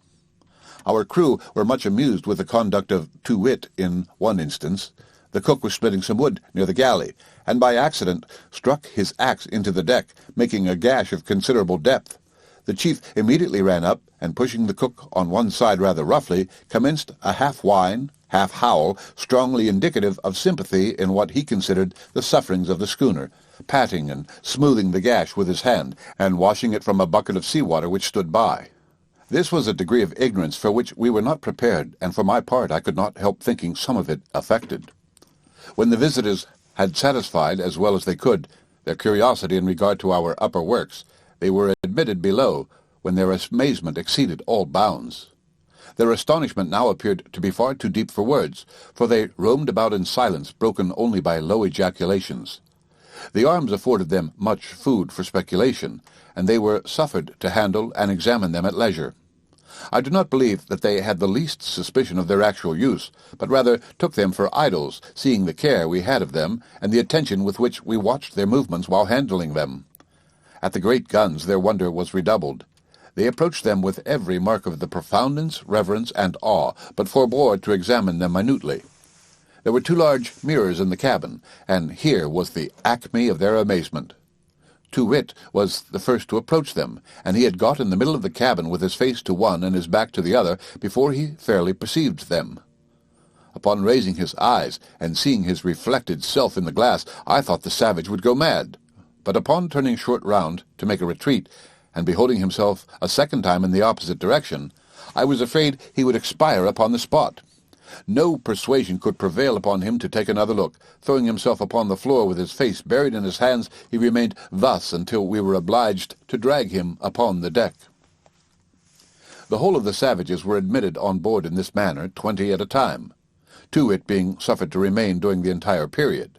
We saw no disposition to thievery among them, nor did we miss a single article after their departure. Throughout the whole of their visit they evinced the most friendly manner. There were, however, some points in their demeanor which we found it impossible to understand. For example, we could not get them to approach several very harmless objects, such as the schooner's sails, an egg, an open book, or a pan of flour. We endeavored to ascertain if they had among them any articles which might be turned to account in the way of traffic, but found great difficulty in being comprehended. We made out, nevertheless, what greatly astonished us, that the islands abounded in the large tortoise of the Galapagos, one of which we saw in the canoe of Too-wit. We saw also some biche de mer in the hands of one of the savages, who was greedily devouring it in its natural state. These anomalies, for they were such when considered in regard to the latitude, induced Captain Guy to wish for a thorough investigation of the country, in the hope of making a profitable speculation in his discovery. For my own part, anxious as I was to know something more of these islands, I was still more earnestly bent on prosecuting the voyage to the southward without delay.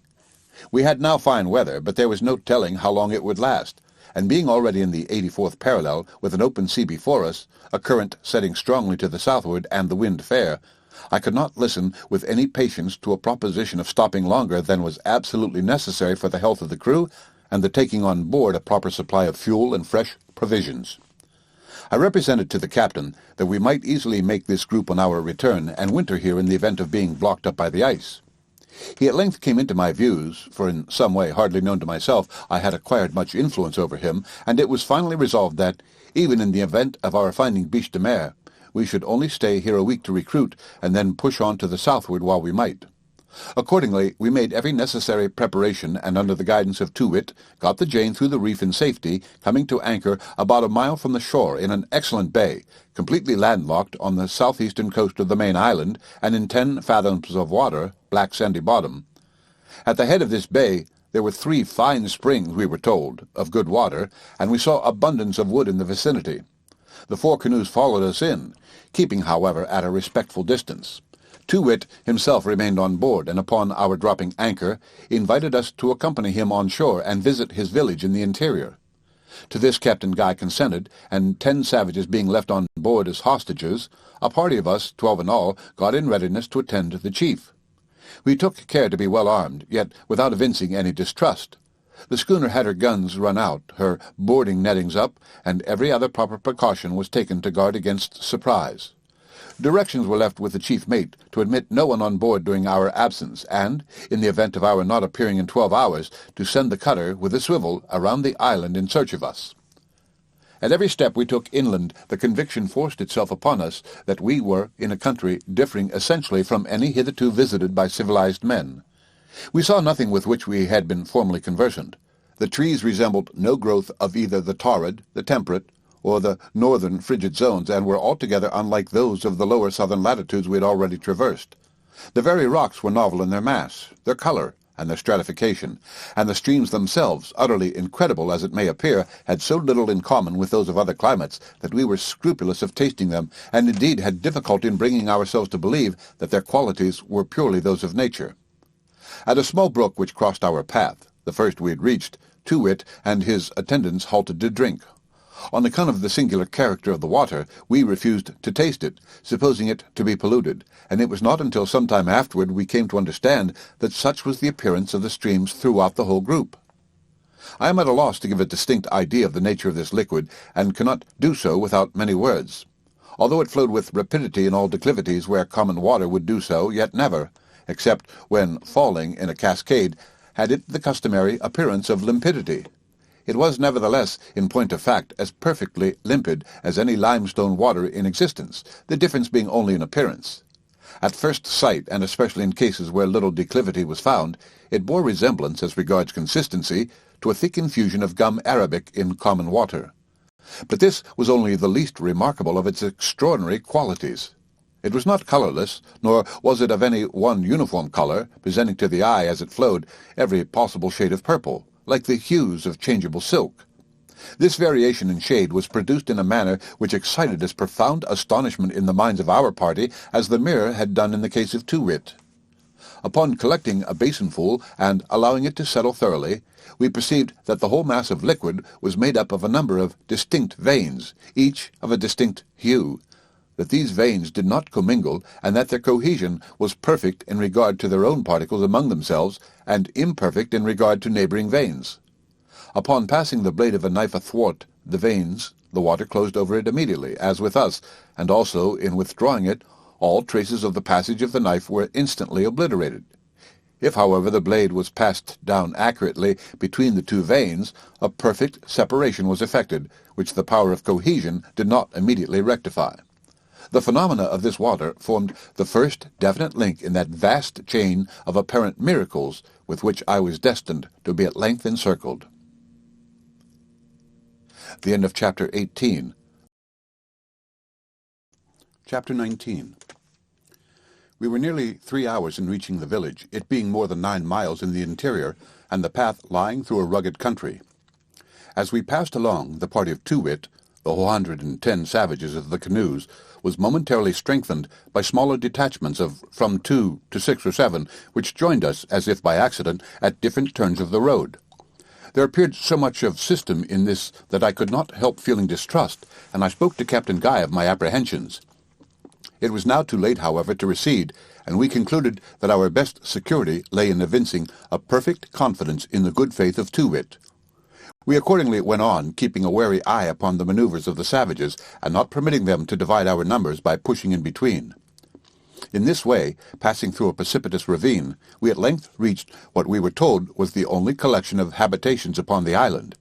As we came in sight of them, the chief set up a shout, and frequently repeated the word "clock-clock," which we suppose to be the name of the village, or perhaps the generic name for villages.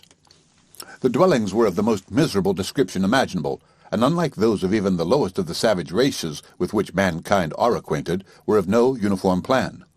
Some of them, and these we found belonged to the Wampus or Yampus, the great men of the land, consisted of a tree cut down at about 4 feet from the root, with a large black skin thrown over it and hanging in loose folds upon the ground. Under this the savage nestled. Others were formed by means of rough limbs of trees, with the withered foliage upon them, made to recline at an angle of 45 degrees, against a bank of clay heaped up without regular form to the height of 5 or 6 feet. Others again were mere holes dug in the earth perpendicularly, and covered over with similar branches, these being removed when the tenant was about to enter, and pulled on again when he had entered. A few were built among the forked limbs of trees as they stood, the upper limbs being partially cut through so as to bend over upon the lower, thus forming thicker shelter from the weather. The greater number, however, consisted of small, shallow caverns, apparently scratched in the face of a precipitous ledge of dark stone, resembling fuller's earth, with which 3 sides of the village were bounded. At the door of each of these primitive caverns was a small rock, which the tenant carefully placed before the entrance upon leaving his residence, for what purpose I could not ascertain, as the stone itself was never of sufficient size to close up more than a third of the opening. This village, if it were worthy of the name, lay in a valley of some depth, and could only be approached from the southward, the precipitous ledge of which I have already spoken, cutting off all access in other directions. Through the middle of the valley ran a brawling stream of the same magical-looking water which has been described. We saw several strange animals about the dwellings, all appearing to be thoroughly domesticated. The largest of these creatures resembled our common hog in the structure of the body and snout. The tail, however, was bushy, and the legs slender as those of the antelope. Its motion was exceedingly awkward and indecisive, and we never saw it attempt to run. We noticed also several animals very similar in appearance, but of a greater length of body, and covered with a black wool.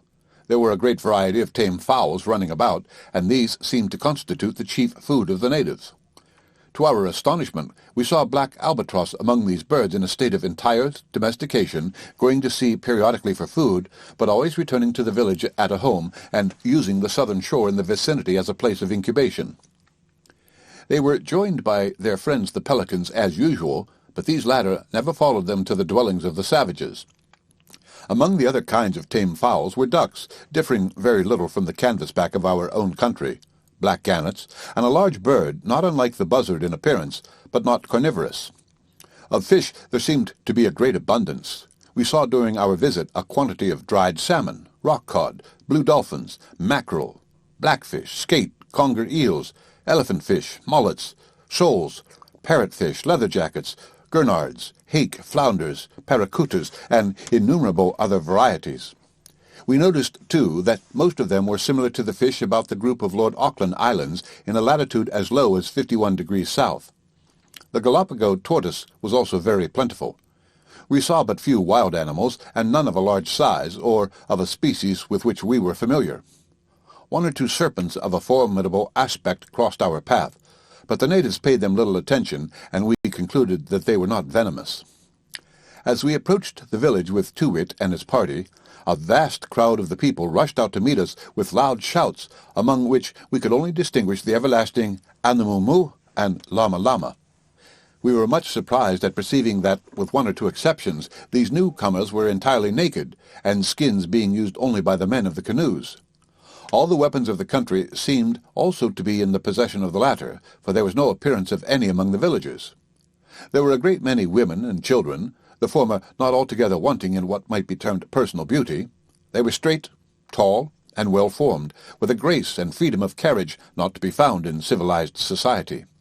Their lips, however, like those of the men, were thick and clumsy, so that, even when laughing, the teeth were never disclosed. Their hair was of a finer texture than that of the males. Among these naked villagers there might have been 10 or 12 who were clothed, like the party of Too-Wit, in dresses of black skin, and armed with lances and heavy clubs. These appeared to have great influence among the rest, and were always addressed by the title Wampu. These, too, were the tenants of the black-skin palaces. That of Too-Wit was situated in the center of the village, and was much larger and somewhat better constructed than others of its kind. The tree which formed its support was cut off at a distance of 12 feet or thereabouts from the root, and there were several branches left just below the cut, these serving to extend the covering and in this way prevent its flapping about the trunk. The covering, too, which consisted of 4 very large skins fastened together with wooden skewers, was secured at the bottom with pegs driven through it and into the ground. The floor was strewed with a quantity of dry leaves by way of carpet. To this hut we were conducted with great solemnity, and as many of the natives crowded in after us as possible. Too-wit seated himself on the leaves, and made signs that we should follow his example. This we did, and presently found ourselves in a situation peculiarly uncomfortable, if not indeed critical. We were on the ground, 12 in number, with the savages, as many as 40, sitting on their hams so closely around us that, if any disturbance had arisen, we should have found it impossible to make use of our arms, or indeed to have risen to our feet. The pressure was not only inside the tent, but outside, where probably was every individual on the whole island, the crowd being prevented from trampling us to death only by the incessant exertions and vociferations of Too-wit. Our chief security lay, however, in the presence of Too-wit himself among us, and we resolved to stick by him closely as the best chance of extricating ourselves from the dilemma, sacrificing him immediately upon the first appearance of hostile design. After some trouble, a certain degree of quiet was restored, when the chief addressed us in a speech of great length, and very nearly resembling the one delivered in the canoes, with the exception that the anamumus were now somewhat more strenuously insisted upon than the lama-lamas. We listened in profound silence until the conclusion of this harangue, when Captain Guy replied by assuring the chief of his eternal friendship and goodwill, concluding what he had to say by a present of several strings of blue beads and a knife. At the former, the monarch, much to our surprise, turned up his nose with some expression of contempt.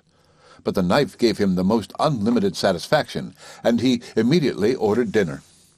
This was handed into the tent over the heads of the attendants, and consisted of the palpitating entrails of a species of unknown animal, probably one of the slim-legged hogs which we had observed in our approach to the village. Seeing us at a loss how to proceed, he began, by way of setting us an example, to devour yard after yard of the enticing food, until we could positively stand it no longer, and evinced such manifest symptoms of rebellion of stomach as inspired his Majesty with a degree of astonishment only inferior to that brought about by the looking-glasses. We declined, however, partaking of the delicacies before us, and endeavoured to make him understand that we had no appetite whatever, having just finished a hearty déjeuner. When the monarch had made an end of his meal, we commenced a series of cross-questioning in every ingenious manner we could devise, with a view of discovering what were the chief productions of the country, and whether any of them might be turned to profit. At length he seemed to have some idea of our meaning, and offered to accompany us to a part of coast where he assured us the biche de mer, pointing to a specimen of that animal, was to be found in great abundance. We were glad of this early opportunity of escaping from the oppression of the crowd, and signified our eagerness to proceed. We now left the tent, and, accompanied by the whole population of the village, followed the chief to the southeastern extremity of the island, nor far from the bay where our vessel lay at anchor. We waited here for about an hour, until the 4 canoes were brought around by some of the savages to our station. The whole of our party, then, getting into one of them, we were paddled along the edge of the reef before mentioned, and of another still farther out, where we saw a far greater quantity of biche de mer than the oldest seaman among us had ever seen in those groups of the lower latitudes most celebrated for this article of commerce. We stayed near these reefs only long enough to satisfy ourselves that we could easily load a dozen vessels with the animal if necessary, when we were taken alongside the schooner and parted with Too-wit, after obtaining from him a promise that he would bring us in the course of 24 hours as many of the canvas-back ducks and Galapagos tortoises as his canoes would hold. In the whole of this adventure we saw nothing in the demeanour of the natives calculated to create suspicion, with the single exception of the systematic manner in which their party was strengthened during our route from the schooner to the village. The end of Chapter 19. Chapter 20. The chief was as good as his word, and we were soon plentifully supplied with fresh provisions. We found the tortoises as fine as we had ever seen, and the ducks surpassed our best species of wild fowl, being exceedingly tender, juicy, and well-flavoured. Besides these, the savages brought us, upon our making them comprehend our wishes, a vast quantity of brown celery and scurvy grass, with a canoe-load of fresh fish and some dried. The celery was a treat indeed, and the scurvy grass proved of incalculable benefit in restoring those of our men who had shown symptoms of a disease. In a very short time we had not a single person on the sick list. We had also plenty of other kinds of fresh provisions, among which may be mentioned a species of shellfish resembling the mussel in shape, but with the taste of an oyster. Shrimps, too, and prawns were abundant, and albatross and other birds' eggs with dark shells. We took in, too, a plentiful stock of the flesh of the hog which I have mentioned before. Most of the men found it a palatable food, but I thought it fishy and otherwise disagreeable. In return for these good things we presented the natives with blue beads, brass trinkets, nails, knives, and pieces of red cloth, they being fully delighted in the exchange. We established a regular market on shore, just under the guns of the schooner, where our barterings were carried on with every appearance of good faith, and a degree of order which their conduct at the village of Clock had not led us to expect from the savages. Matters went on thus very amicably for several days, during which parties of the natives were frequently on board the schooner, and parties of our men frequently on shore, making long excursions into the interior, and receiving no molestation whatever. Finding the ease with which the vessel might be loaded with biche de mer, owing to the friendly disposition of the islanders, and the readiness with which they would render us assistance in collecting it, Captain Guy resolved to enter into negotiations with Too-wit for the erection of suitable houses in which to cure the article, and for the services of himself and tribe in gathering as much as possible, while he himself took advantage of the fine weather to prosecute his voyage to the southward. Upon mentioning this project to the chief, he seemed very willing to enter into an agreement. A bargain was accordingly struck, perfectly satisfactory to both parties, by which it was arranged that, after making the necessary preparations, such as laying off the proper grounds, erecting a portion of the buildings, and doing some other work in which the whole of our crew would be required, the schooner should proceed on her route, leaving 3 or 4 men on the island to superintend the fulfillment of the project, and instruct the natives in drying the biche de mer. In regard to terms, these were made to depend upon the exertions of the savages in our absence. They were to receive a stipulated quantity of blue beads, knives, red cloth, and so forth for every certain number of picots of the biche de mer which should be ready on our return. A description of the nature of this important article of commerce and the method of preparing it may prove of some interest to my readers, and I can find no more suitable place than this for introducing an account of it. The following comprehensive notice of the substance is taken from a modern history of a voyage to the South Seas. It is that mollusca from the Indian seas which is known to commerce by the French name bouche de mer, a nice morsel from the sea. If I am not much mistaken, the celebrated Cuvier calls it Gasteropeda pulmonifera.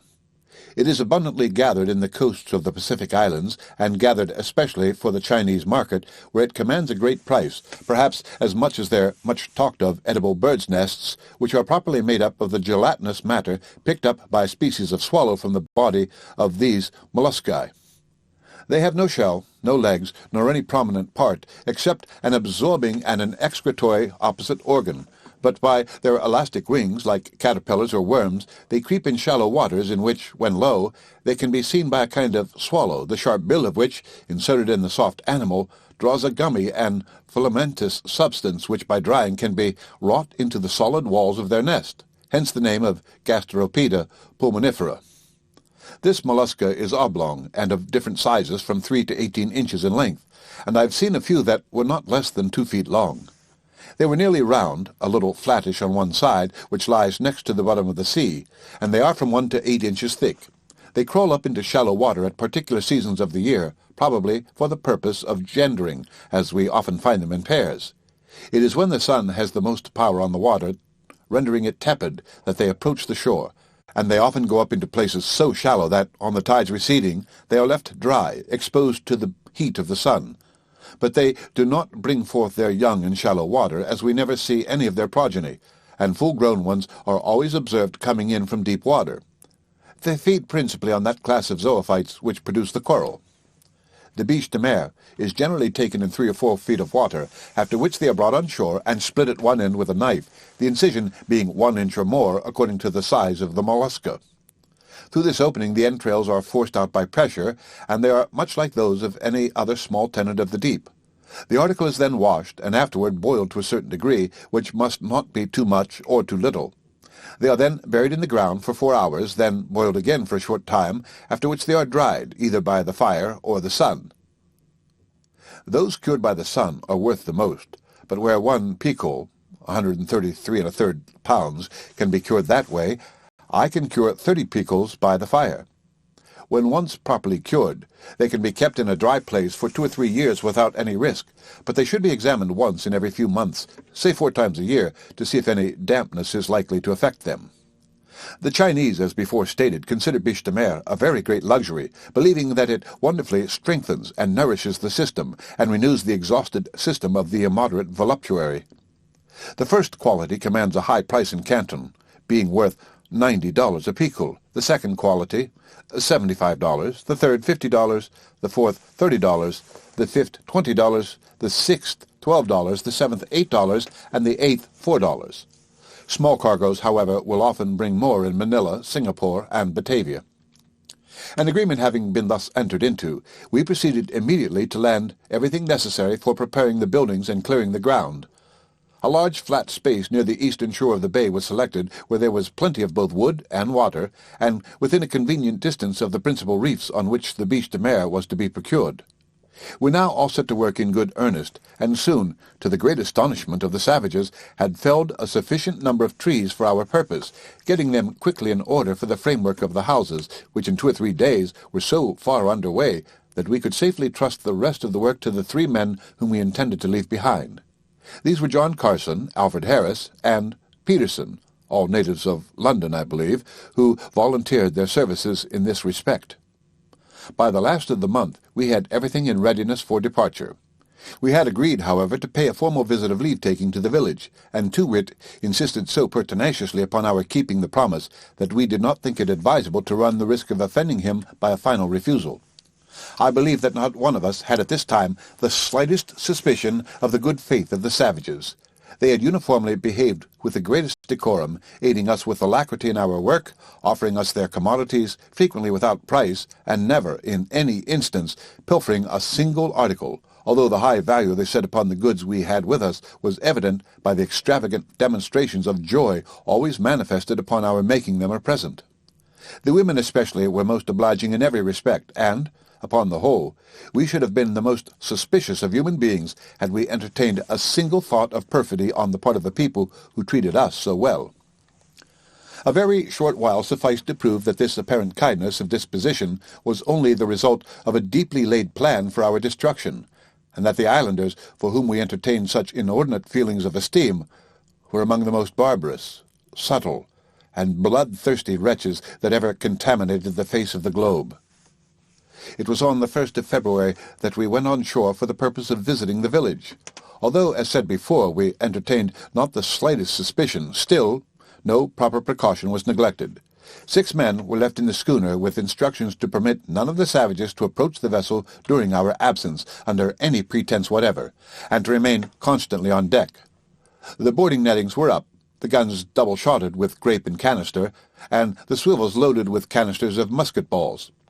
She lay with her anchor apeak about a mile from the shore, and no canoe could approach her in any direction without being distinctly seen and exposed to the full fire of our swivels immediately. The 6 men being left on board, our shore party consisted of 32 persons in all.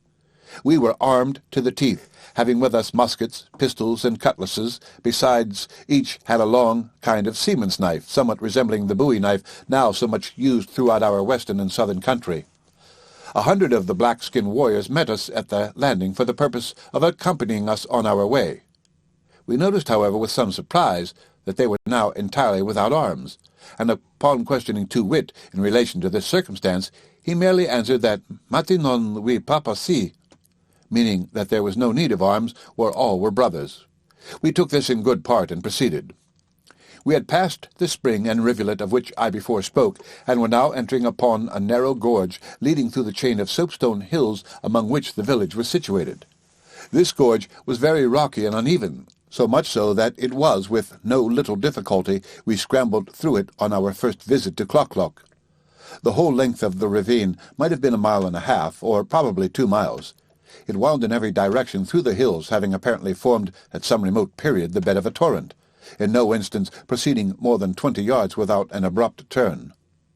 The sides of this dell would have averaged, I am sure, 70 or 80 feet in perpendicular altitude throughout the whole of their extent, and in some portions they arose to an astonishing height, overshadowing the pass so completely that but little of the light of day could penetrate. The general width was about 40 feet, and occasionally it diminished so as not to allow the passage of more than 5 or 6 persons abreast.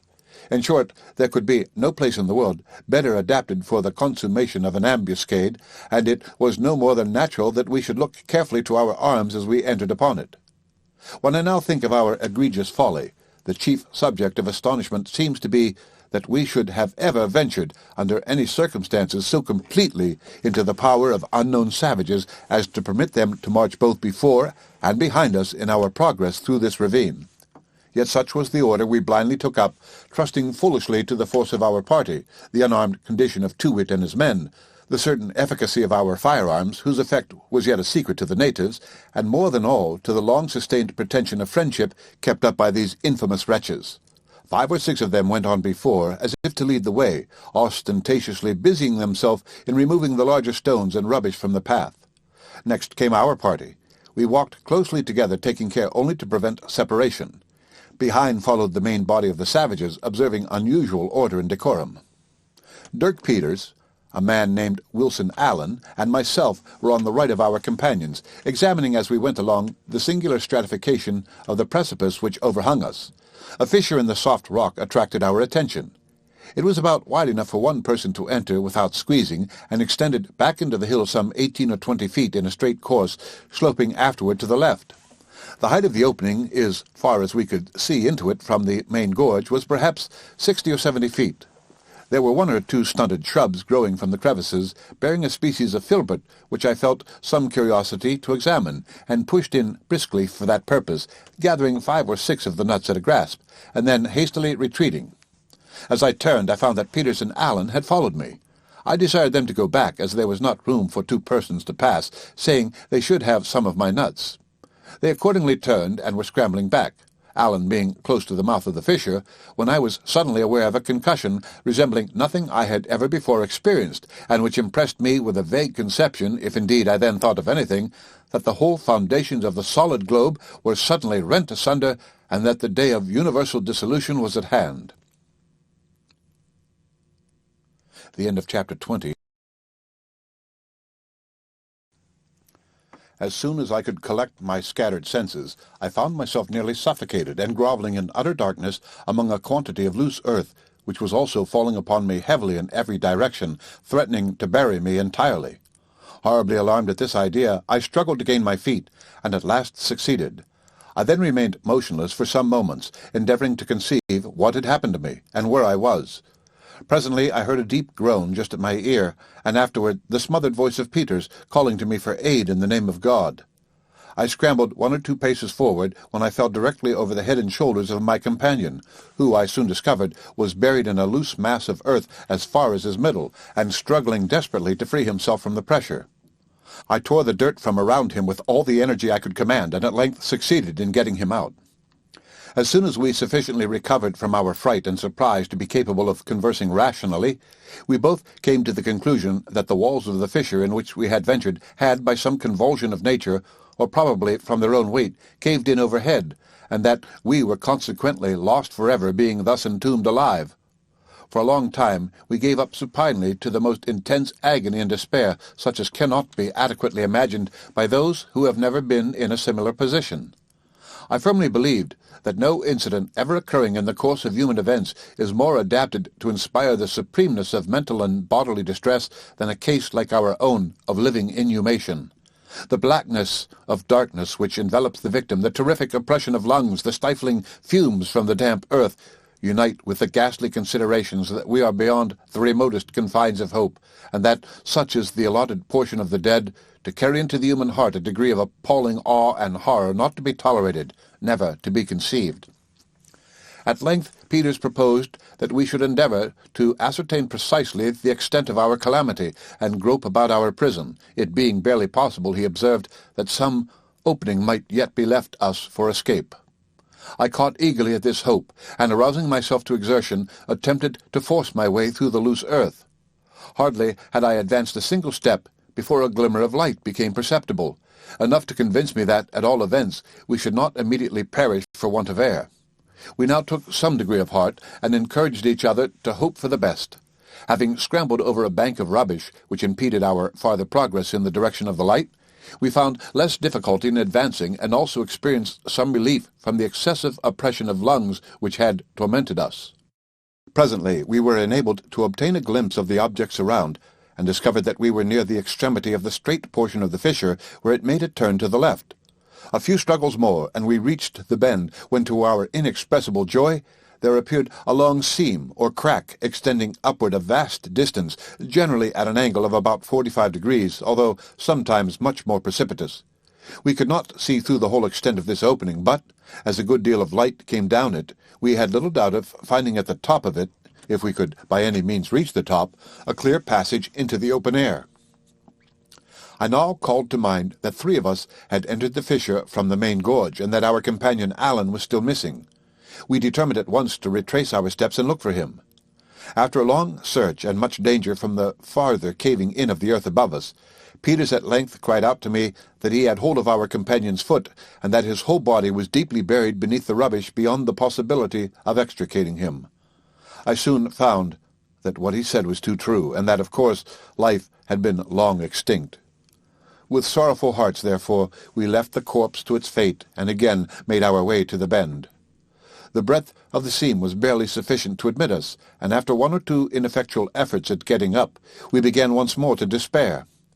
I have before said that the chain of hills through which ran the main gorge was composed of a species of soft rock resembling soapstone. The sides of the cleft we were now attempting to ascend were of the same material, and so excessively slippery, being wet, that we could get but little foothold upon them, even in their least precipitous parts. In some places where the ascent was nearly perpendicular, the difficulty was, of course, much aggravated, and indeed for some time we thought insurmountable.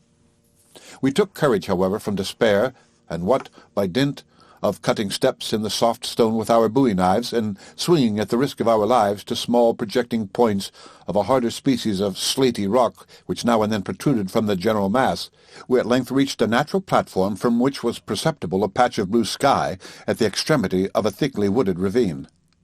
Looking back now, with somewhat more leisure, at the passage through which we had thus far proceeded, we clearly saw from the appearance of its sides that it was of late formation, and we concluded that the concussion, wherever it was, which had so unexpectedly overwhelmed us, had also at the same moment laid open this path for escape.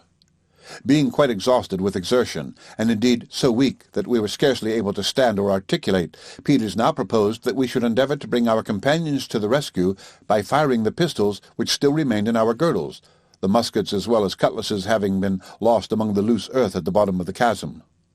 Subsequent events proved that, had we fired, we should have sorely repented it, but luckily a half-suspicion of foul play had by this time arisen in my mind, and we forbore to let the savages know of our whereabouts. After having reposed for about an hour, we pushed on slowly up the ravine, and had gone no great way before we heard a succession of tremendous yells. At length we reached what might be called the surface of the ground, for our path hitherto, since leaving the platform, had lain beneath an archway of high rock and foliage at a vast distance overhead. With great caution we stole to a narrow opening through which we had a clear sight of the surrounding country, when the whole dreadful secret of the concussion broke upon us in one moment and at one view. The spot from which we looked was not far from the summit of the highest peak in the range of the Soapstone Hills. The gorge in which our party of 32 had entered ran within 50 feet to the left of us, but for at least 100 yards the channel or bed of this gorge was entirely filled up with the chaotic ruins of more than 1,000,000 tons of earth and stone that had been artificially tumbled within it. The means by which the vast mass had been precipitated were not more simple than evident, for short traces of the murderous work were yet remaining. In several spots along the top of the eastern side of the gorge, we were now on the western, might be seen stakes of wood driven into the earth.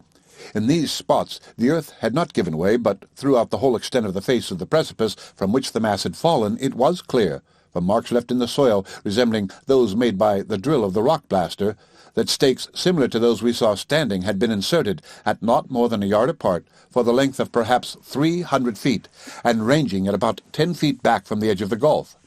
Strong cords of grapevine were attached to the stakes still remaining on the hill, and it was evident that such cords had also been attached to each of the other stakes. I have already spoken of the singular stratification of these soapstone hills, and the description just given of the narrow and deep fissure through which we effected our escape from inhumation will afford a further conception of its nature. This was such that almost every natural convulsion would be sure to split the soil into perpendicular layers or ridges running parallel with one another, and a very moderate exertion of art would be sufficient for effecting the same purpose. Of this stratification the savages had availed themselves to accomplish their treacherous ends.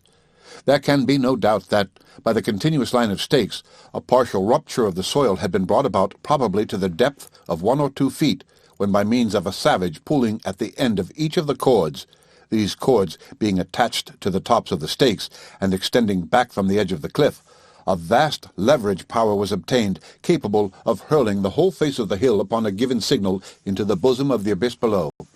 The fate of our poor companions was no longer a matter of uncertainty. We alone had escaped from the tempest of that overwhelming destruction. We were the only living white men upon the island. The end of Chapter 21. Chapter 22. Our situation, as it now appeared, was scarcely less dreadful than when we had conceived ourselves entombed forever.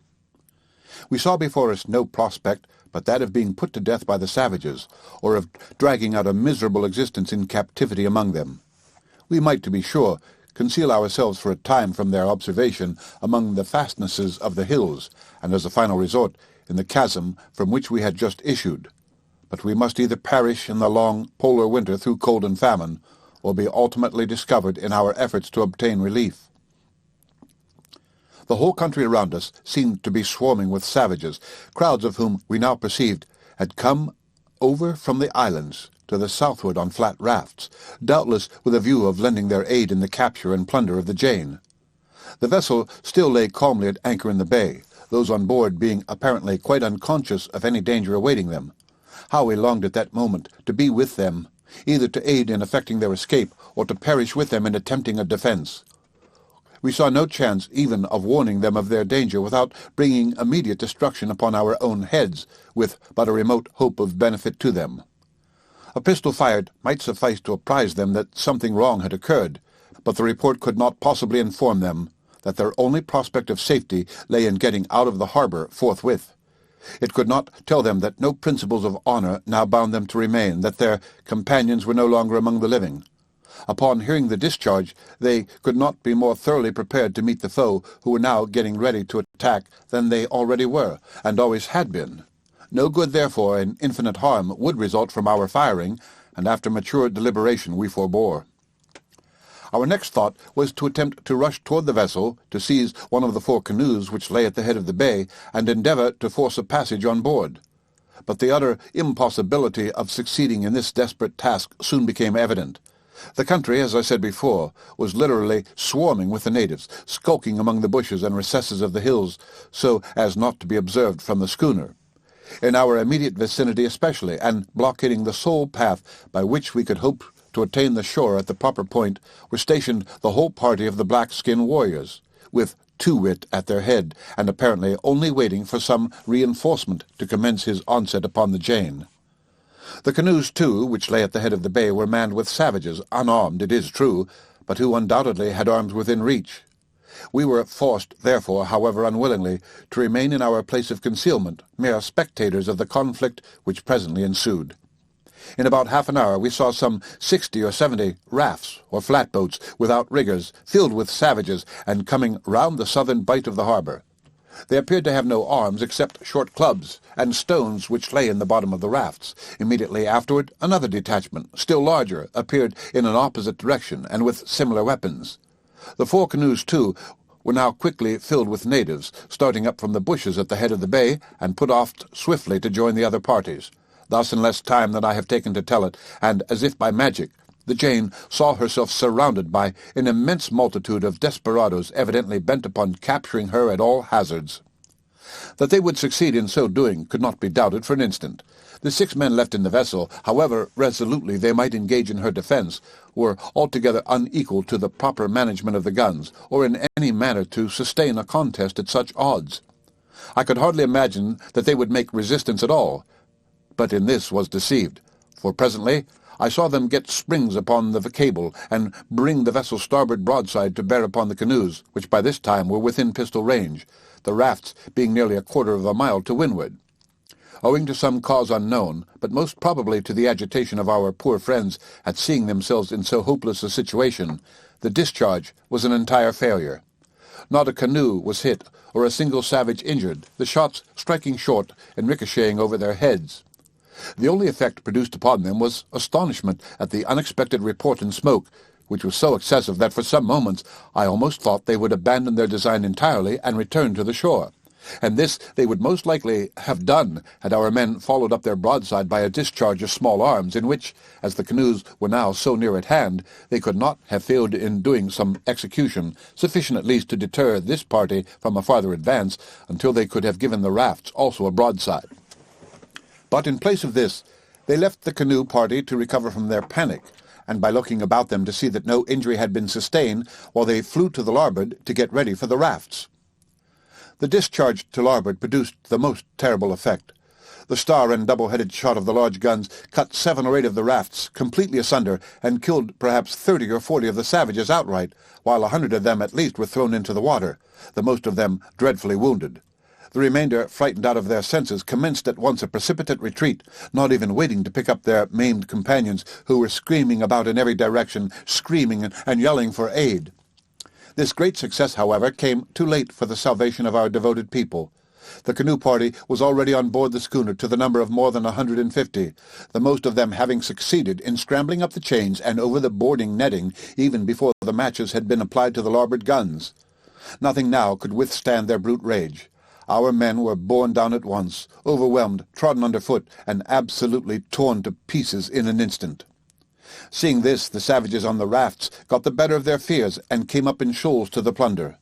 In 5 minutes the Jane was a pitiable scene, indeed, of havoc and tumultuous outrage. The decks were split open and ripped up, the cordage, sails, and everything movable on deck demolished as if by magic, while by dint of pushing at the stern, towing with the canoes, and hauling at the sides as they swam in thousands around the vessel, the wretches finally forced her on shore, the cable having been slipped, and delivered her over to the good offices of Too-wit, who during the whole of the engagement had maintained, like a skilful general, his post of security and reconnaissance among the hills, but now that the victory was completed to his satisfaction, condescended to scamper down with his warriors of the black skin and become a partaker in the spoils.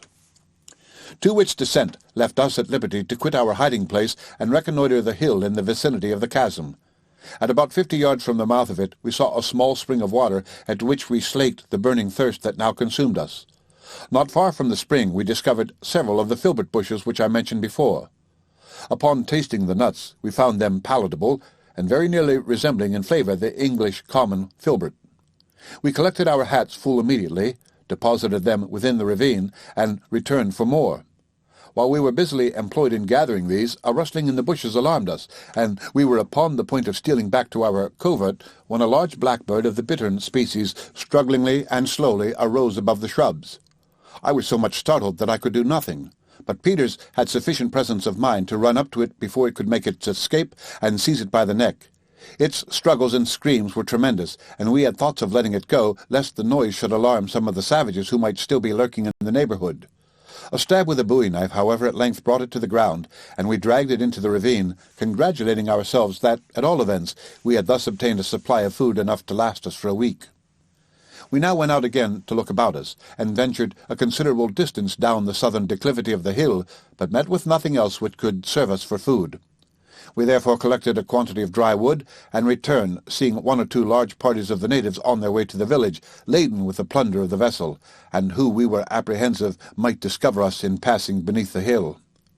Our next care was to render our place of concealment as secure as possible, and with this object we arranged some brushwood over the aperture which I have before spoken of as the one through which we saw the patch of blue sky on reaching the platform from the interior of the chasm. We left only a very small opening, just wide enough to admit of our seeing the bay without the risk of being discovered from below. Having done this, we congratulated ourselves upon the security of the position, for we were now completely excluded from observation as long as we chose to remain within the ravine itself and not venture out upon the hill. We could perceive no traces of the savages having ever been within this hollow. But indeed, when we came to reflect upon the probability that the fissure through which we attained it had been only just now created by the fall of the cliff opposite, and that no other way of attaining it could be perceived, we were not so much rejoiced at the thought of being secure from molestation as fearful lest there should be absolutely no means left us for descent. We resolved to explore the summit of the hill thoroughly when a good opportunity should offer. In the meantime we watched the motions of the savages through our loophole. They had already made a complete wreck of the vessel, and were now preparing to set her on fire. In a little while we saw the smoke ascending in huge volumes from her main hatchway, and shortly afterward a dense mass of flame burst up from the forecastle. The rigging, masts, and what remained of the sails caught immediately, and the fire spread rapidly along the decks. Still, a great many of the savages retained their stations about her, hammering with large stones, axes, and cannon-balls at the bolts and other iron and copper-work. On the beach and in canoes and rafts there were not less altogether in the immediate vicinity of the schooner than 10,000 natives, besides the shoals of them who, laden with booty, were making their way inland and over to the neighboring islands. We now anticipated a catastrophe, and were not disappointed. First of all, there came a smart shock, which we felt as distinctly where we were as if we had been slightly galvanized, but unattended with any visible signs of an explosion. The savages were evidently startled, and paused for an instant from their labors and yellings. They were upon the point of recommencing, when suddenly a mass of smoke puffed up from the decks resembling a black and heavy thundercloud. Then, as if from its bowels, arose a tall stream of vivid fire to the height apparently of a quarter of a mile. Then there came a sudden circular expansion of the flame. Then the whole atmosphere was magically crowded in a single instant with a wild chaos of wood and metal and human limbs. And lastly came the concussion in its fullest fury, which hurled us impetuously from our feet, while the hills echoed and re-echoed the tumult, and a dense shower of the minutest fragments of the ruins tumbled headlong in every direction around us. The havoc among the savages far exceeded our utmost expectation, and they had now indeed reaped the full and perfect fruits of their treachery. Perhaps 1,000 perished by the explosion, while at least an equal number were desperately mangled. The whole surface of the bay was literally strewn with the struggling and drowning wretches, and on shore matters were even worse. They seemed utterly appalled by the suddenness and completeness of their discomfiture, and made no efforts at assisting one another. At length we observed a total change in their demeanour. From absolute stupor they appeared to be all at once aroused to the highest pitch of excitement, and rushed wildly about, going to and from a certain point on the beach, with the strangest expressions of mingled horror, rage, and intense curiosity depicted on their countenances, and shouting at the top of their voices, "Tekeli-li! Tekeli-li!" Presently we saw a large body go off into the hills, whence they returned in a short time carrying stakes of wood. These they brought to the station where the crowd was the thickest, which now separated so as to afford us a view of the object of all this excitement. We perceived something white lying upon the ground, but could not immediately make out what it was.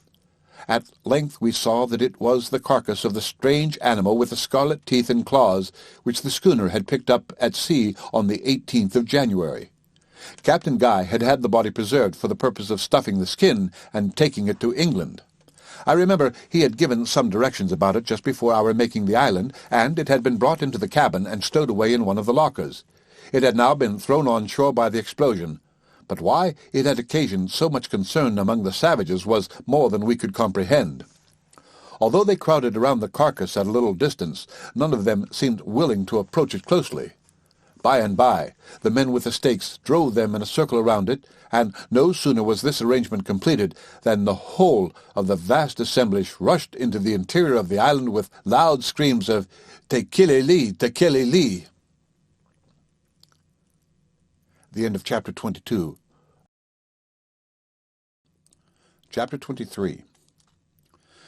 During the 6 or 7 days immediately following, we remained in our hiding place upon the hill, going out only occasionally and then with the greatest precaution for water and filberts. We had made a kind of penthouse on the platform, furnishing it with a bed of dry leaves, and placing in it 3 large flat stones, which served us for both fireplace and table. We kindled a fire without difficulty by rubbing 2 pieces of dry wood together, the one soft, the other hard. The bird we had taken in such good season proved excellent eating, although somewhat tough. It was not an oceanic fowl, but a species of bittern, with jet-black and grisly plumage, and diminutive wings in proportion to its bulk. We afterwards saw 3 of the same kind in the vicinity of the ravine, apparently seeking for the one we had captured, but, as they never alighted, we had no opportunity of catching them. As long as this fowl lasted, we suffered nothing from our situation, but it was now entirely consumed, and it became absolutely necessary that we should look out for provision. The filberts would not satisfy the cravings of hunger afflicting us too, with the severe gripings of the bowels, and, if freely indulged in, with violent headache. We had seen several large tortoises near the seashore to the eastward of the hill, and perceived they might be easily taken if we could get at them without the observation of the natives. It was resolved, therefore, to make an attempt at descending. We commenced by going down the southern declivity, which seemed to offer the fewest difficulties, but had not proceeded 100 yards before, as we had anticipated from appearances on the hilltop, our progress was entirely arrested by a branch of the gorge in which our companions had perished. We now passed along the edge of this for about a quarter of a mile, when we were again stopped by a precipice of immense depth, and, not being able to make our way along the brink of it, we were forced to retrace our steps by the main ravine. We now pushed over to the eastward, but with precisely similar fortune. After an hour's scramble, at the risk of breaking our necks, we discovered that we had merely descended into a vast pit of black granite, with fine dust at the bottom, and whence the only egress was by the rugged path in which we had come down. Toiling again up this path, we now tried the northern edge of the hill. Here we were obliged to use the greatest possible caution in our manoeuvres, as the least indiscretion would expose us to the full view of the savages in the village. We crawled along, therefore, on our hands and knees, and occasionally were even forced to throw ourselves at full length, dragging our bodies along by means of the shrubbery. In this careful manner we had proceeded but a little way, when we arrived at a chasm far deeper than any we had yet seen, and leading directly into the main gorge. Thus our fears were fully confirmed, and we found ourselves cut off entirely from access to the world below. Thoroughly exhausted by our exertions, we made the best of our way back to the platform, and throwing ourselves upon the bed of leaves, slept sweetly and soundly for some hours. For several days after this fruitless search, we were occupied in exploring every part of the summit of the hill, in order to inform ourselves of its actual resources. We found that it would afford us no food, with the exception of the unwholesome filberts, and a rank species of scurvy grass, which grew in a little patch of not more than 4 rods square, and would be soon exhausted. On the 15th of February, as near as I can remember, there was not a blade of this left, and the nuts were growing scarce. Our situation, therefore, could hardly be more lamentable. On the 16th, we again went round the walls of our prison in hopes of finding some avenue of escape, but to no purpose. We also descended the chasm in which we had been overwhelmed, with the faint expectation of discovering through this channel some opening to the main ravine. Here, too, we were disappointed, although we found and brought up with us a musket. On the 17th, we set out with the determination of examining more thoroughly the chasm of black granite into which we had made our way in the first search. We remembered that one of the fissures in the sides of this pit had been but partially looked into, and we were anxious to explore it, although with no expectation of discovering here any opening. We found no great difficulty in reaching the bottom of the hollow as before, and were now sufficiently calm to survey it with some attention. It was indeed one of the most singular-looking places imaginable, and we could scarcely bring ourselves to believe it altogether the work of nature. The pit, from its eastern to its western extremity, was about 500 yards in length, when all its windings were threaded. The distance from east to west in a straight line not being more, I should suppose, having no means of accurate examination, than 40 or 50 yards. Upon first descending into the chasm, that is to say, for 100 feet downward from the summit of the hill, the sides of the abyss bore little resemblance to each other, and, apparently, had at no time been connected, the one surface being of the soapstone, and the other of marl, granulated with some metallic matter.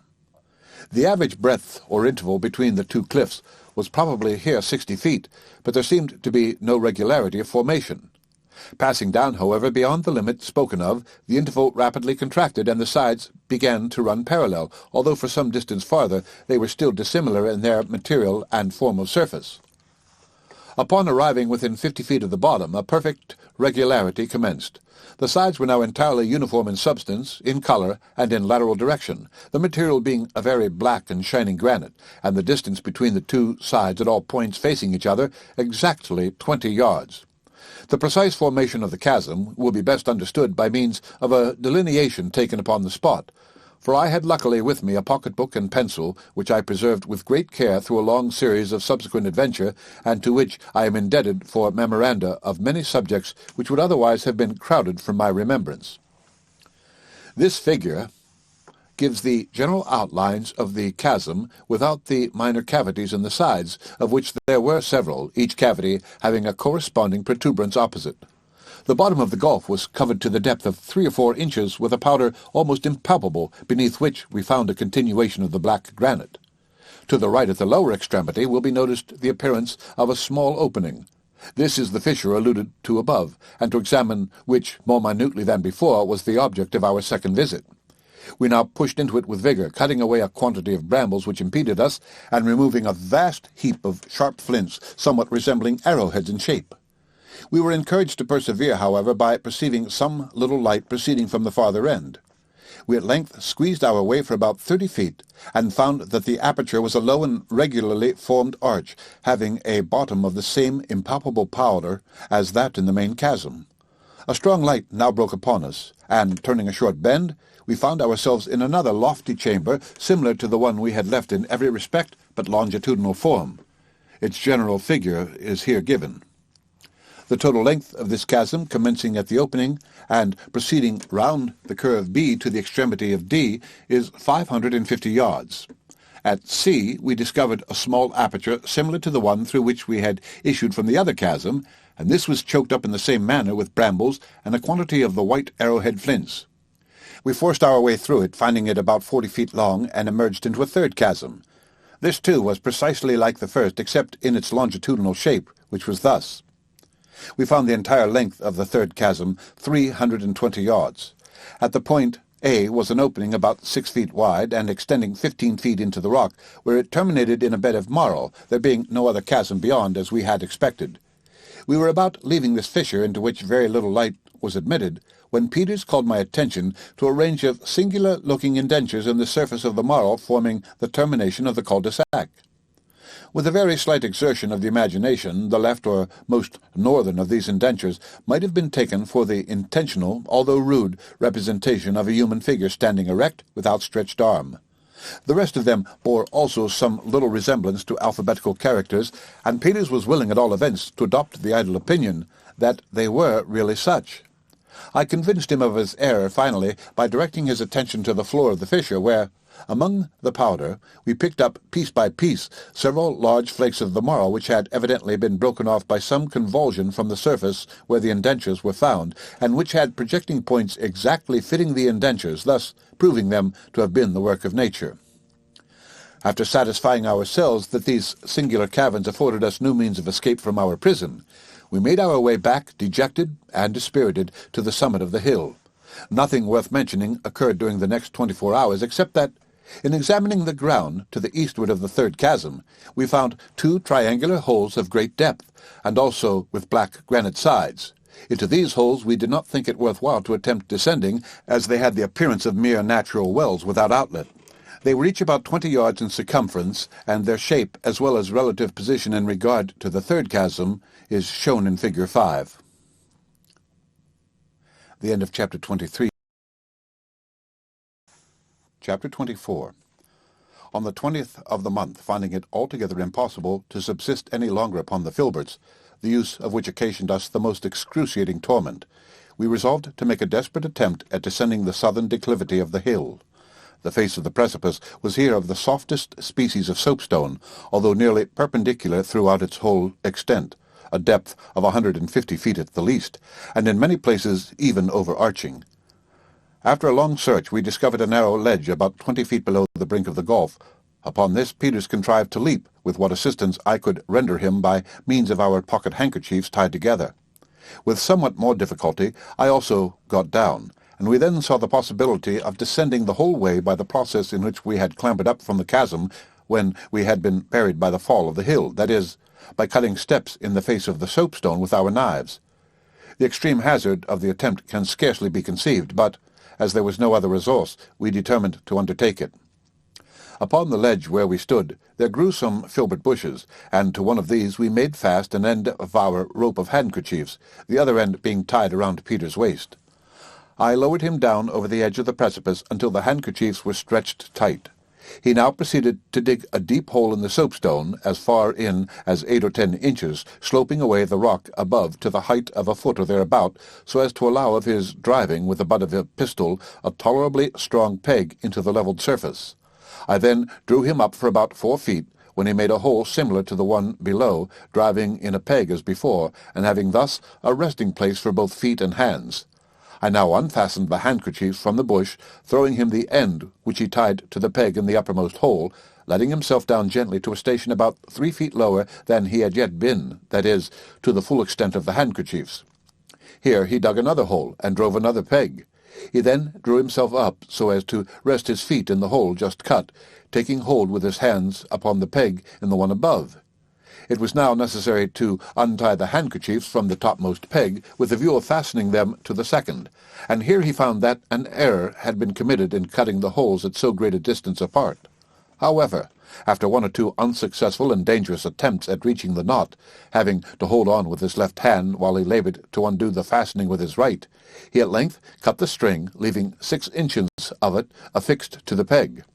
Tying the handkerchiefs now to the second peg, he descended to a station below the third, taking care not to go too far down.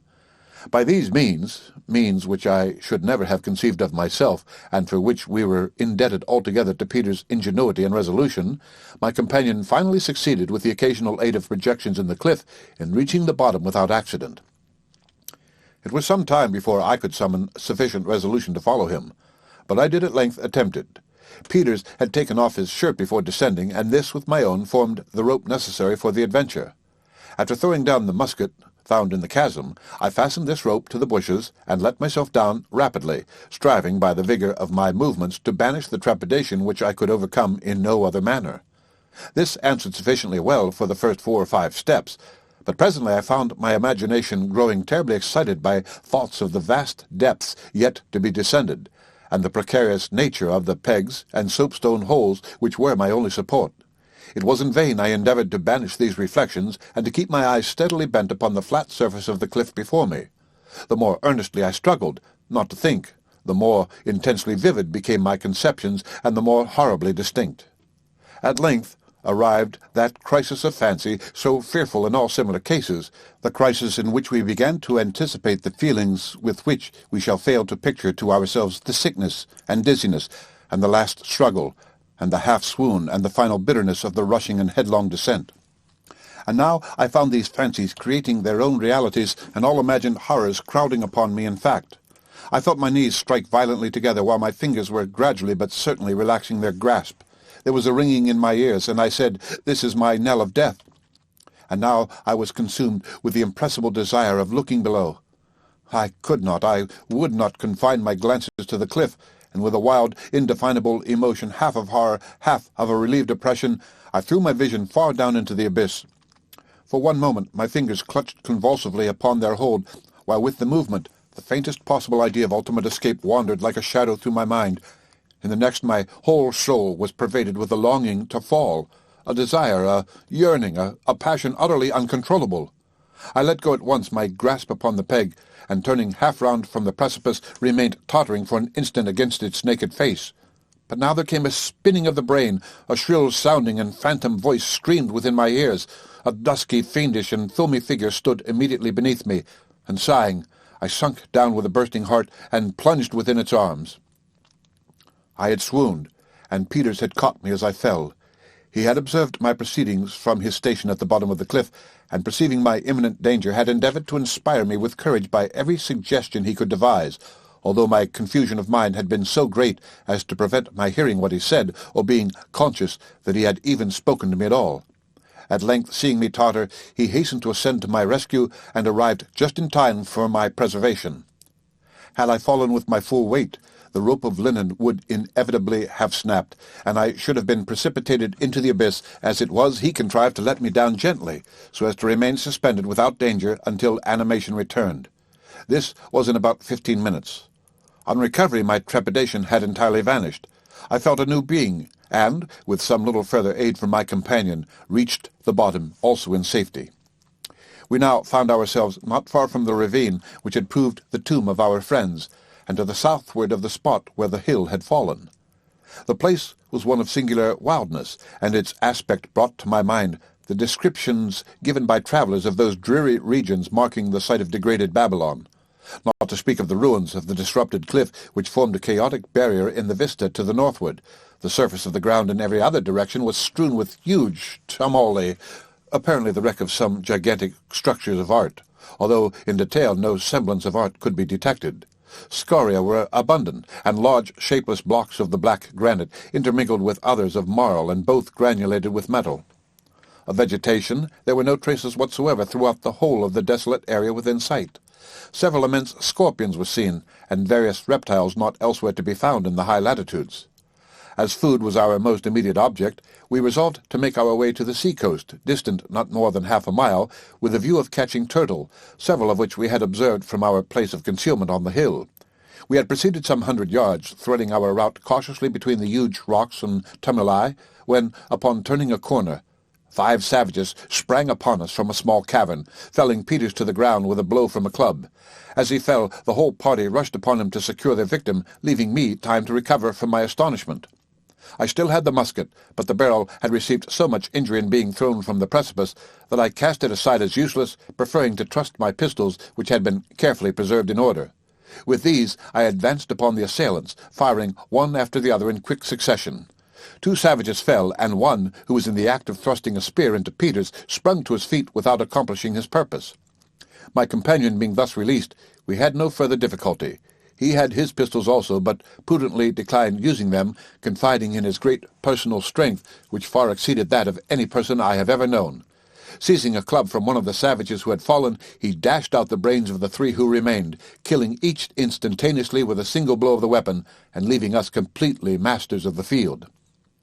So rapidly had these events passed that we could scarcely believe in their reality, and were standing over the bodies of the dead in a species of stupid contemplation, when we were brought to recollection by the sound of shouts in the distance.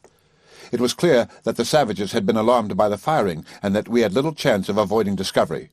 To regain the cliff it would be necessary to proceed in the direction of the shouts, and even should we succeed in arriving at its base, we should never be able to ascend it without being seen.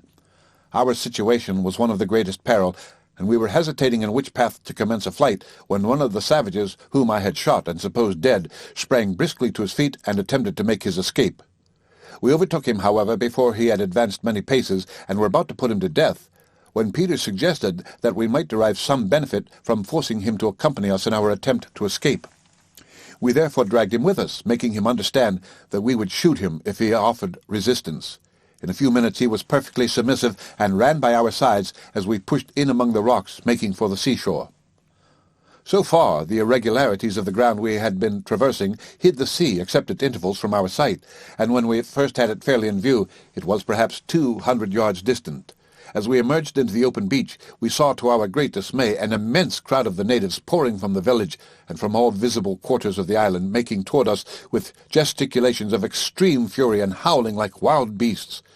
We were upon the point of turning upon our steps and trying to secure a retreat among the fastnesses of the rougher ground, when I discovered the bows of 2 canoes projecting from behind a large rock which ran out into the water.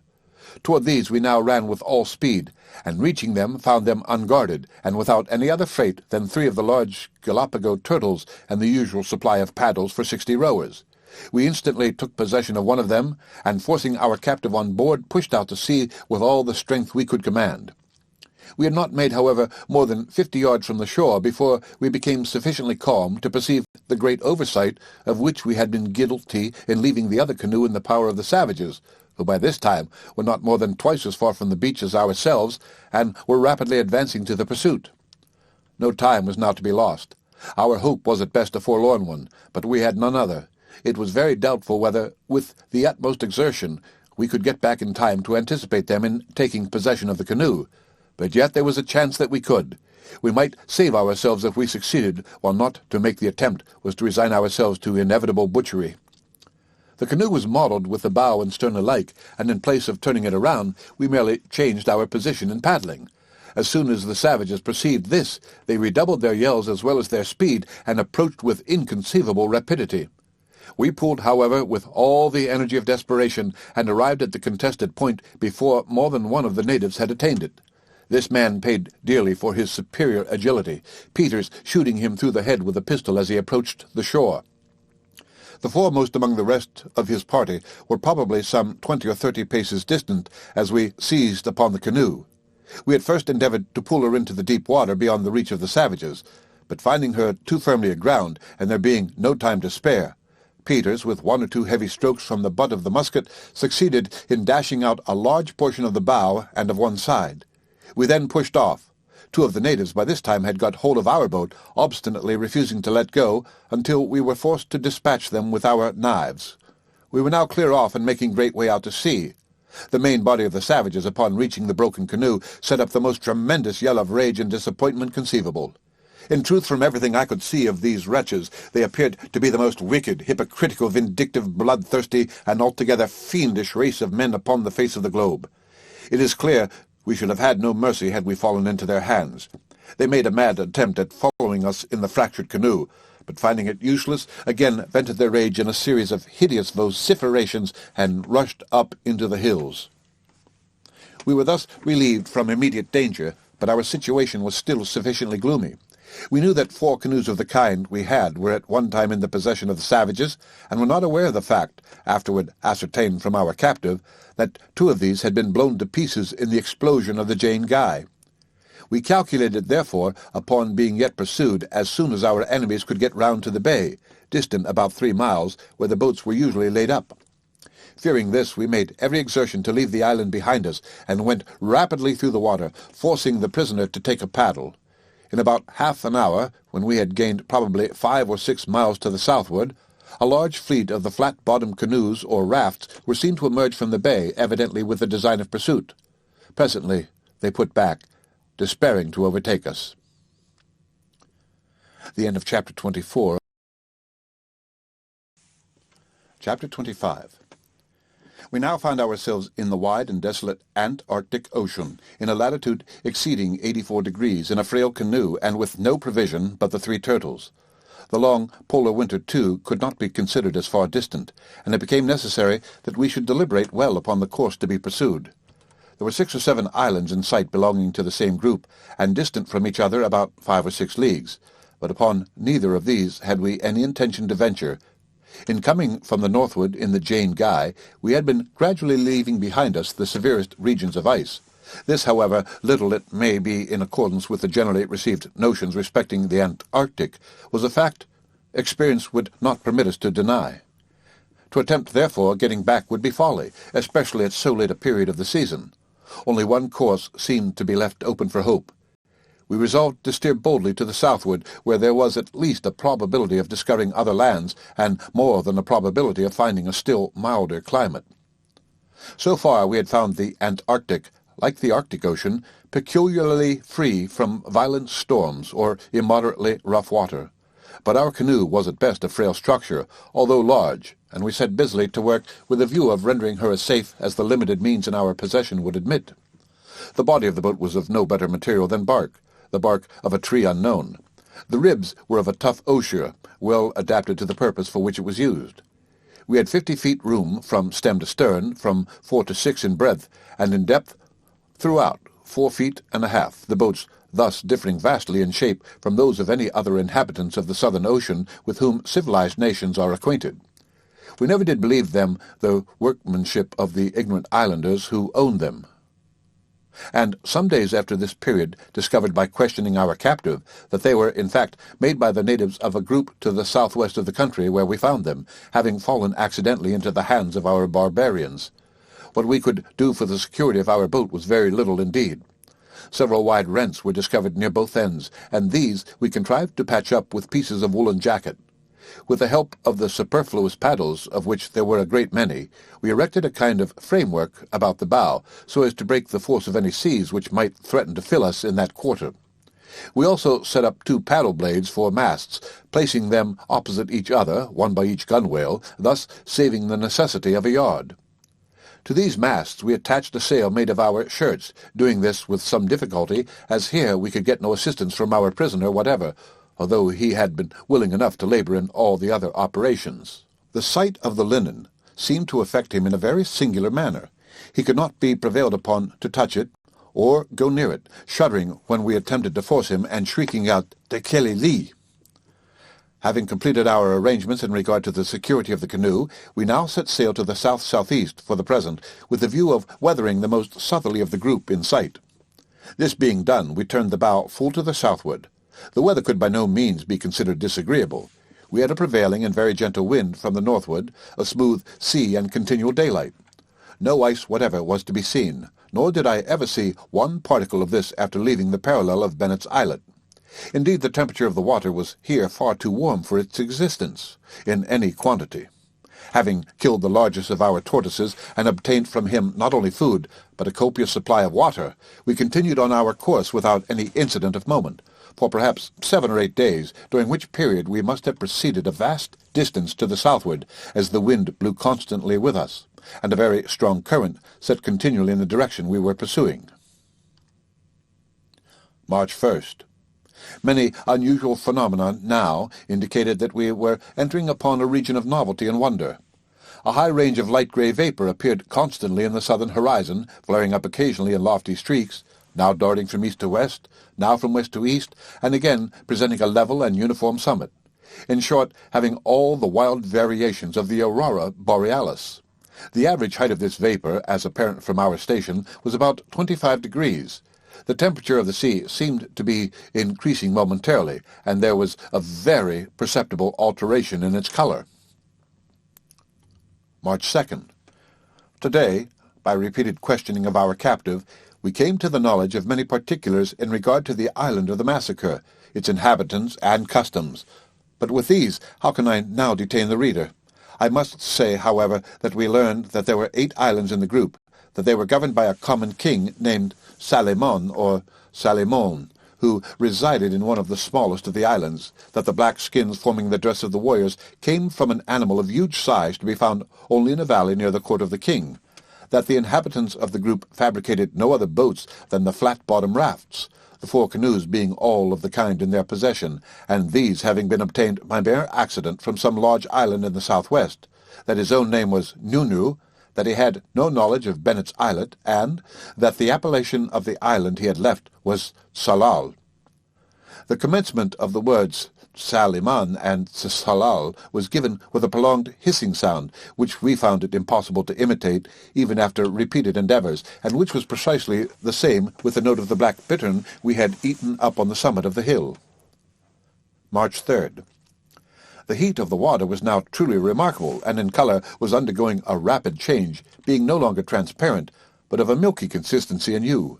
In our immediate vicinity it was usually smooth, never so rough as to endanger the canoe, but we were frequently surprised at perceiving to our right and left, at different distances, sudden and extensive agitations of the surface. These, we at length noticed, were always preceded by wild flickerings in the region of vapour to the southward.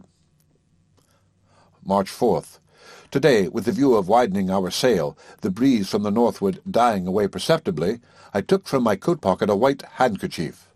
Nunu was seated at my elbow, and the linen accidentally flaring in his face, he became violently affected with convulsions. These were succeeded by drowsiness and stupor, and low murmurings of "Tekeli-li, Tekeli-li." March 5th. The wind had entirely ceased, but it was evident that we were still hurrying on to the southward under the influence of a powerful current. And now indeed it would seem reasonable that we should experience some alarm at the turn events were taking. but we felt none. The countenance of Peters indicated nothing of this nature, although it wore at times an expression I could not fathom. The polar winter appeared to be coming on, but coming without its terrors. I felt a numbness of body and mind, a dreaminess of sensation, but this was all. March 6th. The grey vapour had now arisen many more degrees above the horizon, and was gradually losing its greyness of tint. The heat of the water was extreme, even unpleasant to the touch, and its milky hue was more evident than ever. Today a violent agitation of the water occurred very close to the canoe. It was attended as usual with a wild flaring up of the vapour at its summit, and a momentary division at its base. A fine white powder resembling ashes, but certainly not such, fell over the canoe and over a large surface of the water as the flickering died away among the vapour and the commotion subsided in the sea. Nunu now threw himself on his face in the bottom of the boat, and no persuasions could induce him to arise. March 7th. This day we questioned Nunu concerning the motives of his countrymen in destroying our companions, but he appeared to be too utterly overcome by terror to afford us any rational reply. He still obstinately lay in the bottom of the boat, and upon reiterating the questions as to the motive, made use only of idiotic gesticulations, such as raising with his forefinger the upper lip, and displaying the teeth which lay beneath it. These were black. We had never before seen the teeth of an inhabitant of Tsalal. March 8th. Today there floated by us one of the white animals whose appearance upon the beach at Tsalal had occasioned so wild a commotion among the savages. I would have picked it up, but there came over me a sudden listlessness, and I forbore. The heat of the water still increased, and the hand could no longer be endured within it. Peters spoke little, and I knew not what to think of his apathy. Nunu breathed, and no more. March 9th. The whole ashy material fell now continually around us, and in vast quantities. The range of vapour to the southward had arisen prodigiously in the horizon, and began to assume more distinctness of form. I can liken it to nothing but a limitless cataract rolling silently into the sea from some immense and far-distant rampart in the heaven. The gigantic curtain ranged along the whole extent of the southern horizon. It emitted no sound.